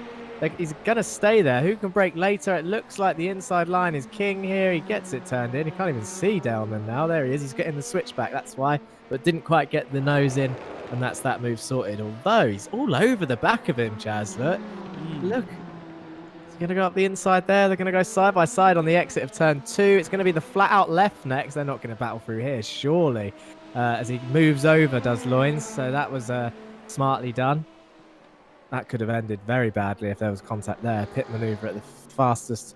Ooh. Oh, Big lock up there on the rear and just kind of lets him through. I don't know if that was a netcode contact. It looked a bit strange, but I don't know what happened there. But they've swapped positions. Coming back onto the oval now. There's a GTE up the road. Loynes is going to look to get back past Daleman now with the slipstream. yeah, it's going to very quickly go the other way now, isn't it? With these two. Let's just see that slipstream. See, sometimes it looks really, really strong, and then other times it doesn't. You know, there's some moments where it looks like you could easily fly past somebody else, like no matter where you are. But then other times, I don't know, it doesn't seem to have enough. You know, they don't be able. Brilliant, Chaz. They just don't seem to be able to get close enough using any of the slipstream they've got. I mean, this time round, they've got a bit of movement on their way into the brakes, but this is a really, really fun scrap by these guys. You know, it's what they set out to do, and they're thoroughly enjoying themselves. So we're very grateful for the fact that they've come back out to come and do this. Jens Goossens is in there somewhere in the herd of gazebos, but we'll leave him to his stop. But you have to think that this might, I don't know, part of me says that this might end in tears with a bit of contact here, but I want to have positive thoughts. So I want to be like, no, it'll be fine, boys. It'll be fine. Don't worry. I mean, at the end of the day, their championship's done, isn't it? So they are out there having fun. They've got just under 2 hours left of the race. They will cross the finish line, we hope, as long as it's not too big an accident. But if they keep pushing the limits, then yeah, someone's going to go around at some point. But we've seen a lot of good saves from the wall, whether it's been a boop on the nose, as it were, or just a full-on slow-motion drift across the grass. We have seen a lot of saves, but then you've got to say the speed of these cars and that big shark fin on the back makes these ones a little bit more difficult to sort of hold when it gets sent round. Yeah, they can be a bit of a nightmare. They've got that typical sort of open wheeler style of grip where they are absolutely on it 90% of the time, but then when they break away, boy do they break away. You know, they are gone. Like, they just snap and they just want to kill you straight off the bat. And I think that's what these guys need to be careful of. Oh, they're both trading purple sectors. We had a purple sector 2 from Brian Loynes last time and a purple sector 4 from Bart Daleman. So that obviously being the slipstream there that's helped him out. But still great racing from both of them. And just showing what you can do with these cars. I mean, we've had races earlier on in the season where they've not quite been as close. You know, when they've been taking it a bit more seriously, obviously, for the championship. But yeah, now the gloves are off. This is just good fun. Really good fun from these guys. Yeah, and they're doing well. As they're not exactly sort of. I mean, I'm sure they're aware that the GTEs and the 2 of the GT3s have been out there for 10.5 hours now, whereas these guys are coming in refreshed and after a long break. This is their first 20 minutes of racing, so you can definitely tell that there's a bit more liveliness there, not just because of the class difference, but fatigue maybe setting in for some of the other drivers. But the LMP2s driving, they're not getting in the way is the important thing. They're not exactly messing up the other people's racing, but I'm sure it's actually made it a bit more entertaining for the GTEs as well, as they see two guys flying around left, right, and centre. Yeah, I imagine they're probably seeing them come past and thinking either, oh god, it's these two again, or oh Brill, look at them pair go. They're absolutely flying. But I mean, I'd probably enjoy it. I always try and see the positives in racing like this, but at the same time, you would just be in the back of your mind. You'd be thinking, please, boys, come on, just don't ruin this for anyone. Yeah. Don't cause an incident. But that's not what they're out there to do, and I'm sure they'll be really careful. So, yeah. We've seen a lot of good sportsmanship from the lads today, actually, out there, especially in chat. A lot of the drivers have been jumping in, whether it's a lot of the ones that are off stint, as it were, have been jumping in and sort of either apologising for any incidents that might have happened or explaining why something's happened, not just to other drivers, but to us as well in the commentary booth, which makes all the difference, because we sort of have we don't have all the information when it comes to strategies and stuff and what people are doing. But obviously we try and catch as much as we can, and we've caught a fair amount, actually, Chaz. We've seen it all going on. There's been a lot of mistakes by individuals out there. I'm trying to think who has been the most sort of consistent, not in terms of pace, because obviously that would be the leader of each class, but in terms of not having any mistakes. I've got to say, Van Herk's coming to my mind, the leader of the GT3 class. I don't think we've seen him involved in any sorts of spins or contacts to my memory. Unless I've forgotten something. There was a little one just on the corner. He's come out of there, the second hairpin on the infield, but it was very minor. He just lost the rear a little bit and then just got straight back on with it. So, nothing too major there, but I think you're right. In terms of consistency, it's got to be them. I mean, you could argue that the incident before with Bultink and obviously the Porsche wasn't all their fault. They just had a little coming together because they were racing hard. But I think that that wasn't like down to a mistake by either of them. No, not at all. It was just close racing, wasn't it? Yeah, 100%. And it was one of those things where there's always a risk as well if you're going to attempt to pass around the outside. You are accepting, you're signing the waiver, but you're putting yourself in grips, the fate's hands on how much grip the inside car has. And they said in chat, actually, and I did suggest that it might have been the case of the Ferrari, where there might have been just a slight loss of grip on the rear tyres as Van Herk comes into the pits. That's a drive-through. It is, for Van Herk. Might have got an off track or something. Yeah. So, yeah, there was just a slight loss of grip into the middle of turn one, which is very easily done. It's a very fast corner, braking and turning at the same time. And then to correct that, I mean, if you don't correct it, you're going round to the left, and potentially your rear is hitting the car on your outside. If you do correct it, you're going to understeer, and that's what happened. It was a very slight correct. The Ferrari goes out a little bit too wide, but not through his fault. He's literally, instinct kicks in at that point. It's not a conscious decision to save a slide. It's almost always reactionary. And the Porsche was committed. I can't remember who was driving at the time. Was it Moons on that stint as well? I think it was Bob Boland. Yes, because he came in and gave the car over to Sebastian Herbert. That's right, yeah. So, and his nose was just there on the outside, and as you said, it was a racing incident coming together. The room run out, and then the real unfortunate one of that was the BMW M8 that had gone right out the outside of turn one to say, oh, look at these two battling for this position. Come on through, boys. I'm going to go right out here, get out your way. And then as he's turned in to get back on track, the Ferrari and the Porsche find themselves out there, and then the BM gets touched as well. But, and he drilled the Ferrari as well, didn't he? There was a massive hit in the side of the Ferrari. But yeah, it's a complete incident, and they've all moved on, and it's gone back to the order that it was, hasn't it? You've got Boltink out in the lead. Moon's in second, about just over a minute behind. Approaching a lap down now. With an hour and a half to go, and maybe one or two more pit stops, depending on where people are with fuel strategies and stuff. Yeah, it could all change though. You know, all it takes is one incident, one little moment, and I mean, even if you just get a drive-through or just something goes wrong before a pit stop, it can just completely throw your race off the rails. I've even seen it happen where, with not even an hour to go in a really long race, a team stayed out simply just distracted by what was going on around them, a bit of traffic. They stayed out one lap too long and they ran out of fuel. Yeah, that would be big if that happened to the Ferrari, because I imagine if it runs out of fuel early on, you're never going to complete the lap, and then I imagine you've got to get towed round, and that's always more time than it would have taken to drive around anyway. So that would firmly, if that did happen, I'm sure they're well prepared for this anyway, but if that did happen to BMS, Moons would be well in the lead. Yeah, he wouldn't blink twice about taking that opportunity. You know, he'd be straight on it. But and to be fair, the same across the field. If it happened to Calvert in the Corvette, Heremans would come through.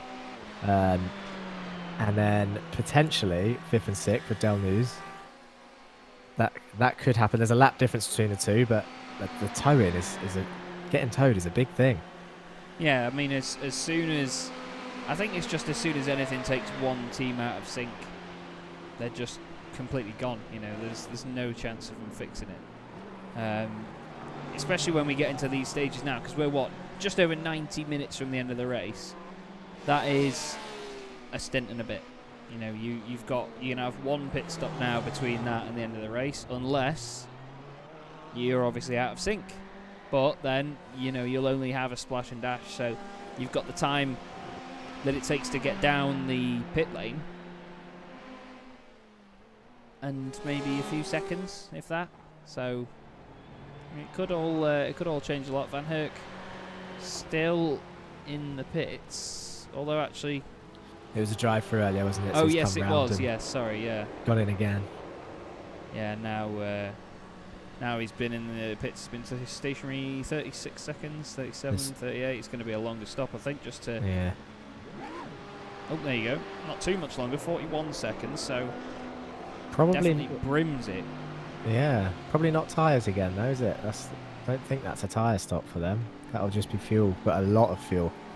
Yeah, that'll be try to get it to the end, but I think they will still need a splash and dash. I don't think they can get the car to do 1 hour and 35 minutes, in fairness. Look at these two, look, still next to each other as Van Herk comes out of the pits, and now he's got Daleman and Loynes right behind him. They're going to pass into the flat out left. I imagine both of them are going to go through. No, Loynes backs out of it. Just plays it safe there. So I thought they were still playing, but Daleman very aware not getting involved in the GT3 race there. Yeah, he's just holding back. You've just got to have that consciousness, haven't you, about a lot of these things. You can't take the mick with it and fly forwards all of the time. You know, you need to at least have your wits about you and make sure that you're not ruining someone else's race. Yeah, and you've got to be at the same time. It's such a difficult choice to make, not to lift off in general, but in terms of how much time are you costing not only yourself but the other driver. And a lot of races won't think about the other driver, because racing can be a very sort of selfish sport. You're in it to do well for yourself. I mean, this is more of a team game because it's an endurance race, but you have, in that corner there, you've got a flat out left-hander. If Loynes had committed to the inside, that GT3 is still going to be on the outside, so he's going to have to take a tighter line on exit, so he's going to lose time himself. At the same time, the GT3 can't hit the apex, so he's going to have to take a wider line, so he's going to lose time himself. So you've got an argument there that what Loynes did actually cost him less time than trying to go side by side through there, whether they made contact or not, even though it looks like there's quite a big gap between him and Daleman now. Yeah, it's fluctuated both ways, actually, hasn't it, really? Because, I mean, we had Bart Daleman, he was, what, 3 seconds behind earlier on Brian Loynes, and now he's 1.3 seconds ahead. So it's really fluctuating, in fairness. And I'm not sure whether that's down to them just having a bit of fun or getting held up by the traffic or what, but I mean, I'm all for it.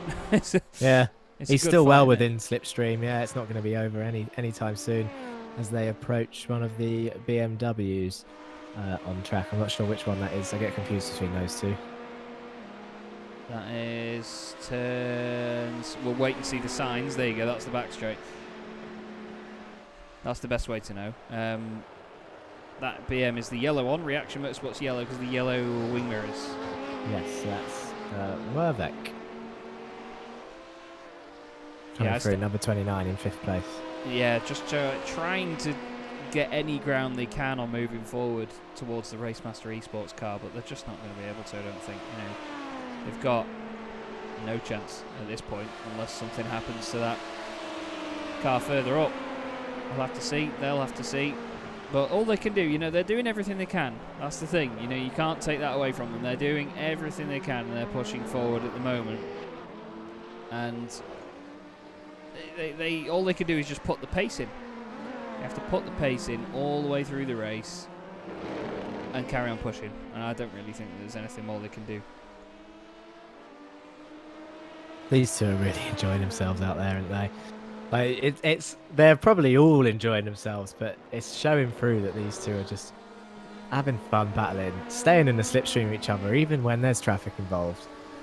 We've mentioned it time and time again. It's about 2 seconds is when you just about start to drop off out of that slipstream zone, and by the time they get to the oval, these two have never been out of that zone, and then they just find themselves next to each other again.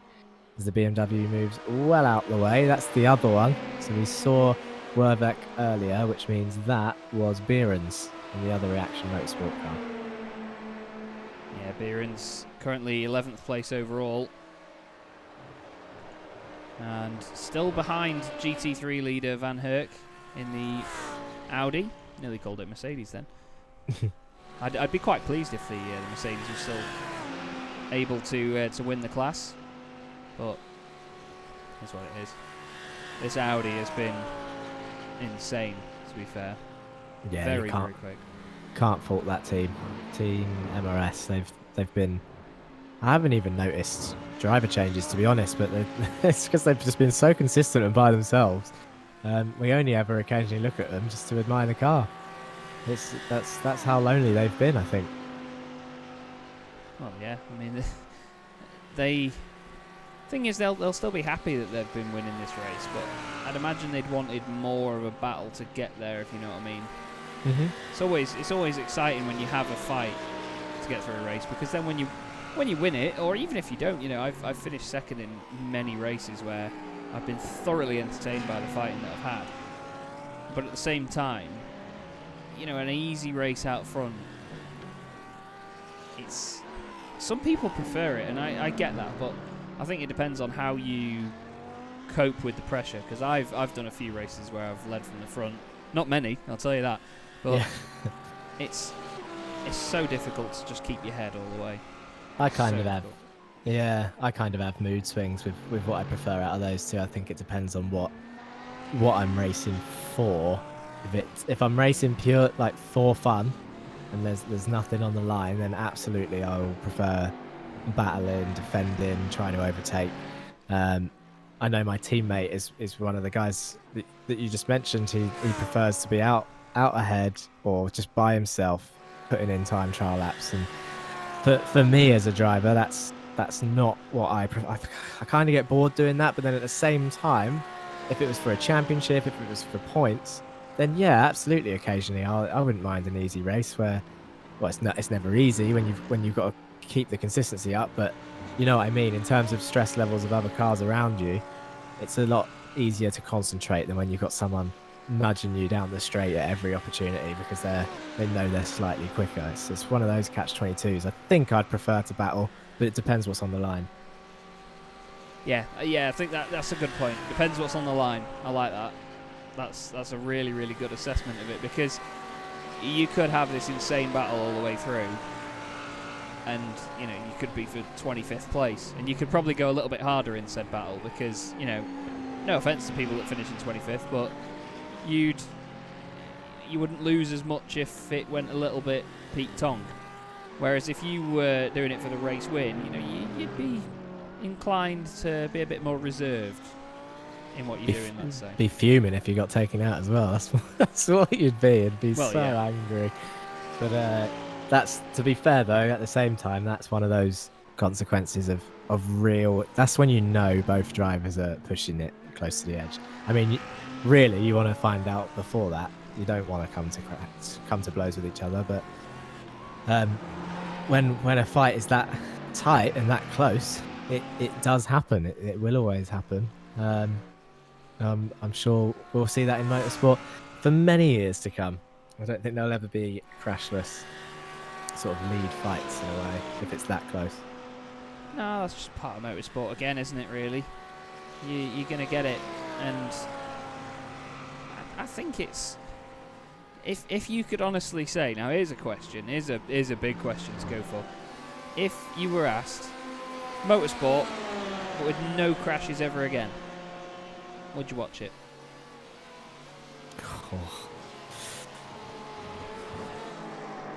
Oh, well, there's a crash. Oh, nice avoidance by the race leader there.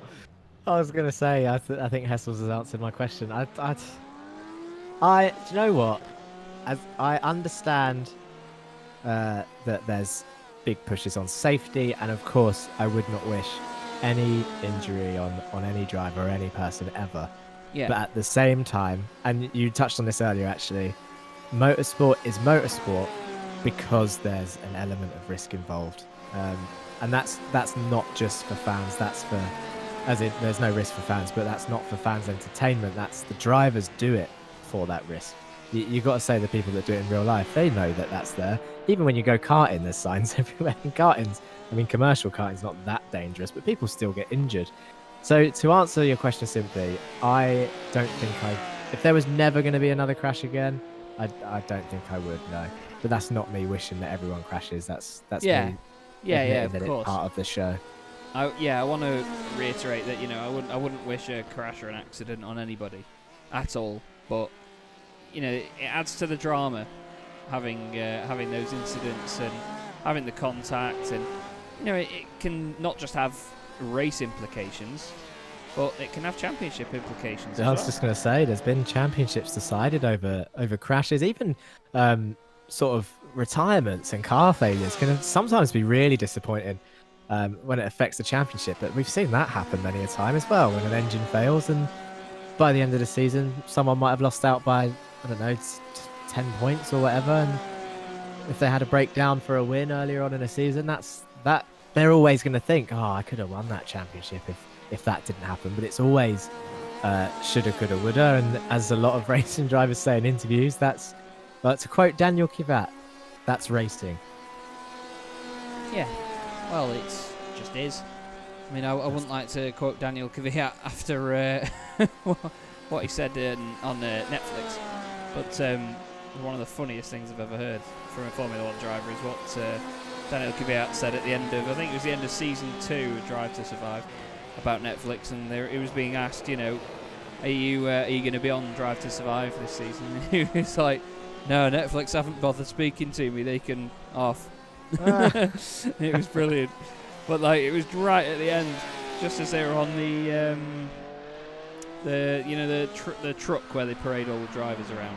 Yes, yeah. It's just excellent.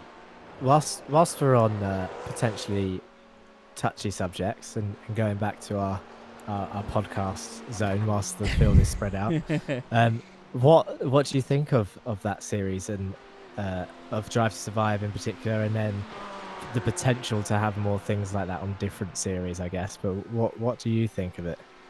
Personally, I'm picky about stuff, but I know that the more people I speak to, the more they make me aware.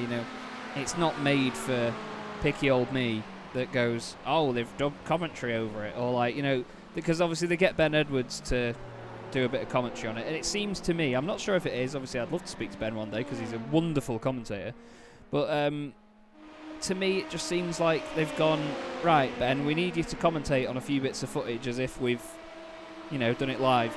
Because it'll be like the first round of the season or something, and they'll be focusing on Ricciardo starting 14th, and he's like, Ricciardo off to a good start. It's like, no, if you're commentating live, you haven't noticed Ricciardo starting 14th and getting one position. You don't notice that thing as a commentator, and I get picky about stuff like that and the dubbing over of the car noises, and there was a few things where they'd show the camera pointed at the driver where you can clearly see they're racing at Monza or something, but then it'll be followed by an onboard when they're at Spa, and it's a bit, I get fussy over that. But then again, it's arguing with myself, I know how difficult it is to get all of the footage from the right track at the right moment and all that. I know how difficult that is in the sim, never mind when you have to do that in real life. The amount of work that goes into it is unbelievable, and I think it's great, but I need to remember it's not made for me. It's not made for the already sort of, not die-hard F1 fan, but, big F1 fan. I followed it my whole life. It's not made for us. It's made to get people into Formula 1 that maybe don't have as much experience of it, and I think that needs to be remembered. And when you look at it that way, it's phenomenal. Yeah.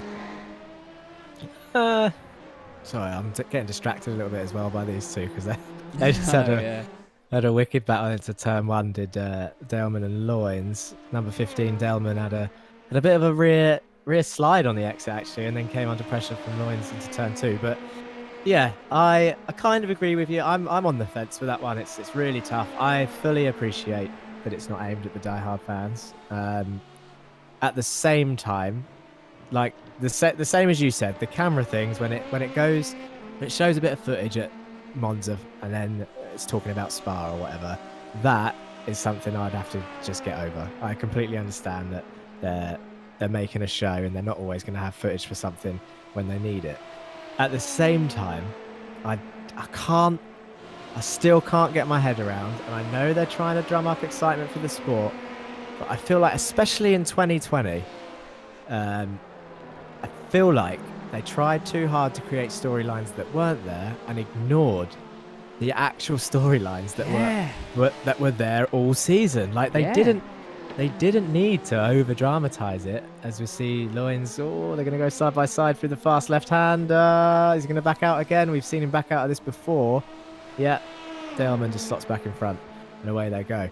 There was enough chaos in the 2020 season for actual storylines, and you could argue 2019 and 18 as well. The season 1 to me is still the best one, and I can't put my finger on why. I think that's just because it was new. It was something new, and I think that it made a good drama of it. Honestly, I feel the same. I think the first one is the best, but I think the only reason for that is because it was new at the time, and we remember. It's the whole typical thing with F1. You look back on it with rose-tinted glasses. Yeah, I feel like they could do the Netflix thing and add your explosions over tyre touching and all of that stuff. That's fine. But do it with the actual story. Like, I feel like they would still gain the same amount of interest and the same amount of new fans with not mentioning Turkey at all last season. I know, yeah. It's a big thing when Vettel got his first podium in ages. Hamilton won the championship. Stroll got his first pole. And you've got Stroll is under criticism for being a rich boy and not being in pace, and he puts it on pole in tricky conditions. Hamilton won his 7th world title. He matches Michael Schumacher. Vettel gets a podium after being hounded by the media for years of being washed up and etc. All in one race, and not any of that was. I think it was mentioned in one sentence about George Russell covering for Hamilton in Bahrain. There's just many things. I'll tell you what it might be. It might be format. I feel like they focused on about 3 or 4 rounds in the latest season, whereas the first one tended to follow most of the season. Yeah, I think part of that is down to the COVID situation. Yes, I read that as well, actually. Yeah. In all honesty, I really do think that all the seasons have felt like, they've got this great storyline, they've got a load of effort going into it, and then it's like, we've got one episode, we need to cram the last 5 races in. Yeah, yes, that's exactly it. Yeah, it's a little bit frustrating, but again, I respect how much effort and how much work goes into that. I recently made a 3-minute long highlights video for somebody of some sim racing that included my commentary, with new footage recorded over the top to show what I was commentating about at the time. And it took me ages. And it is so difficult to do all that right. And when you're doing that, you've got driver interviews and everything else going on as well. Hats off to them. Overall, brilliant. But yeah, we have a lot to be picky about. Yeah. Anyway. Well, that's that one done. Thank you for episode 2 of, the podcast. Now, What's Van Herk went off while we were chatting rubbish. And he went in hard. Yeah. It's more than a boop. The front bumpers, the bonnets come off it. That's a... You would assume that they've got a fast repair left. I'm sure we'll find out shortly. There's been a couple of other crashes, actually. I think I don't know if we saw Hessel's. This... we're back live. Oh, sorry, I think Hessel's was... he went off in front of the leader. Yes, yeah. And then Vervek just after Van Herk. Yeah, Viveka's... Oh, grass. Hello. Oh! Great Look at the avoidance. Corvette fly through. That's a big snap. Big snap. Especially in the Beamer. Yeah. It's like spinning a tectonic plate. Yeah, Calvert did well there in the Corvette. That was well done, that man. There's Daleman, these two still at it. And that's the Porsche up ahead of Moons. They're going to wait for that one, I reckon. Yeah, they have to. And to be fair, behind Moons is the leader. It's nearly an entire lap ahead now. What a performance this has been, eh? Great stuff. Approaching the 11-hour mark, actually, so just over an hour to go. So starting, definitely things picking up pace in this later phase with the LMP2s joining in. Lap 379. Approaching are we on track for our estimates? I think when I guessed before working it out, it was 446, wasn't it? And you said 425. Yes. So we'll see how that plays out. I think you're going to be pretty close after doing a bit of maths. First personally. Someone Never else guessing at a again. moment then. Sorry, there was a bit of a blink in and out. I think it might have been... No, Daleman and Loynes are down here, so whoever that was in front there had a real blink in and out. I think it might have even been Roald Moons, you know. I think they had a real blink there, either that or a big lock-up or something gone on. But either way, carries on. Here's something that my noob mind doesn't know too much about. The LEDs on the side of the cars. You've got 2 green dots there on the Porsche. Do they mean anything, or are they just there? They are position indicators, which you often get in endurance racing. So they work on iRacing. Okay. So So that's 2 meaning second, or? Yep, he's got 2. Bolting has got 1. And Calvert will have 3. So they do. And Herrimans will have none. Yeah, I was going to say, so everyone else will have none. Well, there you go. I've learned something today. I think it works in class as well, although I don't think GT3 cars have it.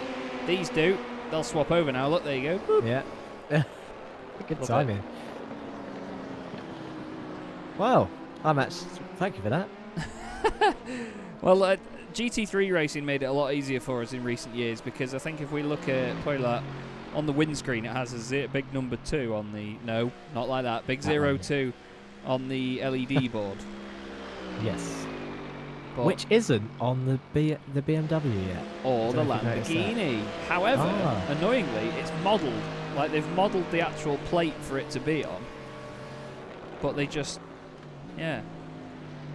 I something I keep tweeting them. I don't know if they'll ever respond. I keep tweeting iRacing because it can't be hard to map flashing headlights to any car in the game.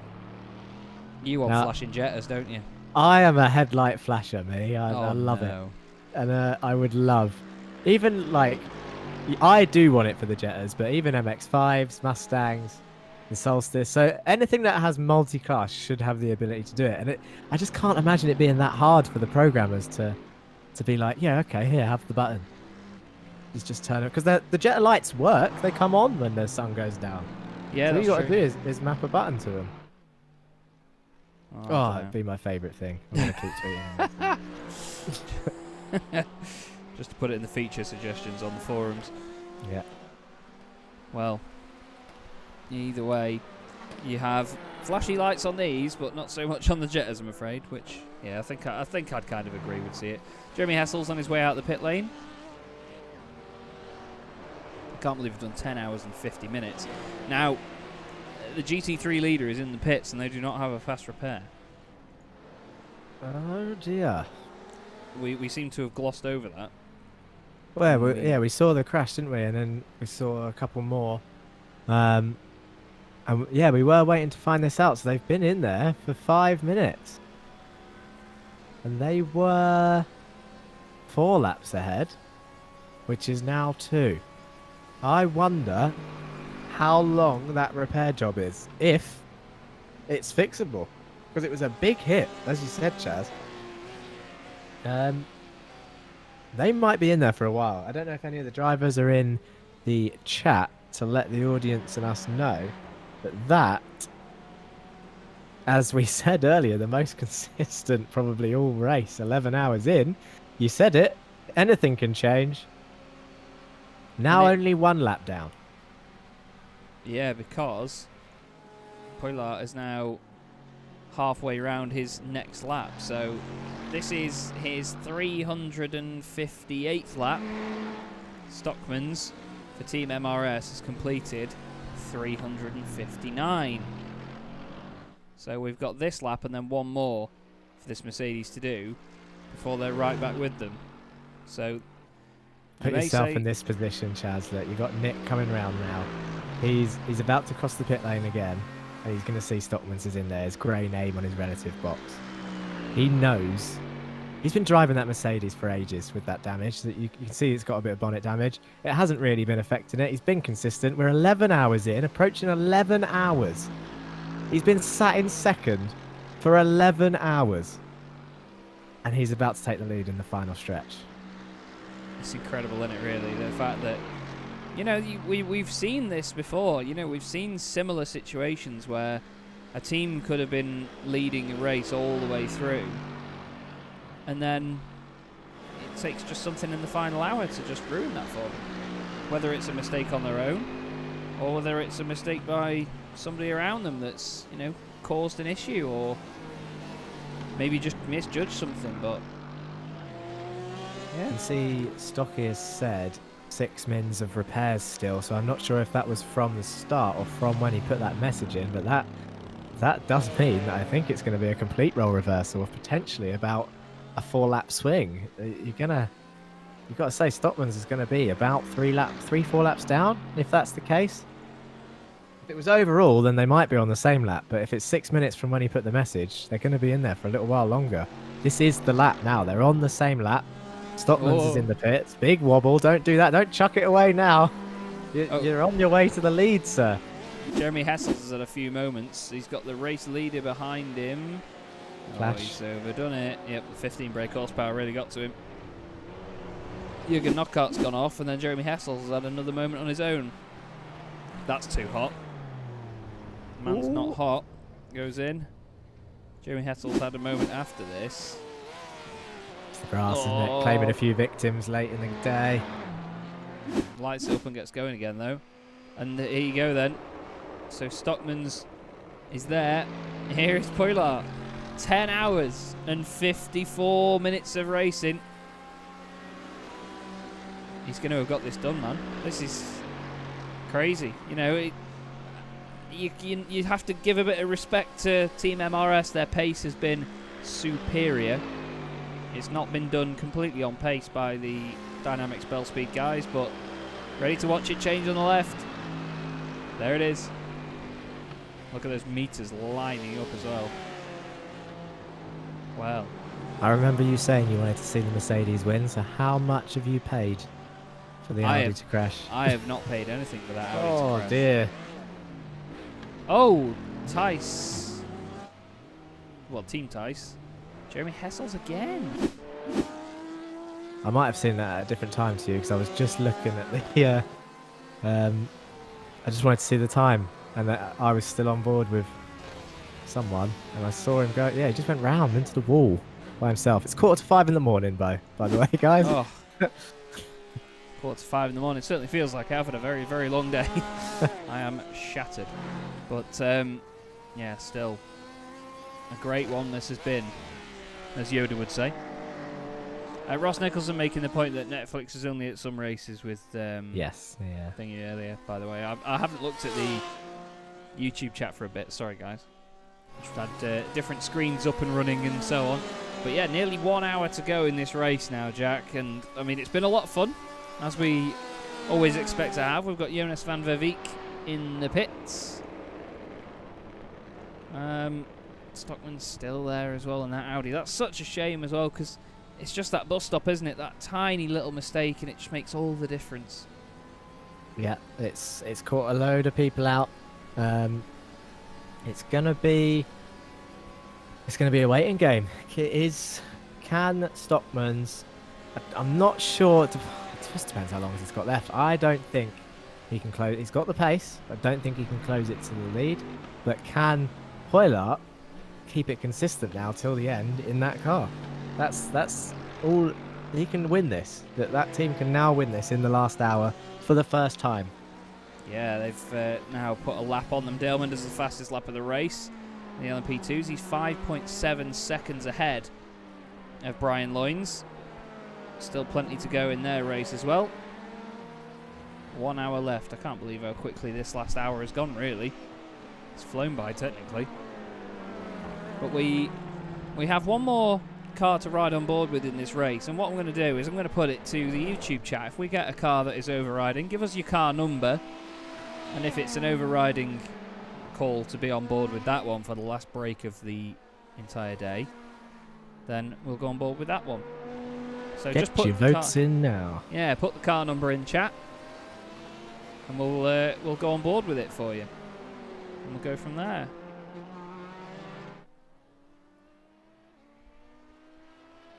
Great to see these P2s, though, flying on pace. Bram van Houtman, 384, of course. Sam White wants the 77. 3 different numbers so far. 33%. 33.3 recurring percent on each car. Yep. 45. Scott, thank you very much for pointing out that it's a GTE, mate. That would be this one. The number 45 race leading car. Stockman's comes out the pits. Oh, he has, yes. With well, they could have put a new bonnet on it. Flipping heck. I don't like that for my racing. You know, that's one thing. Maybe you still had optional repairs left, but you know, you'd have another bonnet, wouldn't you? Yeah. Yes. I'm not sure if he's going to be feeling that. But on the bright side, with an hour left, I think he's only 1 lap down. He is, yeah. 3 minutes and 13 seconds, though, because Poylart is there, just out of the International Horseshoe. So nearly 2. Yeah, a lap and what, 2/3? Let's just show it using this. There you go. Yeah. So it's a lap and that distance. So it's going to take something severe to happen to Nick Poylart to lose out on this. We've got 2 calls for the number 45, though, and in fairness, we haven't been on board with them this race, so we will jump on board with Olivier Bultink and the BMS Esports GTE car. Go a little bit early, only 40 seconds early, but honestly, everyone, thank you very much for staying with us so far in the 12 hours of Daytona. We have only 1 hour left of this race now on Sim Racers World TV. This is the DynamiXX Endurance Series final round with Chaz Draycott and Jack Johns in the commentary box with you. We will be back in about 5 minutes' time, and then we'll take you through the sprint to the finish.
Okay, hello there everybody. Chaz, Draycott and Jack Johns here on Sim Racers World TV for the final hour of the DynamiXX Endurance Series.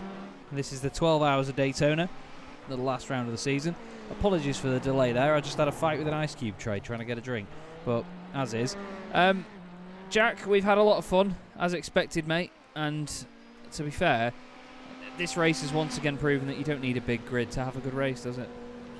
No, and it's something that's just caught my eye. Is it's quite pleasing now that this is Jeremy Hessels, who had a bit of a moment whilst we were gone into. Oh, he's done it again. Nice. I don't think it was him earlier, but it was the same car that went off here and went right instead of left and did a perfect rejoin. Very nicely done. Smart decision and avoided the wall yet again for Team Tice there.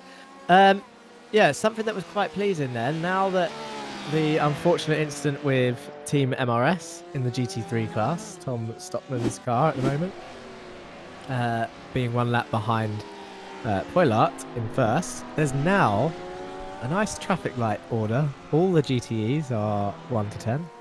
GT3s, then carry on from 11th to 13th, with the LMP2s down in 14th and 15th. Just very pleases my OCD, although I'm sure Stockman's would rather still be in P1 ahead of a GTE.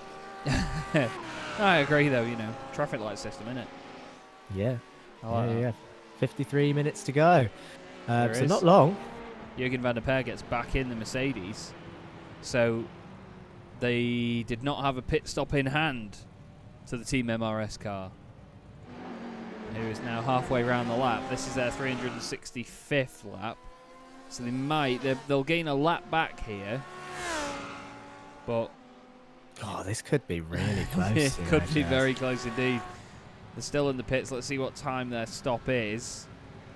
It's around now where they'd be getting going if they were just taking fuel, but I think they'll be taking tyres as well to make sure they've got the pace to last until the end. Yeah, the car goes up, but just as you said it. Yeah. So up on the taking jacks. tyres. Here's Thomas Stockman's. Very, very potent racer indeed. Thomas Stockman's incredibly quick. 5,054 I rating, the highest I rating driver on track now by quite a while. Below him is Olivier Bultink with 3,714, and we have Ross Nicholson with 2,913. So everybody else I think under about 2,000 or 2,100.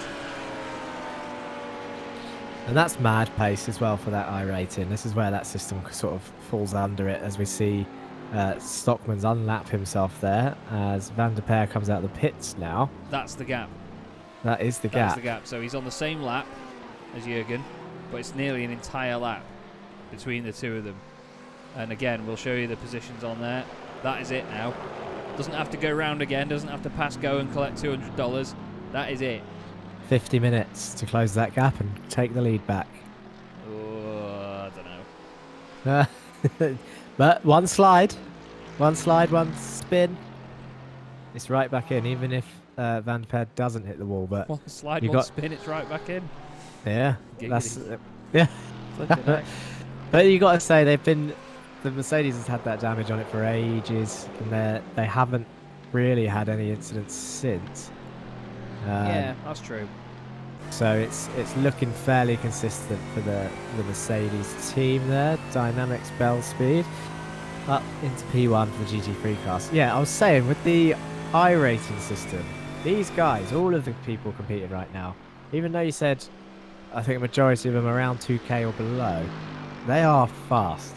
And this is where it comes in the official races, where I rating doesn't really matter in terms of judging someone's pace or skill, because if someone is doing GT3s all the time, they are going to be constantly in extremely high strength of fields, and you know what the GT3 fights are like. It's always a big old crash somewhere, and to dodge it you've got to be lucky, a little bit of luck. So to have 2K I rating, and if that's what they race regularly, that's still pretty high. But like when you got people who, I don't know, religiously sort of do the lower class races, maybe advanced Mazdas is pretty clean and pretty feisty, but you've got to say the MX-5s, people drive them from the rookie series, so people get used to them. People might farm I rating from that, and then if you chuck them in if you chuck them in a GT3 or a GTE race, they'll be in a split above their skill level in that field. Not the MX-5 field, they'll probably be spot on, but in the GT3 field, they'll be probably out of their depth, because this happens to me as well. Yeah. I'll jump in a GT3 race and I'll be like the number 20 car but in top split, when realistically, sometimes I've been in split 2 and I'm still the slowest driver out there, and it doesn't make any sense because the GT3 and GTE fields are so competitive in the higher license classes, which is why I've resigned myself to the C's and D classes where I can still fight for top 5s. Yeah, I don't blame you, mate, to be fair, because there is this big jump up from it, and it's scary, if anything. You know, it's very difficult to nail it, and especially when you're getting into a different car. If you go from one car to the next, it can be very difficult. This, by the way, is for position. Kenny Harriman's now within 3 seconds of Dries Moosdi, so he's right with him. Brian Loynes has said that Ross Nicholson's pedals decided not to work until he re-plugged them in, so they're now a minute and 10 seconds behind. So, you know what I said about Ross Nicholson and bad luck? There you go. It is. Yeah. 1 minute and 10 seconds. That's a big gap as well. Depends if Bart gets bored, I guess, now. If he's just going to sort of wait for him and have another little battle, but that's up to them. They had a good battle, didn't they, for the first sort of half hour, 40 minutes when they came back. Oh, yeah. I think, well, it's going to be tough, isn't it? You got eyes on Moosdi and Harriman's, like you said, and you've got to still keep an eye on that Van der Perre and Stockman's fight, even though it's going to rely on a mistake from the Mercedes car. Yeah, the time is gradually coming down as well, actually. I've got my eye on it. Oh, we've got a car off.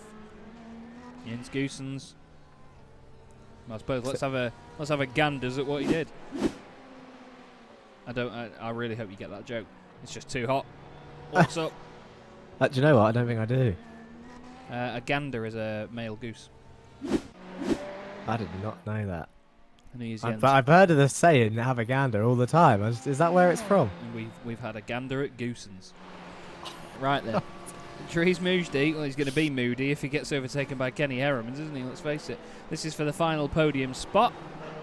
Kenny very much in the hunt now, chasing after that Corvette, saying, I didn't know there was a GTE McLaren. Yeah. I just noticed the... that's alright. I've gone into silly mode now, I'm sorry. I just noticed the green RP Motorsport car still has blue LEDs, and I think green is an option, so I'm surprised they didn't go for that. Just a thought. I know what that'll be. Go on Here we then. go, Childish Chaz. Basically, when you set the setup on the car, if they're running the same setup, the LEDs are part of the setup. Ah. So Surely you can change them though, can't you, or not? yeah, you can, yeah, but they'll have just run the same setup as the other team, and just, I mean, they might be blue just because the team has a main colour as blue. Yeah. But I found out that azul is blue in Spanish. there you So go. if they wanted to change the name of this one, it would be Verde. RP Motorsport Verde. That sounds quite cool, actually. There you go. That'd be the green car, and azul would be the blue car. But I do agree they should have gone for the green stripes. Sort it out, boys.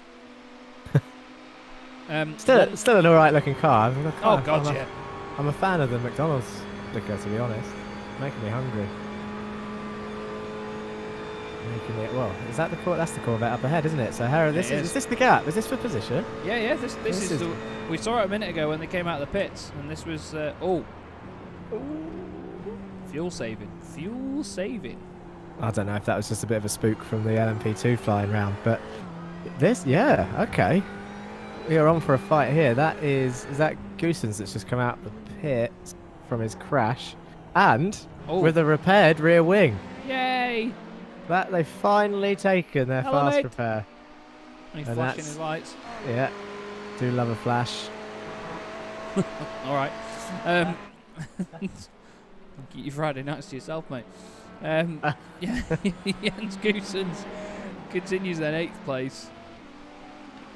The car in front is not a Toyota, but it will be it might be a Ferrari in a minute if he lets him go. But this is what we need to see. Dries Moosdi 1.7 seconds ahead of Heremans. Heremans is getting that He's brake getting- horsepower. Yeah, he's getting frustrated, I think, with Goossens here. It's not. He's not exactly holding him up, but I feel like he expected him to move out the way a lot sooner. I don't know if Goossens has fresh tyres as well as a brand new car. But there we go. He's going to hold the high line around the outside of chicane. No. Oh my God, he's going to keep it. Look at this. He's fighting him. No. I mean, to be fair though, Heremans just needs the slipstream.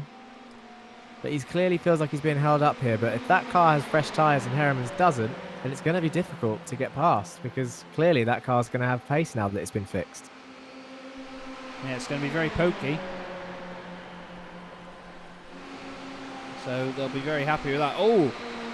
Now, away from this battling, we have, now William Chadwick is back in the race leading car, we have an interview with Olivier Bultink. Olivier, you must be very, very pleased with how this race has gone so far. I mean, the little hiccup earlier with the accident, not the easiest thing to get over, but I mean, you guys have been flying since then. How's it been? Hello, Chaz and Jack. Oh yeah, we had a small hiccup. Can happen. It's an endurance race, so Yeah. bad luck happens. But we only look forward. We apologized and we look forward. So we made the gap bigger again. So I pushed a bit, but still fuel saved. So it was a good triple stint. The tires also. Nice. So Well, I mean, to do all of that in one stint is a really good job, to be fair. And do you think that's what's made the difference and given you guys such a good lead?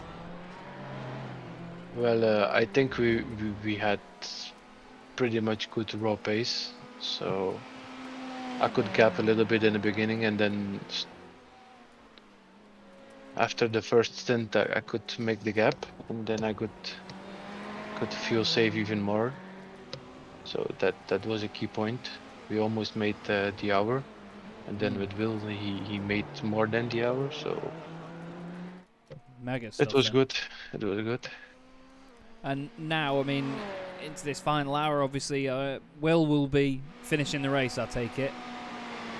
Yeah, he will finish the race. Yeah, no problem then. Well, So, now you've got time to get your feet up, have a beer, yeah, exactly. I need. and enjoy the final hour of it. Have you had any particular highlights so far this race? Is there anything that you've really enjoyed over everything else, or has it just been the event as a whole?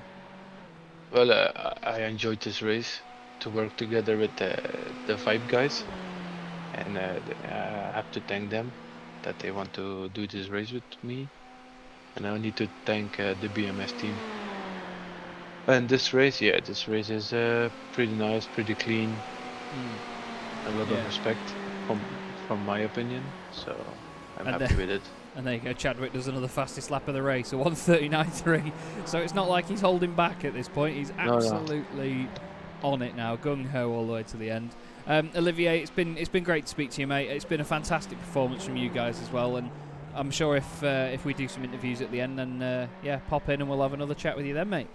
Okay, thank you. Cheers, Olivier. Bye. Cheers. Smashing stuff. So calm now as well, Olivier Bultink there, and not surprised really. I mean, he's got William Chadwick in the car and he's flying, bless him.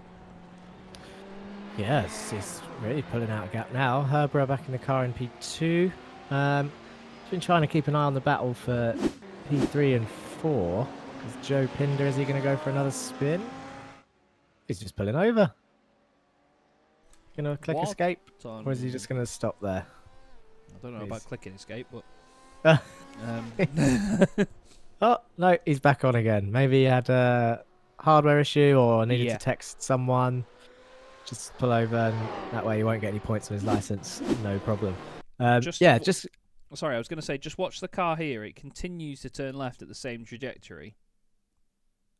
And it doesn't brake, doesn't do anything, and then all of a sudden he'll straighten up and brake. It's like suddenly the hardware sort of goes, yep, all right, I'm back, whoa. You know what I mean? If we show it again, there, just carries on turning. And it's like, whoa, no. And then it's like, right. You can hear the dun dun dun dun. Ross Nicholson's had an issue as well. When hasn't he? When I'm commentating on him. Whee! Long slide. He felt that happening really early on, which was good. You saw him lock all the brakes and try and keep it in the same direction. Just slams on the brakes from about here, and then there you go. Holds Yeah. it.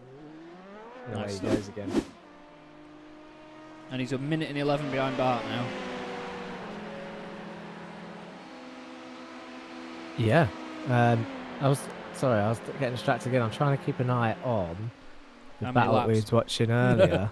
No, well, that's approaching 400. But I wanted to see the situation, with Heremans and Mujdi to see if he got past the back marker, which it looks like he did. Although I don't know where that car's gone, because they were all fighting close together. Was it Hessel's? Or was it Goossens in that other Ferrari? It was Goossens. It was Goossens. He was So he's on. rather Yeah. pesky for the other guys, wasn't he? He was, yeah, a little bit difficult to get past, but maybe surprised by the new pace of the fixed car. I'm not sure, but Sort of flipping yeah. out who put Nos in this. yeah, didn't really.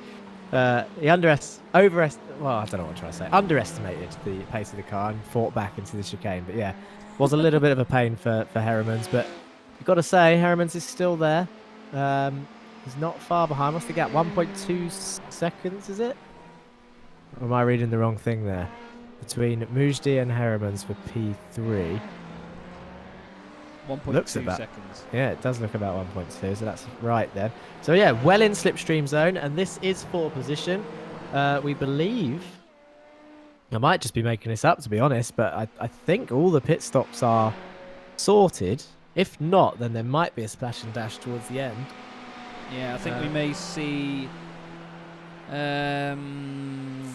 Thomas Stockman's pitted on lap 359, but they were in there for 11 minutes, so that doesn't really count because obviously while there was a stop a long time ago, 40 laps,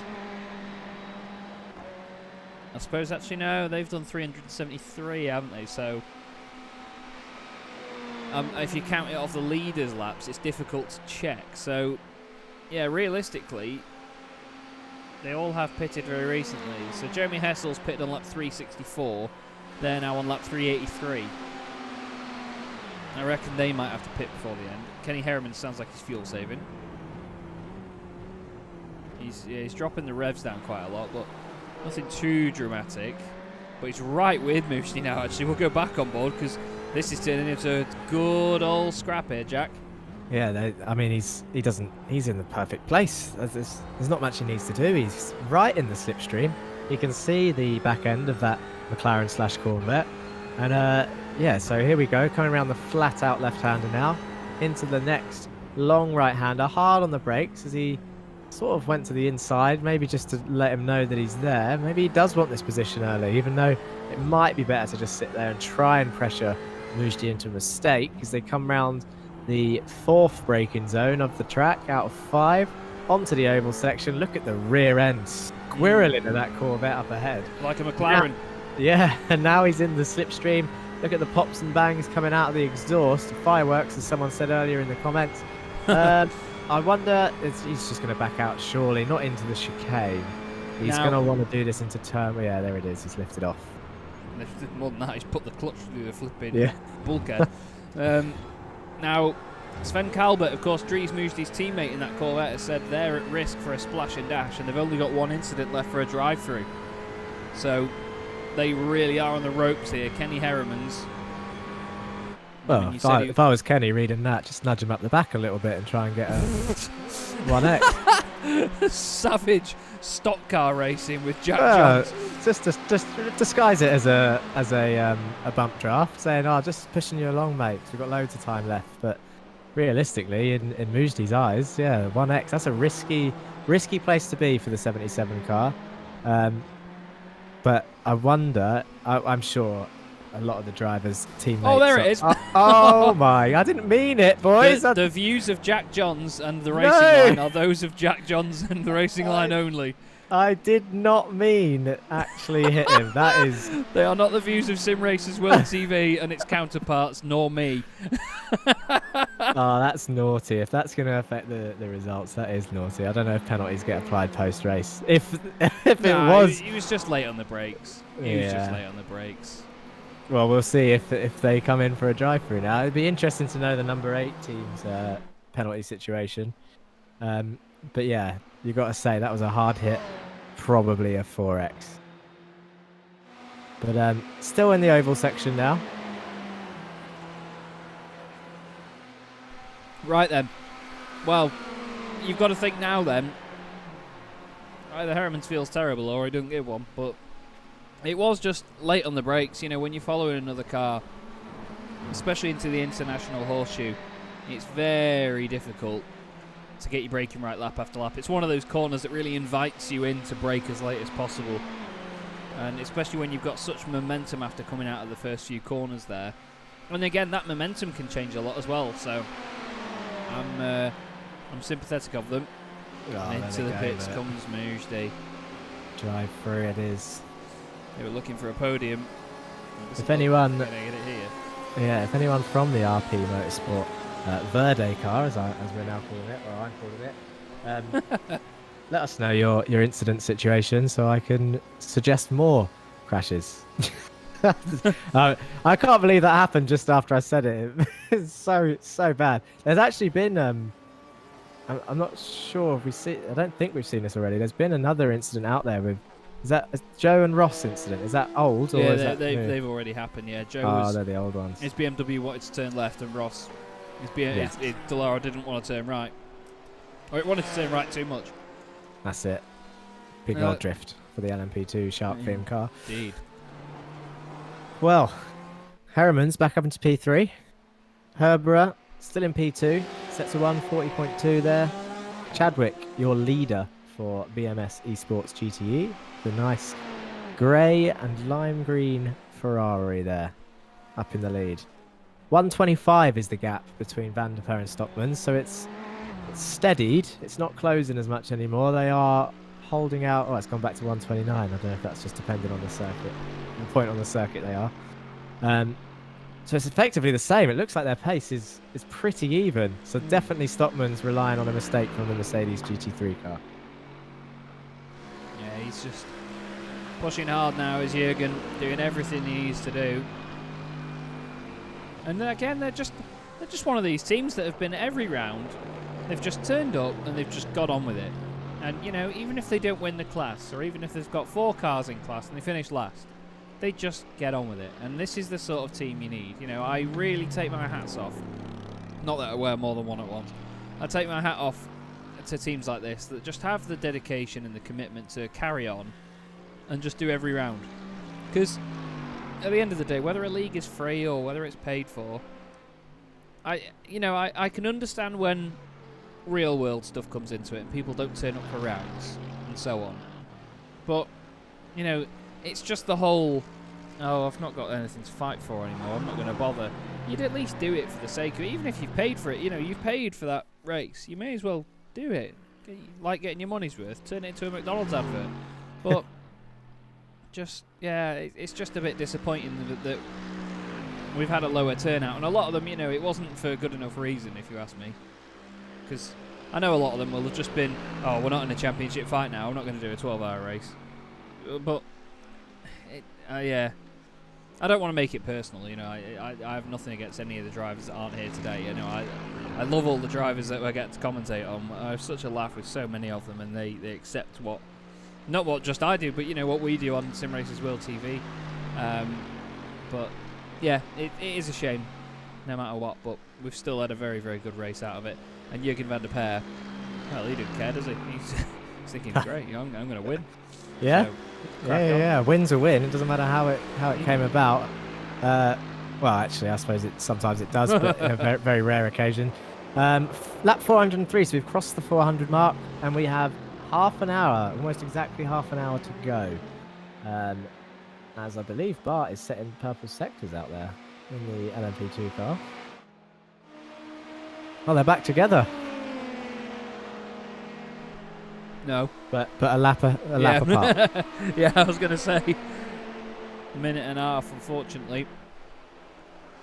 I really do want to want to commend Jack live on air, actually. I'm eating the loudest bag of crisps in the world right now between speaking, and he's putting up with it still being in his ear, even though you can't hear it on the stream, so hats off to him.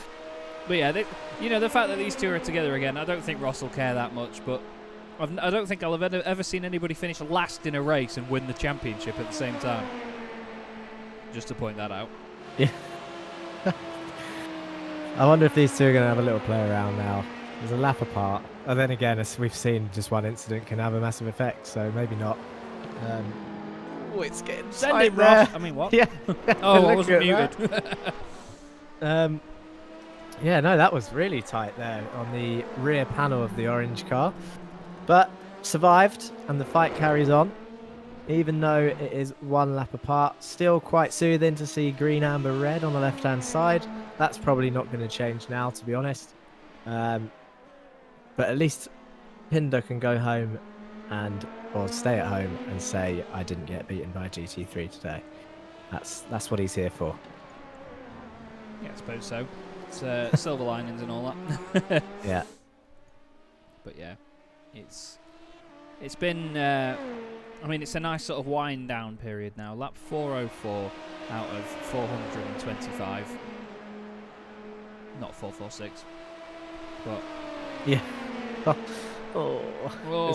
This is not going to be 446. What's that? Another 42 laps in half an hour? No chance. Get ready for some sub 1 minute lap times from William Chadwick. Yeah, no, as I said, after I did a little bit of quick maths. If you get that right with 423, then fair enough. No, I don't think it's going to be exact. I think I had to say something different to your 425. Like you are going to be pretty close with that estimate. I think 423. Sorry, would be just luck if I got it right. Well, I think mine's going to be luck as well, based on my mathematics. There you go. My English skills are just as good. Mathematics.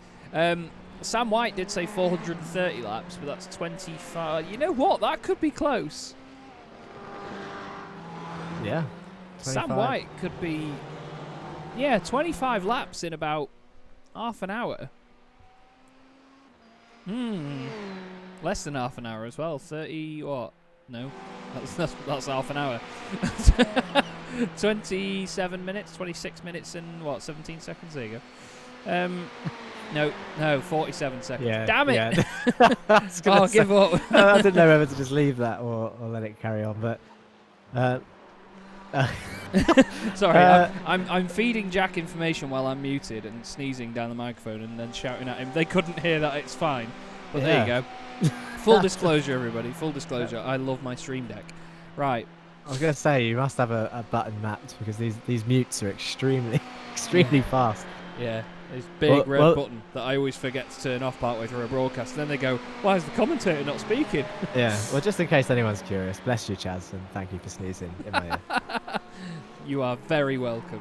You always say that you like my tones in your ear. How about that one? That's the new one. Yeah. Right then.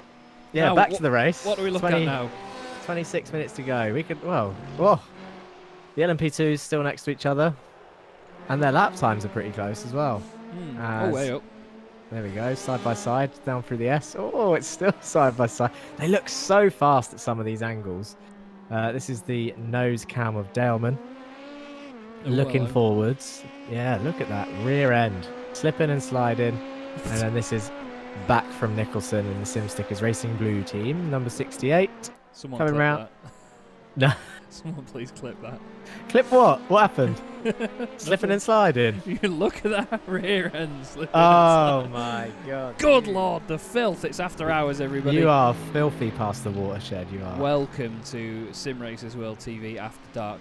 What we're going to do is I'm going to click one button in my sim, on our wonderful SDK gaming software, which we pay for and have a license for, but it's fantastic.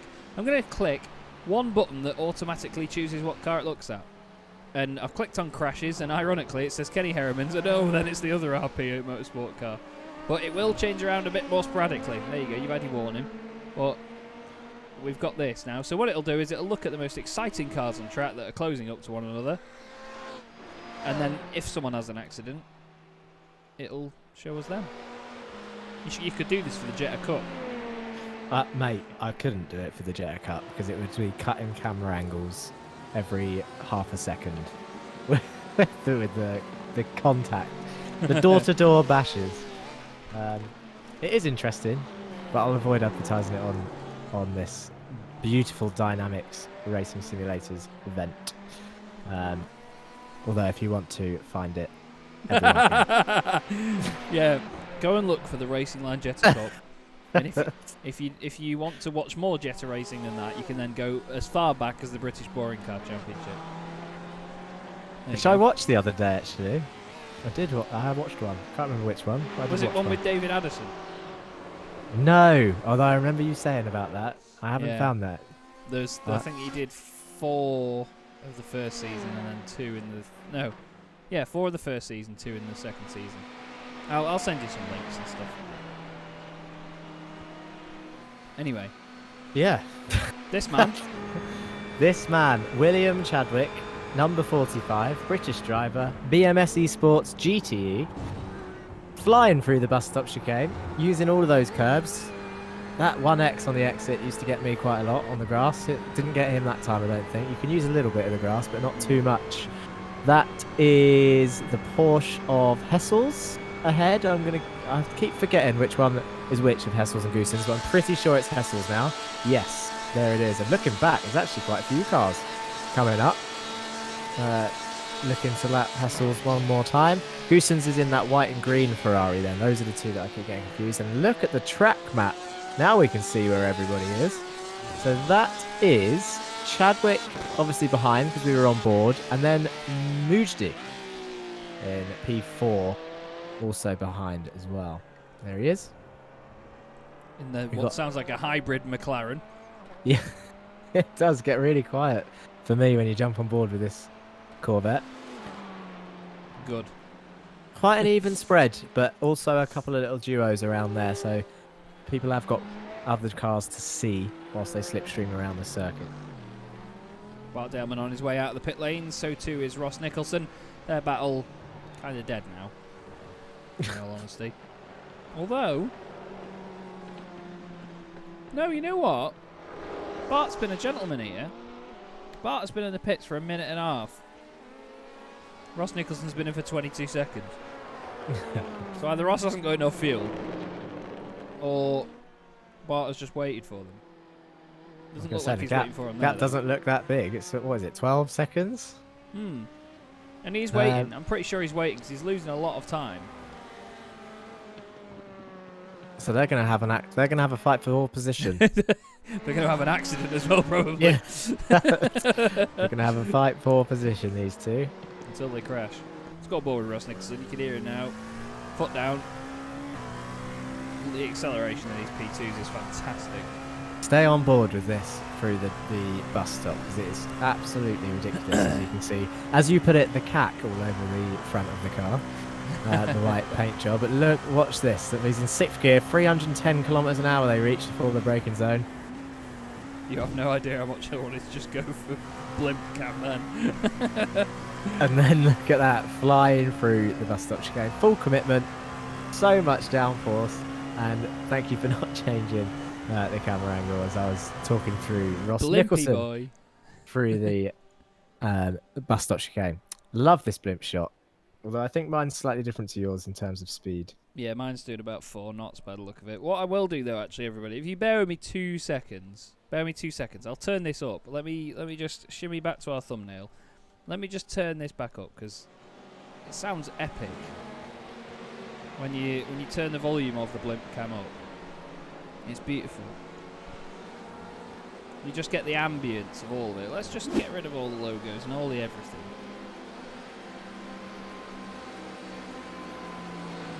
And just enjoy the ambience for a minute. Look at that 3-car battle there through the bus stop as well. This is the wonders of iRacing. The bit rate doesn't do it justice on the stream, but this does look phenomenal. And I imagine that Jack's probably getting a bit dizzy with how fast his blimp is going. The I'm watching it on the stream because the original pace that I had this blimp set at was ridiculous. You probably saw it earlier on in the stream with poor old Jack Werrell and Ed May getting airsick as they flew around the track. But you've got some Porsches coming around now as well, which you'll hear, and then you'll see, of course, the tri-oval. Ready? There they are. Look at that, lovely stuff. And there is Daytona, the tri-oval, the international home of, what is it, fried chicken or motorsport? I can't remember. There you go. It says the World Centre of Racing. That's what it's called. World Centre of Racing is the nickname they've given it, isn't it? Yeah, it's a bold statement. Yeah. No, it is though. You know, it's the Daytona 500 is one of the greatest events in the world, and even if you don't like NASCAR, you know, I always tend to watch it. I've enjoyed NASCAR for a while, but yeah, it's just awesome. Right then, so away from that little moment there, we've got William Chadwick right behind the Team Tice Dynamics Porsche on that 410 of this race. Pulls to the left, and then it goes through, question mark? Yes, he does. Yeah, easily. Nice Easy stuff. done. I'm starting to think that I am out of this lap guessing with both of my attempts. No, I think you might be on it with 423. I think 423 is very close. I mean, who was the other one? It was Sam White in the chat, by the way. Thanks for your contributions today, Sam. 430, Sam said. I think that might be. I'm in the middle of that actually with 425, so I'm confident right now. Yeah. Looking good. Still, but the LMP2s blow my mind. They're still setting purple sectors every now and then, as Bart sets the purple sector 3. And I don't know if that's just because of slipstream.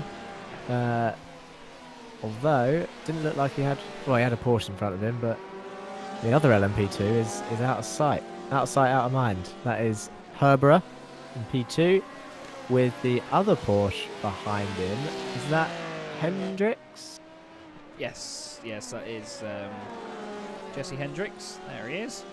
And the Yeah. Dynamics Racing Optica machine. I think it was just Dynamics Red, but yeah, some of the drivers have merged into other teams basically. So there were a number of cars. There was Dynamics Racing Green, Dynamics Red, Dynamics Racing Optica.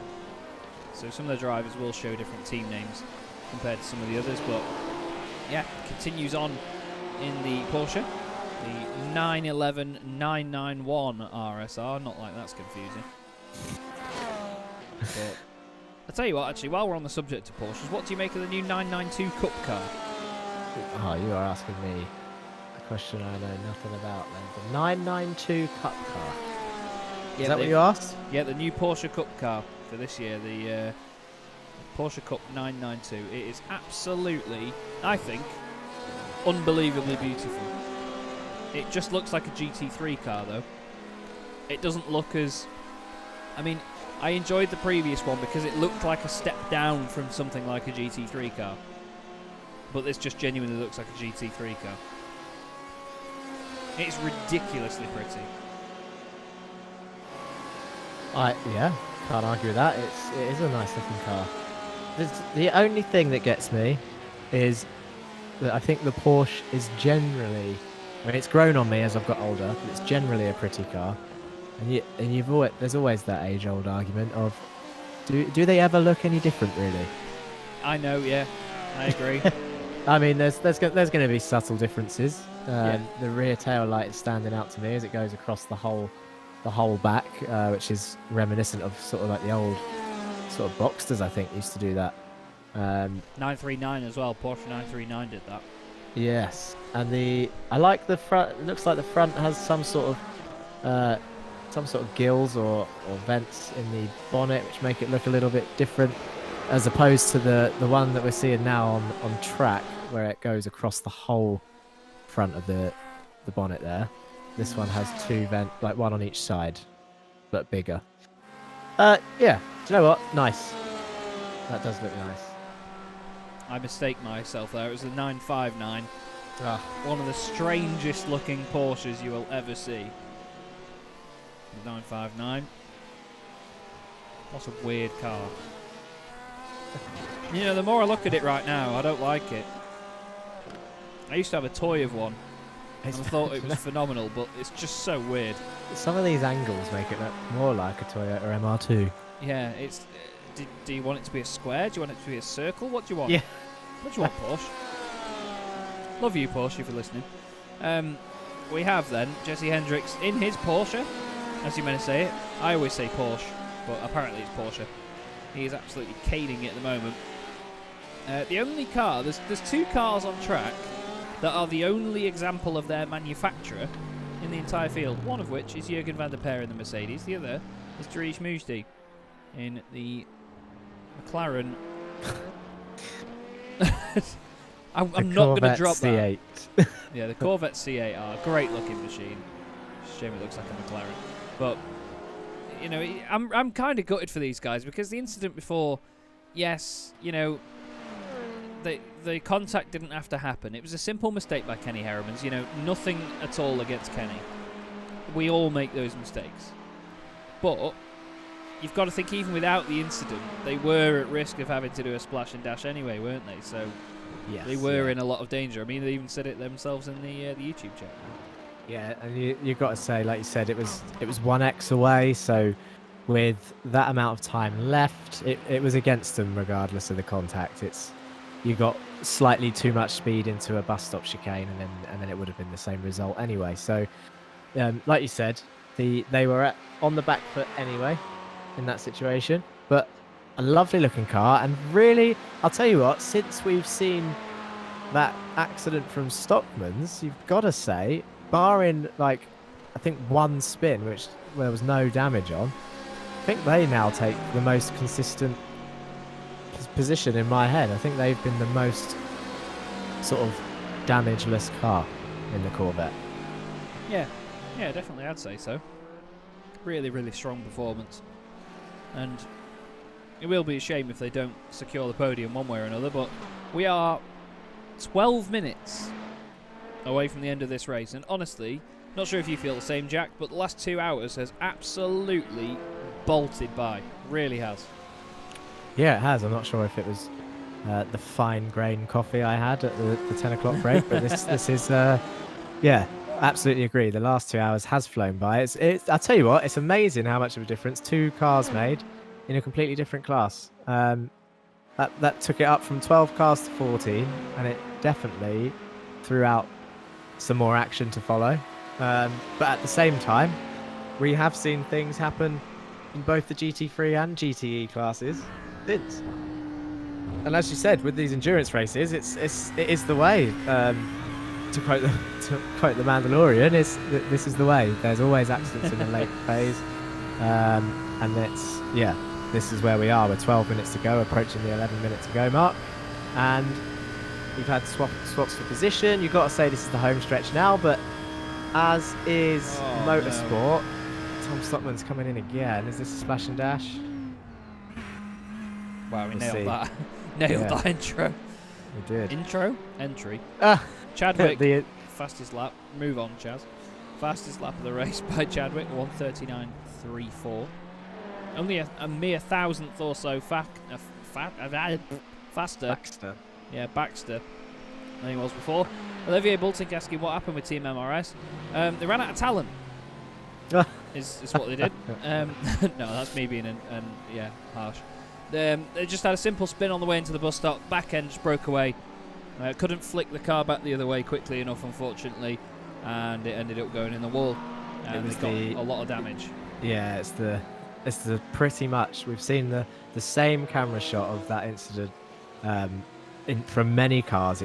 It's exactly the same for everyone, isn't it? That rear end comes round, they head towards that tyre wall. The main difference with this one for the Audi R8 it was a big hit. Like everyone else booped that tyre wall and somehow managed to get speed off, whereas the Audi it went in hard, and they ended up spending about 8-9 minutes into the pits, which not only closed the 4-lap difference between them and Van der Peer, but Van der Peer coming out nearly 2 laps ahead, which is now back to 1 lap at the moment. I'm just trying to find it here. Was it this? Yeah, here you go. This is what happened. So they were leading the class at the time. just touches the curb, it unsettles the car, and bang! A massive hit, and it takes the bonnet off the thing. And then they were in the pits for some 16 minutes, I think, from there. So they were in for a long time, unfortunately. And then they came back out, and they've cracked on since then. They just needed a quick splash and dash there to get near the end, or to get to the end. So for me, that battle looks all sealed. I mean, it's 2 minutes now to Jurgen van der Peer. That's a lap and a bit. So they're now just starting their 391st lap. Thomas Stockman is actually about to start their 390th lap. So over a lap behind, and more work to do. So that makes it even better for the Mercedes Dynamics Bell Speed squad. Sam White says, ouch, after seeing the replay of the R8 absolutely headbutt the wall.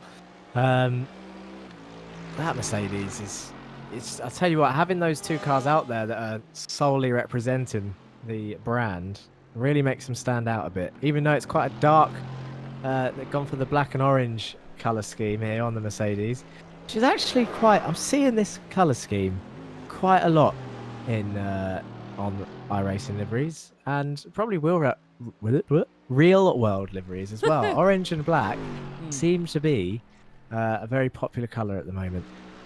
Colour scheme. Yeah, the most people on. Oh, there you go. 139.222 by Chadwick. Sim Races World are quite involved with Abruzzi as part of their sort of community. Abruzzi Racewear, who sponsor the RLR Motorsport team in the European Le Mans Series, Asian Le Mans Series in LMP3. I recently became an official partner of Abruzzi, and got involved with RLR a little bit, did some track guides and stuff for them, and they run a black and bright orange LMP3 car, which suits the Abruzzi branding, which is also black, white and orange. Sebastian Herber has had an issue. Let's have a look here. Round he goes. Nice and safe. Unless he hits someone coming back on, but waits. Parks it up. Good lad. Waits for him to come through, and then away he goes. Doesn't affect his race. Still 2 green lights on the side, which I now know means he's in second place. It certainly does, mate. Learning on the job. It's always good. Now, within the last 7 minutes of the race now. 6 minutes 40 to go. Haha, look at me, I can do maths. As this is now a much bigger gap for Sebastian Herber. He's actually a lap behind William Chadwick. That's how quick this Ferrari is. They are a lap ahead of everybody else. 2.25 minutes ahead of Herber. Kenny Heremans is then another minute back. Then it's 26 seconds to Dries Moosli. 2 minutes 40 to Jonas van der Beek. And then another minute to Jesse Hendricks. It's just unbelievable, isn't it, the pace of this car? And the fact that they've been triple stinting tyres and fuel saving most of the time. Yeah, I don't know who he was flashing his lights at, though, because he's out there by himself. I'm sure he flashed them as he came across the line there. Yeah, maybe he's going to do it every lap now till the end. He knows there's only 5 minutes and 53 seconds. Quick maths. There's not long to go. There's a few laps. I'll tell you what, I'm starting to feel confident now. Yeah, 423 is looking good, isn't it? Yeah, 418 laps. That means we're on lap 418. Oh no. Oh no, as that song goes. William Chadwick straight on. Sorry, I'm moving my crisp packets out of the way. William Chadwick straight on. That's why my reaction was a bit late there. I was trying to mute it so you didn't hear it, but yeah. Sorry, is everyone. that car's not crabbing, is it, after that? Oh, it better not be. Oh, it's a big lockup. He's just missed his braking point there. Maybe he was looking at the stream. He was listening to me crisp packets. Yeah. Let's have a look then. I think it was just him moving over. Doesn't look like it's crabbing, but it looks like it's having a bit of a nightmare. Dries Moosli's just on the exact same thing. Has someone dropped oil on that corner or what? What's going on here? Let's have a look. Big lockup again, front right. Yeah. Yeah. It's like that show. Is it Impractical Jokers? It's like there's someone in his ear going, nah, lock up again, go on. Go on, show me that Jeremy Hessels has just done the same thing. Oh, through the king. Oh, no. Oh, no. Oh no. Oh no. He's locked up on the cones. I'm not sure how that one happened, to be honest. That's just a lack of rear downforce all of a sudden. Did he touch the grass on the late phase of it? Oh, no. No, it just back end went. He turned it in quite aggressively. The back end just went. Gets back on and continues. Brian Loyne's asking if they're hula hoops. No, actually, because I'm an absolutely fat pig. Although in my defence, they're the smaller ones. Normally, I don't go for walkers, but they're all we've got in at the moment. I've gone through 2 packs of prawn cocktail and 1 pack of cheese and onions. So when I go upstairs after this, my missus is going to absolutely love me. Bless her. Bless Beth. We love the Beth. So Chadwick doesn't care about Beth, though. He just cares about winning this race. He's 2 1/4 minutes ahead of anyone else. He's got the Ferrari in front of him, which is Jeremy Debova, and he's going to say, Jeremy, please move Debova. No. Oh, dear. I feel like I've heard that one before. Oh! Oh. Right, let's put a pinder in it. Oh, no. I'm fed up of getting Hessels around now. Oh, wow. Flipping it. We've got nuts, people. You're going to remember that one from... No. No. I'm not going to do it. Right. Brian Loyne's saying I won't... Yeah, I'm not even going to say that on broadcast, because then you'll... Yeah. I tell you what, I must smell very interesting right now, because I've been drinking orange and pineapple juice. I've been putting aloe vera all over my arms, because after being in France I was peeling like mad. And now I've eaten prawn cocktail and cheese and onion crisps. That, the Porsche of Jeremy Hessels is either got big damage or he's trying to get screen time. Because it's coming up on my end. Oh, God, yeah. Off track. Eds. Touches the grass and goes around. Oh, well. Stuff those cones. Oh, go on, J-turn it, lad. Go on. Yeah. Jeremy, lad. These poor cones. On the grass, look at this. I like this bit because he follows the track round in reverse. There he goes. There's cones everywhere. Oh, Jeremy. Ooh. I feel sorry for him because I know that he'll be frustrated at making mistakes, but it's entertainment all the same. Thank you, Jeremy. Well, there you have it. So we're approaching... Oh, well, we've all overestimated slightly because it's, 1 minute 40 left. 420 laps. We're on lap 419, it's saying on my screen on my left. But 420 on this. 420, nice. I do not condone that sort of behaviour. Right, William Chadwick is, I've got him on, I don't know, he's completed 419 laps, so yeah, this is lap 420. He will now cross the line. This will be the last lap of the race. Nah, another one, isn't it? 1 minute and 10 seconds now. He's just, as in this one that he's on now. Yes, yeah. 1 minute left of the DynamiXX Endurance Series. 1 minute left of round 4, which is the 12 hours of Daytona. 1 minute left of me driving Jack Johns mad and everyone else in chat. And 1 minute left of me sitting in this stinking office. It's warm in here with 2 PCs on, 6 monitors between them, and a lot of lighting. It's warm in here. I don't need the lighting on, to be fair, do I? Anyway, ignore that. We've got Dries Moosdi having an issue. No. Turn 1. Oh, breaks away. Oh, and he's hit the inside wall. Look at that avoidance there by Jesse Hendricks. Moosdi just needs to force that car round to finish now. Yeah, there's no point in pitting. Just get it round. You got Werbeck is too far behind, so it's if he can get it round nice and safely, as long as he doesn't put it in the wall again.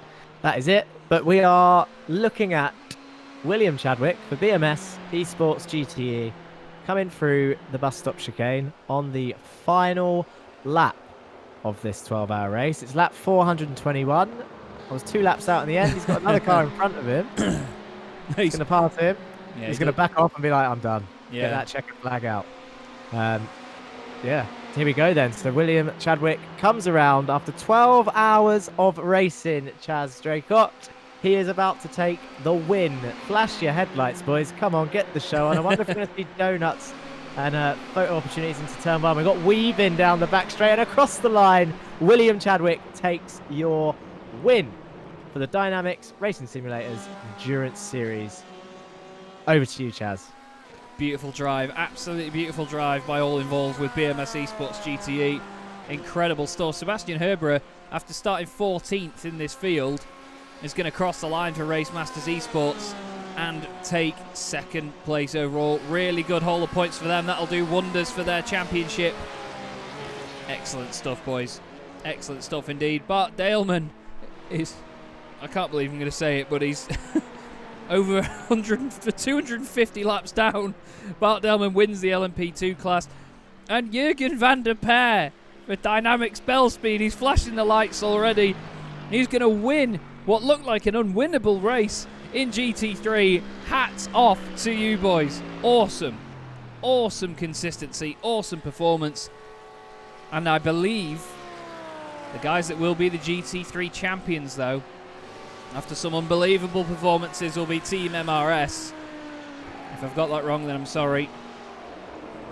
But judged on the results, I think they will be. Look, fantastic. Now look at this. Now, can we catch this on the blimp? No. Oh, there's a car upside. This the race-winning Mercs upside down. Oh Yeah. no! They're trying to get him back for the photo opportunity. You're going to need to hit him harder than that, boys, rather than just lifting him up. Unless they're just doing a celebration. It's like a, what's it called when people jump on the crowd? Crowd surfing. Crowd surfing Mercedes after winning. There he goes. He's back on his wheels. Oh no! Don't put him on! And he's putting back on his wheels. Oh, it's like Robot Wars. Oh. Oh god, okay. Well, the photo opportunity's gone to pot because I just saw one of the LMP2s just murder the other. Oh god. Everyone's just hitting each other now. But what a race, Chaz, in the end. It's been a bit chaos this year. What is this? You can tell it's been 12 hours. That I tell you, the cleanest one there is Pinder's car, who got involved in the most incidents in the race, probably. He's not getting involved in any of the destruction. What is this? The DynamiXX Endurance Series, everybody. This is not representative of the racing. We've had some great racing all season. There's William Chadwick, though. Your race winners. Oh, my lord. Oh, the Sim Stickers car just got sent. Yeah, that was an engine blown as well, by the sound of that bang. Yeah. Oh, no. The race winners can't get away from it. Oh, poor sausage. Oh. Big slap. It's like being at Buxton Speedway, this. Right, then. Suppose we ought to bring this up, don't we? There you go. Well, BMS Esports GTE take the win. Race Master Esports take second place with RP Motorsport in third. DynamiXX Endurance finished fourth in the Corvette with Reaction Motorsports Yellow in fifth. DynamiXX Racing Optica are sixth with RP Motorsport Azul seventh ahead of Radeon Motorsport by QSR2, 8 laps down. Team Tice Dynamics 16 laps down and Reaction Motorsports Red still finishing despite being a long way down as well. Your GT3 winners are DynamiXX Bell Speed in the Mercedes ahead of Team MRS in the Audi. Radeon Motorsport by QSR not finishing. My maths was slightly off with this as well, but the LMP2 cars, Sim Racers World Esports Academy, take the win, 247 laps down from the overall race winner. Sim Stickers Racing Blue round out your field. Well, Jack, it's been an absolutely, I think you could say, a hilarious evening in some respects, mate, but it's just been great fun. Great fun to cover all this, hasn't it? It has, yeah. There's a few moments out there that stick in my mind. It's been, 12 hours. What a long time these guys have been at it for. I don't know about my moment of the race, to be honest. I think it's probably cursing the Corvette with the Herriman's contact. That was that just happened straight after they mentioned they had 1x before a drive-through. That's probably standing out in my mind. And also Team MRS ending up finishing second after a dominant 11-hour lead and losing it in the final hour due to just hitting the wall too hard. There they are. It's just cars all over the place, just littering the circuit, quite literally. Just, oh my god, look at the state of that. Oh my life. There's just cars battered all over the shop. William Chadwick still bringing the car home. The MRS Audi just sending that cone for a bird and giving the marshals something more to do by the end of it. We'll have a quick chat with the man who finished in second place overall, which is Bod Boland from the Race Masters Esports machine. Bod, you must be really pleased with that, mate, because, I mean, while it wasn't the best moment to be a part of with that slight incident that you guys had, you know, you had a very strong run in that race. You must be pretty pleased at least. Yeah, absolutely made up with the final result. The incident was just one of those things. The lad made an honest mistake. I could throw my toys out of the pram, but it's not going to change anything. The lad didn't mean to do it, so just get your head down, get on with it.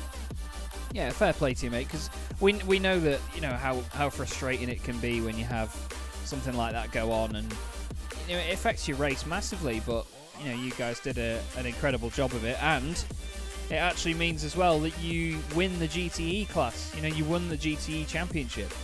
You guys are 3 points clear of BMS Esports GTE, so you are now the champions. Yeah, absolutely made up with that. That's what we really had our eye on tonight. We weren't looking at Olivia and I can't remember the lad's name. With Chadwick, Will Chadwick. Chadwick, yeah. Quick lads, very, very quick lads. Without wanting to make excuses, I think the Ferrari's got the legs on the Porsche slightly, but like I said last time, put us in a Ferrari and we wouldn't have lived with them. They are quick lads. Well, you know, it was close in the end, 3 points difference between you and them, so right down to the wire. But either way, I mean, going into this championship, seeing the sort of drivers you were up against, did you expect to be able to take the win overall? Probably not, to be honest, probably not. I've got a good partner though in Ronald. What a driver he is, by the way. Yeah, he is so solid. And Seb coming tonight for us, another solid driver, quick, safe. Can't ask for any more than that. Quick and safe. It's a good combination. Definitely not. I can't be either of them either. But you and me both, mate. You and me both. No, it's all good though, mate. And obviously, well done from all of us here at Sim Racers World TV. You know, it's been great to cover this championship. It may only be 5 rounds, but it's 5 very exciting rounds that just have so many twists and turns all the way through. You haven't finished lower than 3rd place all season, so you know it's that consistency that makes all the difference, isn't it? You don't always have to go for the win, like you said before. You know, you weren't focusing on them too much. Those podiums are what mean everything, aren't they? Yeah, I think we had 1 win halfway through the championship, but seconds and thirds, you keep piling them up, you're going to be in the business end. It's consistency, something that doesn't normally go along with me, but like I say, I got a good partner in Ronald, and Seb chipped in today. Brilliant. Well, it worked out really well, Bod, and I'm very, very pleased for you, mate. Before we let you go tonight, though, is there anybody that you'd like to give a quick shout out to while you're on stream? Yeah, obviously you guys for the broadcast. Thank you, mate. Like I say, it's great watching it back, especially when you've done something decent. Obviously DynamiXX for putting on the championship. It's a pity there weren't more people still involved, but it didn't lessen it for me. It was a great championship. And obviously, say it again, Ronald, what a boy. I wouldn't like to be in a battle with him because he's too nice. He's just a down-to-earth, really nice guy. And Seb is pretty much the same, to be honest. 2 really, really good lads. Couldn't have picked better partners. Well, you certainly had a bit of a absolutely dream made up. And all the rest of the lads that have stuck with the championship. Without them, you haven't got a race, have you? Very true, mate. It's been brilliant. Really, really enjoyed it. I can't wait for the next ones. Smashing. Well, we hope to be covering it, mate. I look forward to it. But thanks very much for joining us, Bod. Well done again, mate. And we'll see you very, very soon. Okay, Chaz. Thanks very much, pal. Cheers, buddy. And straight from our 2nd place finisher to our trio of race winners. Not quite getting the championship in the end, but the BMS Esports GTE squad has been so solid all season. Starting with the man that crossed the line at the very end there, Will Chadwick. You drove so quickly there, but did you expect to be doing fastest laps of the race in your last stint? Well, that was my aim, and I'm sure you saw maybe. Well, no, it never happened, really, didn't it? I may have just kept pushing a bit too hard until I slightly overstepped the mark. We did catch that, I'm afraid. But Oh, did you? our timing happened. software is too sophisticated for a little off like that to go under the radar. But you know, pushing like that though, you know, it keeps the race exciting for you, keeps it exciting for us as well, and you know, it's not just a coast to the end. I mean, Jack and I really do appreciate the fact that when you're out there leading, much like you did as well, Olivier, you know, when you're leading for so long, you've not really got a reference car to race against. It can get very pressurizing, can't it? Yeah, it can be, but then you use the delta, you know, to push yourself a little bit, to keep consistent laps, and then these two guys you're faced with are just laughing and saying, "Come on, go faster" and stuff. So this was a good thing. Well, It's all a good laugh. Indeed, yeah.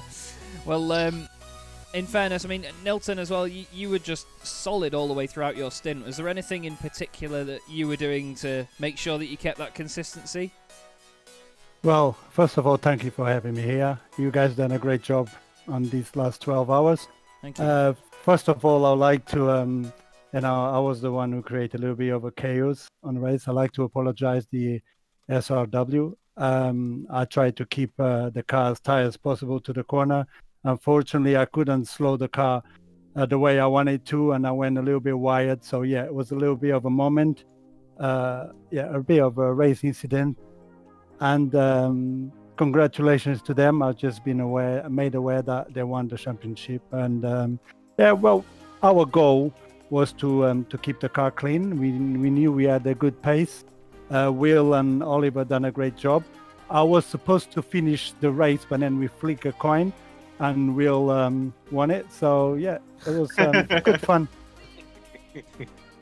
Well, as long as you guys have enjoyed it, I mean, it's been some unbelievable performances. I mean, Imola as well. You know, you guys were just so consistent. And well, I mean, the main question is, in excitement from me, coming to you first, Will, can we expect to see you back next time round? Potentially so. I might be heading back, but with going to my new team, I don't know if we'll be entering, but I might put it forward to Jackson, and maybe we'll enter a car. You never know. Well, fingers crossed. And Olivier, can we expect to see you back in one way or another, or is the series done by your opinion? Oh no, I hope we will be back. So normally I think we will be back, but we will see what it say. And Nilton, if we see you again out there, do you think you'll be going for the championship next time round? Well, yeah. First off, I have to thank Oliver for inviting us. We're part of Vibe team, and we was asked to help. And yeah, why not? Yeah, I always look forward to race, and this type of event is always fun to take part of. It's certainly been great to watch you boys. Obviously, final thanks to anybody. Will, starting with you, mate. Do you want to give a quick shout out to anyone while you're here? Well, just in general, I'd say I'm very thankful to Vibe for the past 1 year and 4 months that they've had me. It's been a really amazing experience with those guys, and honestly, everyone there, Nilton, all the people, Gordy that runs it, Scott, everyone I could name, everyone there, they were all fantastic people, and I'm so glad they gave me a chance in sim racing, and I wouldn't be here today without them, to be honest. Great stuff. And Olivier, anyone you want to thank? Oh yeah, I want to thank Nilton and Will for helping us out here. I hope we can do some more races together, for sure. I want to thank BMS and Stefan, the owner, for giving us these opportunities and let us drive. And then I want to thank Gordy and Scott from the Vibe team that allowed Nilton and Will to drive with us. So yeah, it was just a good experience now. So maybe next year or next season we go for the win. Well, hopefully so, mate. Hopefully so. But just quickly coming to you as well, Nilton. Obviously, you had a very strong drive there as well, being part of the team that finished second in the championship. Is there anybody you'd like to thank? Well, first I'd like to thank Oliver for inviting me, but also you guys for having me here. And everyone that took part and finished the race and done their best to have fun, basically. Yeah, everyone. Thank you. Not a problem at all, mate. It's been an absolute pleasure and great to speak to you all, boys. Very well done on your fantastic season. And hopefully we'll see you all around next time. Thanks for joining us. Thank you very much. Thank Thank you for you. the stream, Thank you, and bye. thank you for everything. Not a problem. Thank you. Brilliant. Awesome stuff, Jack. Really good guys to speak to. And again, just highlighting the great community that we have here, not just in sim races world, but in sim racing in general. We have some brilliant people behind it all. And they're all just so lovely to speak to. Fierce racers when they're out on track, but really good people to speak to. Yeah, really thankful and grateful, and they're all, as I mentioned earlier, they're all really friendly to each other in the chat. They're all got wise heads on their shoulders most of the time, apologised and moved on for incidents in the race, and it's good to see. It was good to watch as well. Yeah, it was a lot of fun, and of course, had a lot of fun with you as well, mate. We've certainly enjoyed ourselves this evening. It's been a hell of a laugh. Any real highlights from you before we round it up? Yeah, just as I said earlier, there was a few standouts there in the second half with the contact between the top two into turn one. As we know, it was a racing incident, but yeah, that made the race a little bit spicier. Same for the GT3s when the Audi R8 binned it into the wall. That cost them the win today, but obviously I think they took the championship anyway, which was good for them, but the Mercedes gaining the win. Shame for Mujdi and the DynamiXX Endurance team and the Corvette, with the late drive through in the late phase of the race. But yeah, plenty to talk about in terms of thanks. It's been a pleasure again, Chaz, and thanks to Jack as well and Ed for carrying the first half. Yeah, really enjoyed it. Glad to be working with you again. And you, mate, certainly has been a joy. That is unfortunately all we have time for this evening, though, everybody. Thank you so much for watching. Thank you to DynamiXX Racing Simulators, to Track Racer as well, one of their partners. All of the guys behind the scenes that help us at Sim Racers World and Sim Racers World TV.